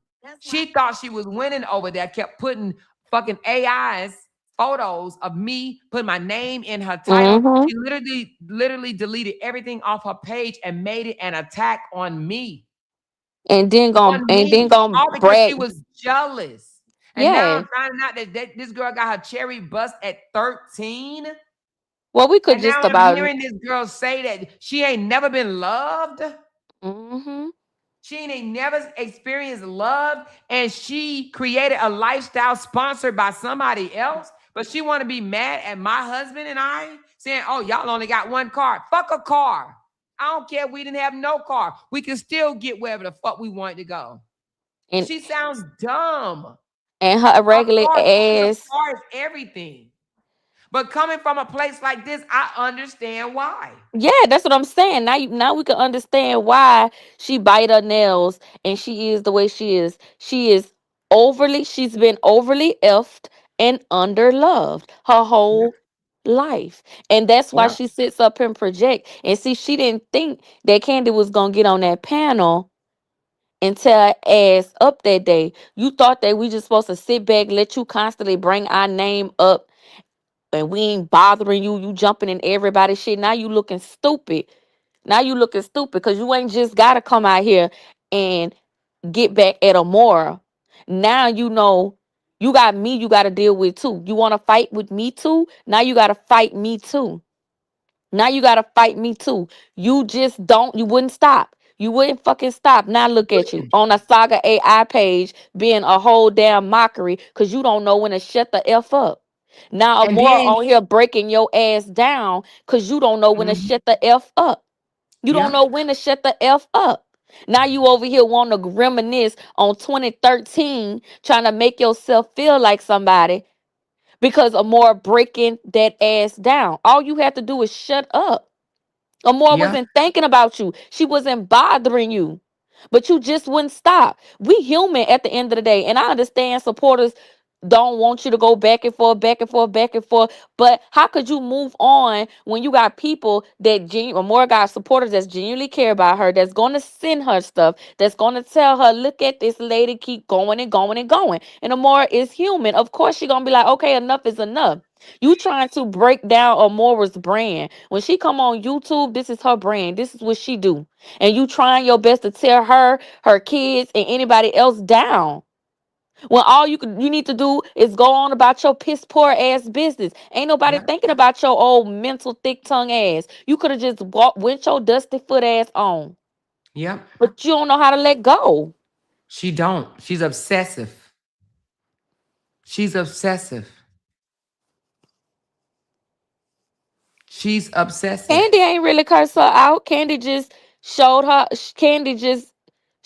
Oh Candy yeah. Candy showed Now she's what saying time it this. was. Now she's saying Amore couldn't do it alone. It's three of us tagging her ass. Girl, you had seven people going at Amore on a panel. Oh And yeah, yes, she did say that. and recruited some losers over there. They're send-offs, those spin-offs. Them motherfuckers over there making them goofy ass songs ain't nothing but send-offs. They over there doing Janky's work. Fuck them though. I hope you're not listening to them. Somebody had sent me some. I told them, please, in the name of the Father, don't send me nothing else that them spin-off ass bitches over there sending you. Please don't send it to me. Please don't. I ain't went and listened to nobody else. My thing is, ain't nobody else. I haven't heard of nobody else bringing up my name, and I not over there watching them people stuff. I am on Jeannie head because Jeannie brought me up. But yeah, she did kept saying that, trying to make it seem like, girl, more didn't need us to come out here I did to not. help her on your No. ass. But the fact that where you weak at because your mental, it would be easier for you to have to just focus on Amora. But you can't think because you don't know. You gotta say something about me. You want to say something about Candy. You want to say you can't focus on one thing like Amora can. Amora could focus on your ass and tear your ass up. But your mental ass can't Mhm. think. You want to pick with all these people in peace, but then whenever Mhm. people getting back on your ass at the same time, now somebody tag teaming you. You could have left us alone. If your problem is with Amora, you think Candy was gonna come out here on the panel and just start cussing you out because you into it with Amora? No. But you keep bringing her up, just like you kept bringing me up and kept getting in my business. I was over there arguing with Brina. Ain't nobody asked you to Mhm. insert your stinking ass in what we had going on. You could have Right. mind your business, then somehow. And why is Bradley listening to her and Brina conversation with his so gay ass? He's so gay. He all listening to y'all. You don't even know what the fuck you're talking about. Well, then what that make her granddaughter? What that make her brother? You done came out here and put Todd in bullshit all the time. That means your brother gay? Cause you kept trying to add Todd in women business. Bradley don't even get involved in this shit. You She mad want because her Brina family. came out here and said that I brought Bradley Car. I ain't come out here and announced that shit. I was talking to her at the time when I wanted to surprise my man with a car, and Brina thought it was a motherfucking flex to come out here and use that as if that's a bad thing because I'm sharing with the people that I love. And then she mad because I'm getting paid doing it. And that's what her supporters are like. Can you please stop? She's capitalizing off of this girl making good ass money off your motherfucking ass this month. Making good ass money off your motherfucking ass. You should have let me make my little pennies doing what the hell I was doing. But she didn't want that. Mhm. I went to Carmelo Anthony's court in the parking lot, minding my own business, and here she go. 2K, how did she smell? How did she smell? Open Uh, panel, y'all. Open panel, y'all. Okay. And now you're hey, gonna sit here and say, D-Ham. I'm just responding to her. No, you're not just responding. You started this shit. Mm-hmm. And You just like started this last shit. time when she thought that we was all into it, I hope AG don't come back out here. I hope AG just go on and just let her stand in her bullshit. Cause AG, that's what she wanted. That's what she wanted. AG need to just go That's what she wanted. ahead. And that's why the other day she called herself trying to apologize to Amber. Amber, I was wrong, Amber. You vindicated. Everything A told me about you was a lie. I got on you for the wrong reason. She had me coming after you for no reason. You vindicated, Amber. Yeah. She's an Cause I opportunist. Cause even me and Candy had talked right before the falling out, and I told Candy, I say, "Not Candy, I don't understand why Jeannie is trying to make this a whole bash Amber thing now. After I done squashed this shit with Amber, like I don't understand what Jeannie was trying to do. It was like no one told her to go do that. No one told her to get together, and now let's make it a smear Amber thing. She went down that rabbit hole, kept messing with Amber for no reason. Nobody ain't tell her to mess with Amber. We had already squashed that shit with Amber already.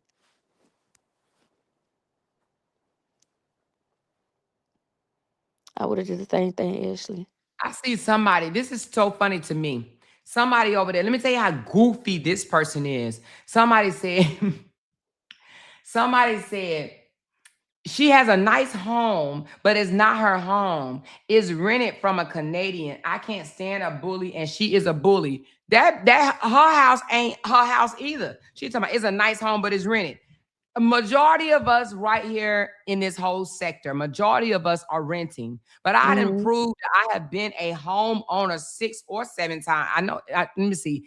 By myself, it's been. Let me see how many houses. I will have to sit there and count, but I have been a homeowner. We've had J6. J6 was the we call our houses J Johnson 1, Johnson 2, Johnson 3, Johnson 4, Johnson 5, Johnson 6. We had J6 in J6 in J6 in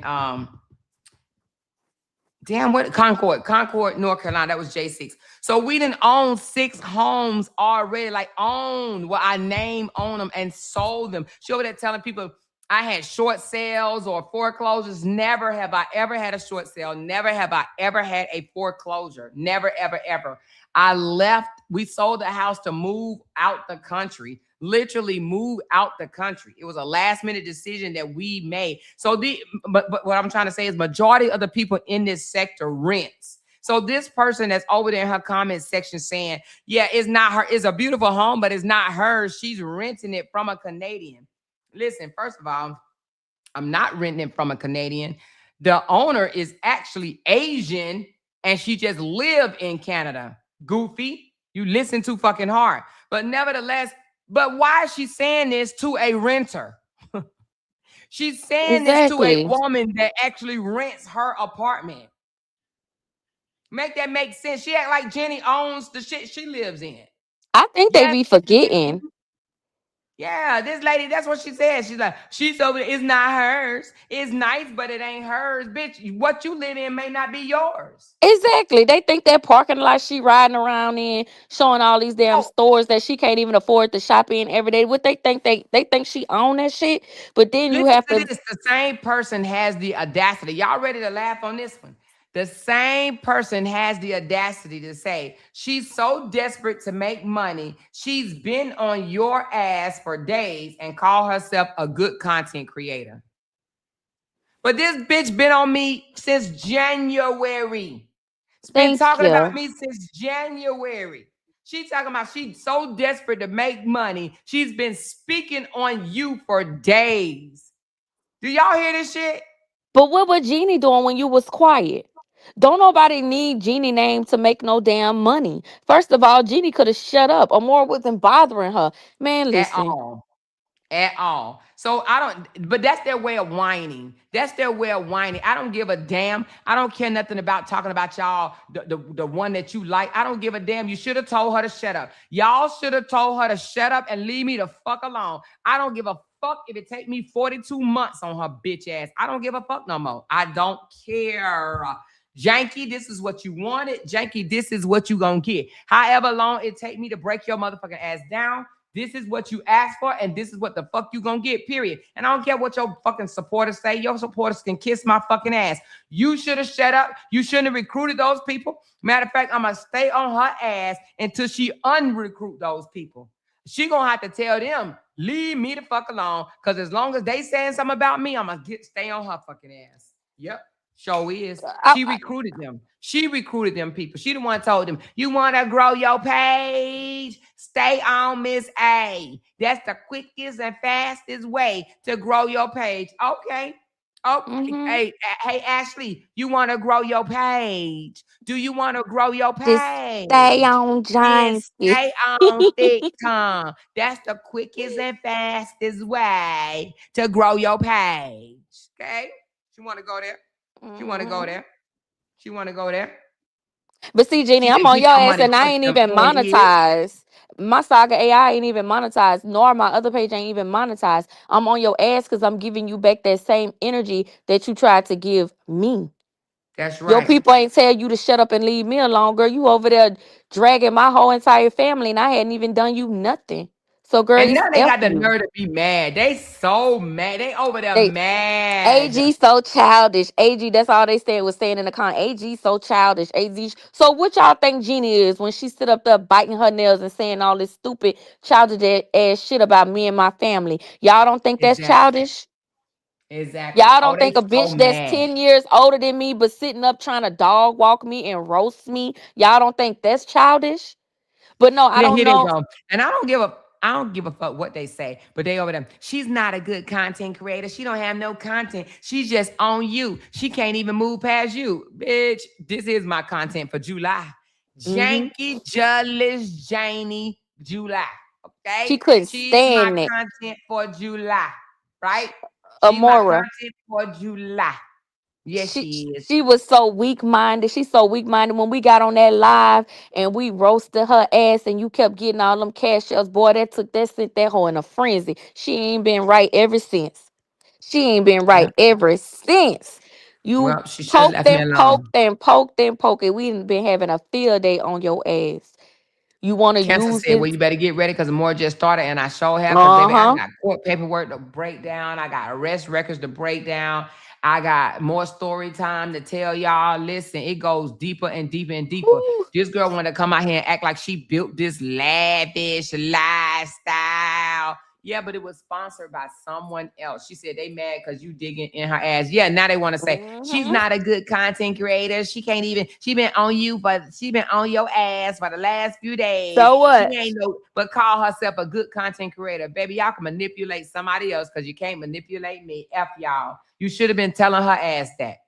They say that in hopes that your supporters will say, "Yeah, more, just leave Jeannie alone. Just leave it alone." We say, "No, no, no, no, no." Y'all gotta admit, Amora went quiet. She was over there Boca going Most, on and and on. she would have been better off having a garden behind that house and sold her products. Exactly. She should have sold her produce behind her damn house than to fuck with me. Cause I'm telling you, like I did not want to fight her. I But did she not want did. to fight her because I was like, damn, I'm sitting up here fighting somebody I was cool with. I don't want to fight her, but she want to fight Dukes up.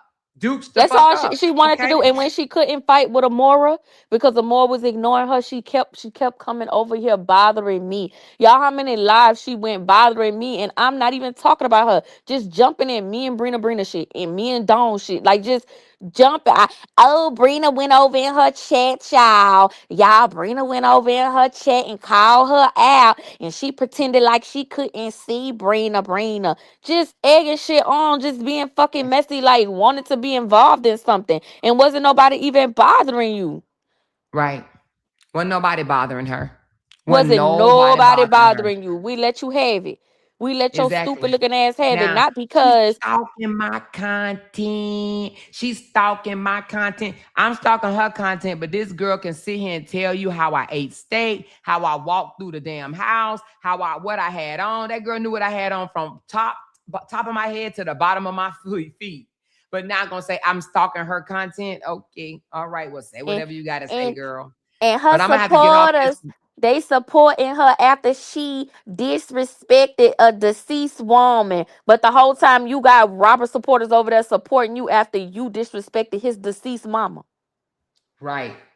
Yo, mammy, yo, mammy, yo, mammy. Yo, But let me ask you mammy. this. Let me ask you something. If your daughter, if you gave her a choice, which one do you think your daughter would choose? A car at 16, a BBW at 18, or help fund a nurse practitioner degree? A nurse practitioner degree any day. This bitch is whack. You know, This literally girl is whack. I'm talking about you, straight up ass whack with her but whack you know ass why our supporters. daughters would do that though?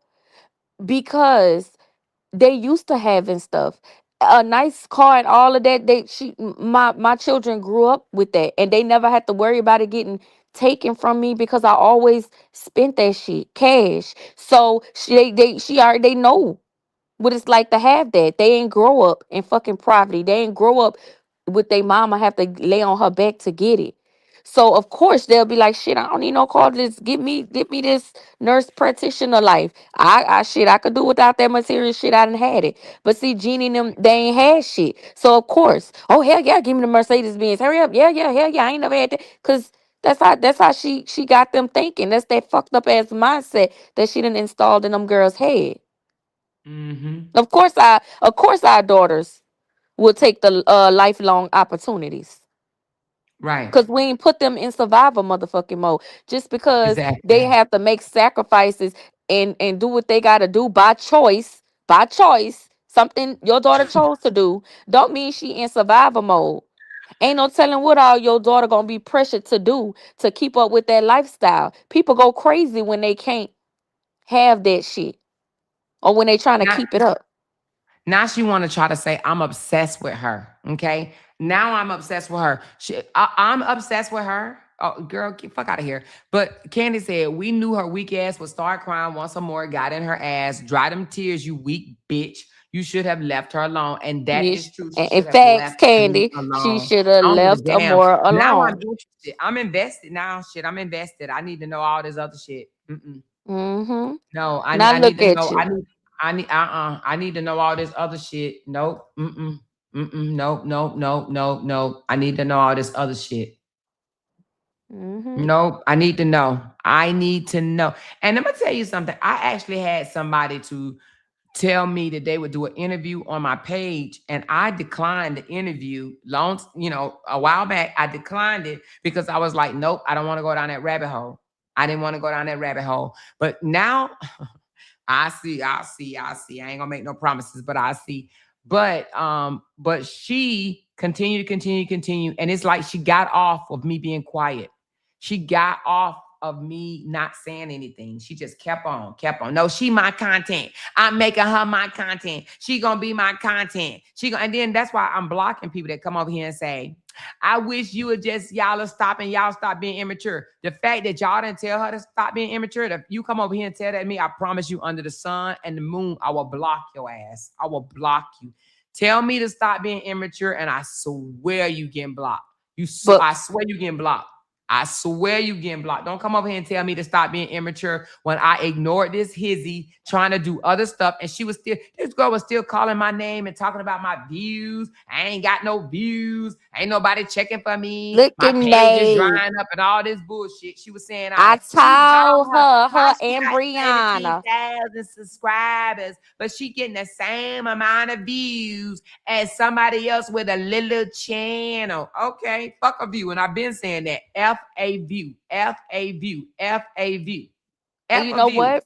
This time Amora gonna be smart enough to know that. See, she's gonna be way smarter than Jeannie. Amora gonna know when it's time to let off Jeannie, because guess what? We all know that the momentum changed. Amora not gonna let that momentum change on her no more. She gonna know when it's time to let that hoe go. But right now, it ain't the time yet. See, Jeannie didn't know when to stop. They know that momentum gonna change every time. If you keep doing the same, like if Amora was to stay on Jeannie months and months and months, the momentum will change. You will exhaust your supporters. Jeannie, your momentum have changed right now because you don't know when to stop trying to beat a motherfucking dead horse. When somebody done moved on, let it go. You had already got your rocks off when Amora was minding her business. That was your time to say, okay, enough is enough. You cannot let that momentum change on you. And Amora, we're not gonna let that momentum change on Amora. We gonna tell, all right, it's just time to go ahead and let up off this bitch, because the supporters will get exhausted. But for right now, it ain't that time yet. So that's what you banking on. You banking on Amora losing that momentum with the supporters getting exhausted. But no, you're actually getting what you deserve right now. But you don't Amora don't need you for her content. You need Amora. That's the fucking difference. You needed Amora for Look at your this. content. Look at this chick. She literally posts this. She 1 hour posts ago for. for the mommy and me BBLs. We were already beautiful mommy and daughter duo. The BBLs didn't make us fine. We already were. So she gonna put up this Polo. photo saying that before the Yeah, mommy I and like me the little BBL. dresses. I ain't gonna hate on the dresses. You know that Fuck look them cute. dresses. I ain't It looking at them dresses. ain't It's the bad. fact that she's saying a mommy and me BBL. Like, girl, you sound How so we whack. know that you got a BBL or not when the picture ain't showing from the bike? So the mindset. You let your daughter get. She said they had the BBL ever since 2014. Her That's daughter crazy is to me. 31 years old. Okay, it is 2026 Her daughter minus was barely 16, 2014. That's 17 when she got a 12 BBL. years ago. She 31 minus 12.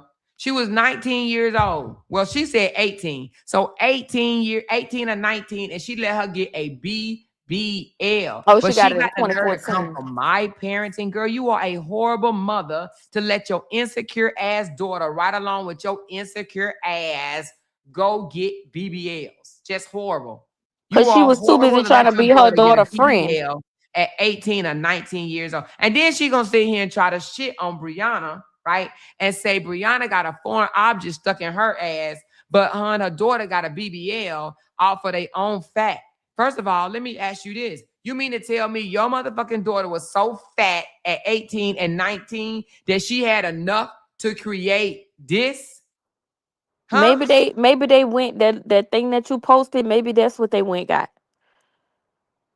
You know, No, the they little the went to little pumper Miami. thing. They Oh, went they to went to my Miami and got a BBL. But she's saying that they took fat from one part of the body to another. My thing is this: you mean I'm only asking because when I had my reconstruction surgery, Mm-hmm. it was two options. It was take fat from another part of your body and build me a breast, or get silicones, right? I mean, Mm-hmm. silicone, yeah. And I said, well, could I take fat from another part of my body? The doctor told me to drop my robe. I dropped the robe. He looked at me. He said, you don't have no fat on you to take. You would not have enough to build two breasts. I didn't have no fat to take. I was well in my damn 30s, well into my 30s. Hell, I was 36 when I found out I had cancer. So I had to be about 37 or 38 when he asked me that. So if I did not have enough fat from my body to build a breast, what if fat come from to build an ass? Well, they probably had to, if she say she went and got some taken out, then that lets you know right there that she had some silicone in her ass, some shots. Because you can't go and get no fat. Well, you probably can kind of get some sucked out, which would be a very dangerous procedure. Most people, when they say they went and got some ass taken out, it's because they got shots. So if they Yeah. didn't have enough fat, they went and got the ass shots. Well, she said they didn't get the ass shots. So I'm just trying to figure out. She's saying that they didn't get the ass shots, but saying that they took fat from another part of the body at 18 or 19 years old. Where are you harboring fat? Right. Where are you harboring fat? They went and got a little silicone or more. Because if you look at it, it is theirs is not like a lot of people who went and got the fat transfer. She just don't want to admit it, but yeah, she went and got a little Yeah, so anyway. But she trying to silicone say in her ass. her BBL is gone already, is what she trying to say. But Because my in thing is, 2014, they really wasn't doing transfers yet. You remember Nicki Minaj and all of them and K Michelle back then? Fat transfers really wasn't that popular. It was way more expensive back in 2014 and all of that. Back then they was heavy on the ass shots. She went and got ass shots. People really ain't start A lot of people really ain't started doing them transfers and stuff until probably 18 and stuff. A lot of people started really getting them. They was affordable in the black community. But for the yeah. most part, people was going to the basement back in 2013, 2012, 2013, 2014. They was going to the basement and getting the ass shots. Ass shots was that's what Nicki Minaj and them wasn't getting fat transfer back then, and they was rich. They was Yeah, going to well, get the she said ass she got it shots. in 2014, so she Yeah, told and on she got herself. that shit in 14, the ass shots like the fuck. Oh, well, I don't know what it is, but I just know that I didn't have enough fat on my body to build a breast. So I want to trying to figure out how the fuck they got enough fat on their body to build a ass, baby. They got a So little anyway. silicone mixed with that shit. But she wants to talk about my parenthood. Every time she talk about my parenthood, I'm gonna bring. I don't care what she talk about now. I don't give a damn. But I'm gonna highlight her parenthood and her motherfucking mama parenthood because the girl said out her own damn mouth, her own mouth. And what I'm gonna do, y'all, I'm gonna do a video and I'm gonna put all of them together without the music. And if y'all want to go back and listen to her horrible ass story, you can. If you don't have to.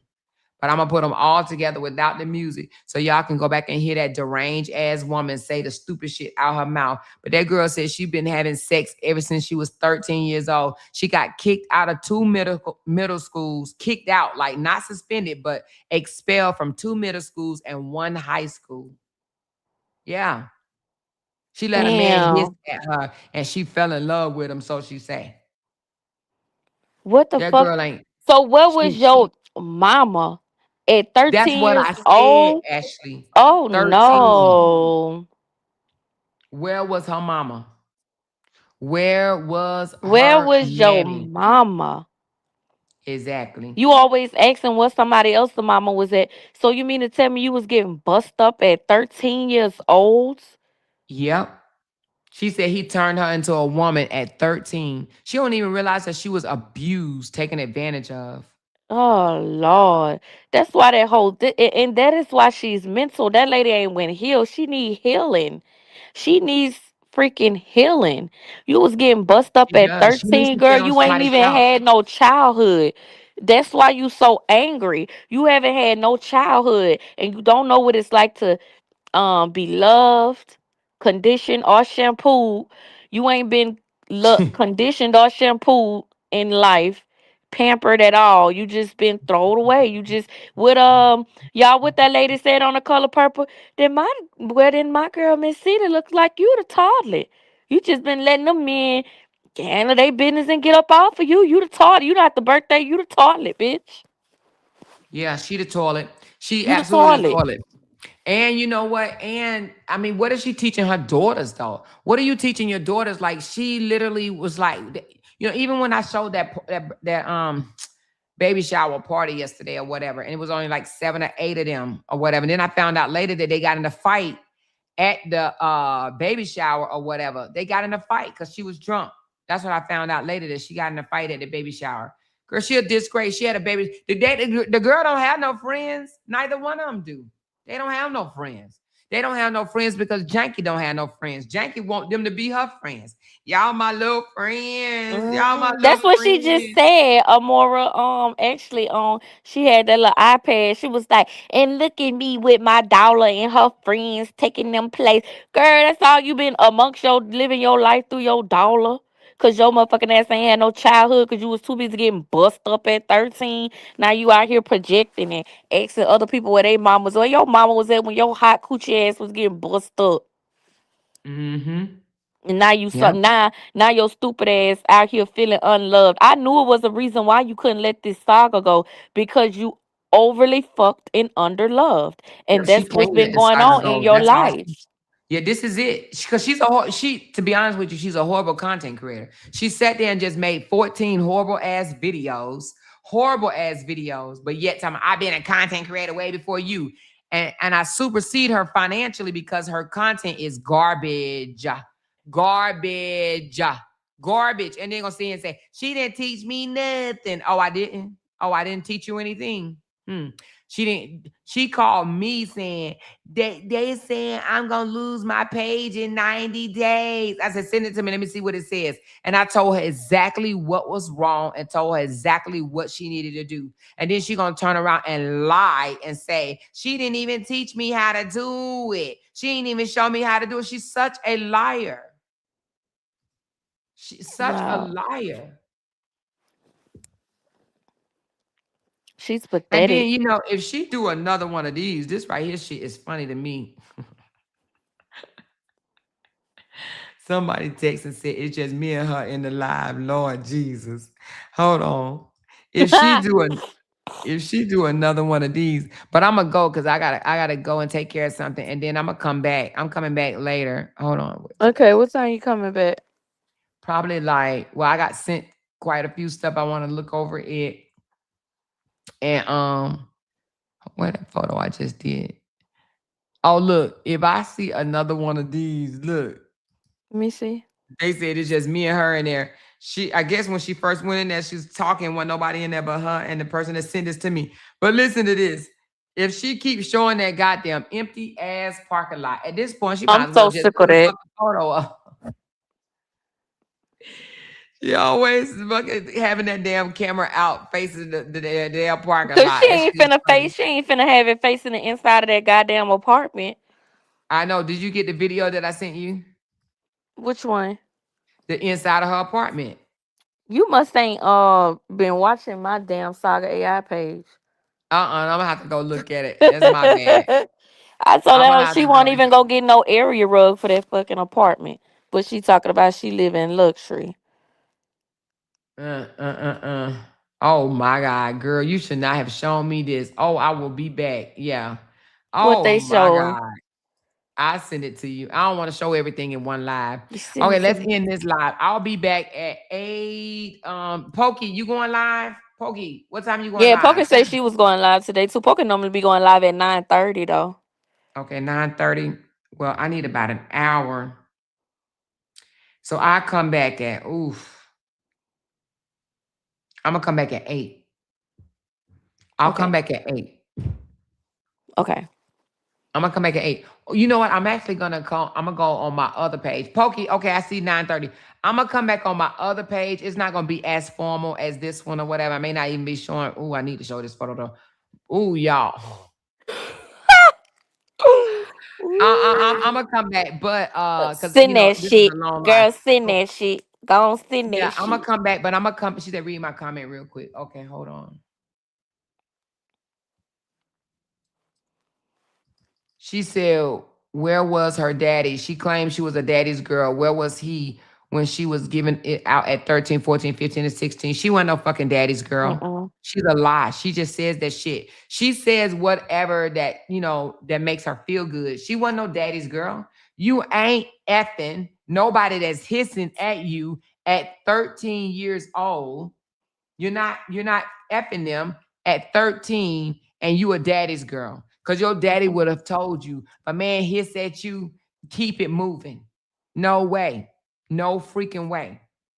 But want And to she talk said, about how my my mama daughter brought me walking up. in extreme heat. Her ass is walking, and she could have been raped, got men hissing at her. She could have been raped at 13. You think I would have had my 13-year-old walking through some fucking woods to get home? Girl, bye. Shut the fuck Exactly. up. She could have been raped and everything. She said, Amore, how she calling you a stalker in the same post with a screenshot of her following you? I know you she my learned. stalker. She my stalker. Elevated. But let me play the Gold Met song, and then I know I didn't meet the goal, but I'm just gonna play it anyway. I like hearing it. And then we're gonna come back, and I'm gonna come back on my other page because I don't want that page to lose its momentum. Because I got new subscribers on that page as well that don't even know nothing about this page. So Okay. let me play the Gold Met, and I'll call you in a bit, Ash. Okay. All right, y'all. Talk to Okay, y'all darling. later. All right, Bye-bye. love you. Talk to Love you. you too. Bye-bye. All right. Hold on, y'all. Let me play the Gold Met, and then I'm gonna get off. And give me about an hour, and I'm gonna come back, and we're gonna talk on the other page. Go Met, yeah, it's up now. Big super chest, hit up, cash sound, screen say go. That's facts now. Run it up right now. Go Met, yeah, it's up now. Big super chest, hit up, cash sound, screen say go. That's facts now. Run it up right now. Go Met, yeah, it's up now. Big super chest, hit up, cash sound, screen say go. That's facts now. Run it up right now. Go Met, yeah, it's up now. Big super chest, hit up, cash sound, screen say go. That's facts now. Run it up right now. Go Met, yeah, it's up now. Big super chest, hit up, cash sound, screen say go. That's facts now. Run it up right now. Go Met, yeah, it's up now. Big super chest, hit up, cash sound, screen say go. That's facts now. Run it up right now. Thank you, ladies, so much. I didn't even see the gifted memberships from 200. I did not even see that. Thank you so much for gifting 5 memberships. Thank you so much. I appreciate you, love. Listen, you guys, I'm coming back in an hour, but I'm coming back on my Real Talk with Amora page. I'm going to be posting some stuff on my Facebook as well. I may even post this photo, but I got to explain it, so I don't know. But anyway, listen, y'all hit that thumbs up button on the way out, and I will talk to you guys in an hour, okay? Love y'all. Thank y'all so much for the support. Talk to you soon. Bye now. Because they can't make $1 without mentioning down one of our names. She kept talking about that family. Hoes over there about She kept talking about that family. She kept talking Internet about that gangsters. family. She kept talking about that family. She kept talking about that family. That family. She kept talking about that family. Talking about that family. These motherfuckers don't be wanting to listen on them. Because they can't make $1 without mentioning down one of our names.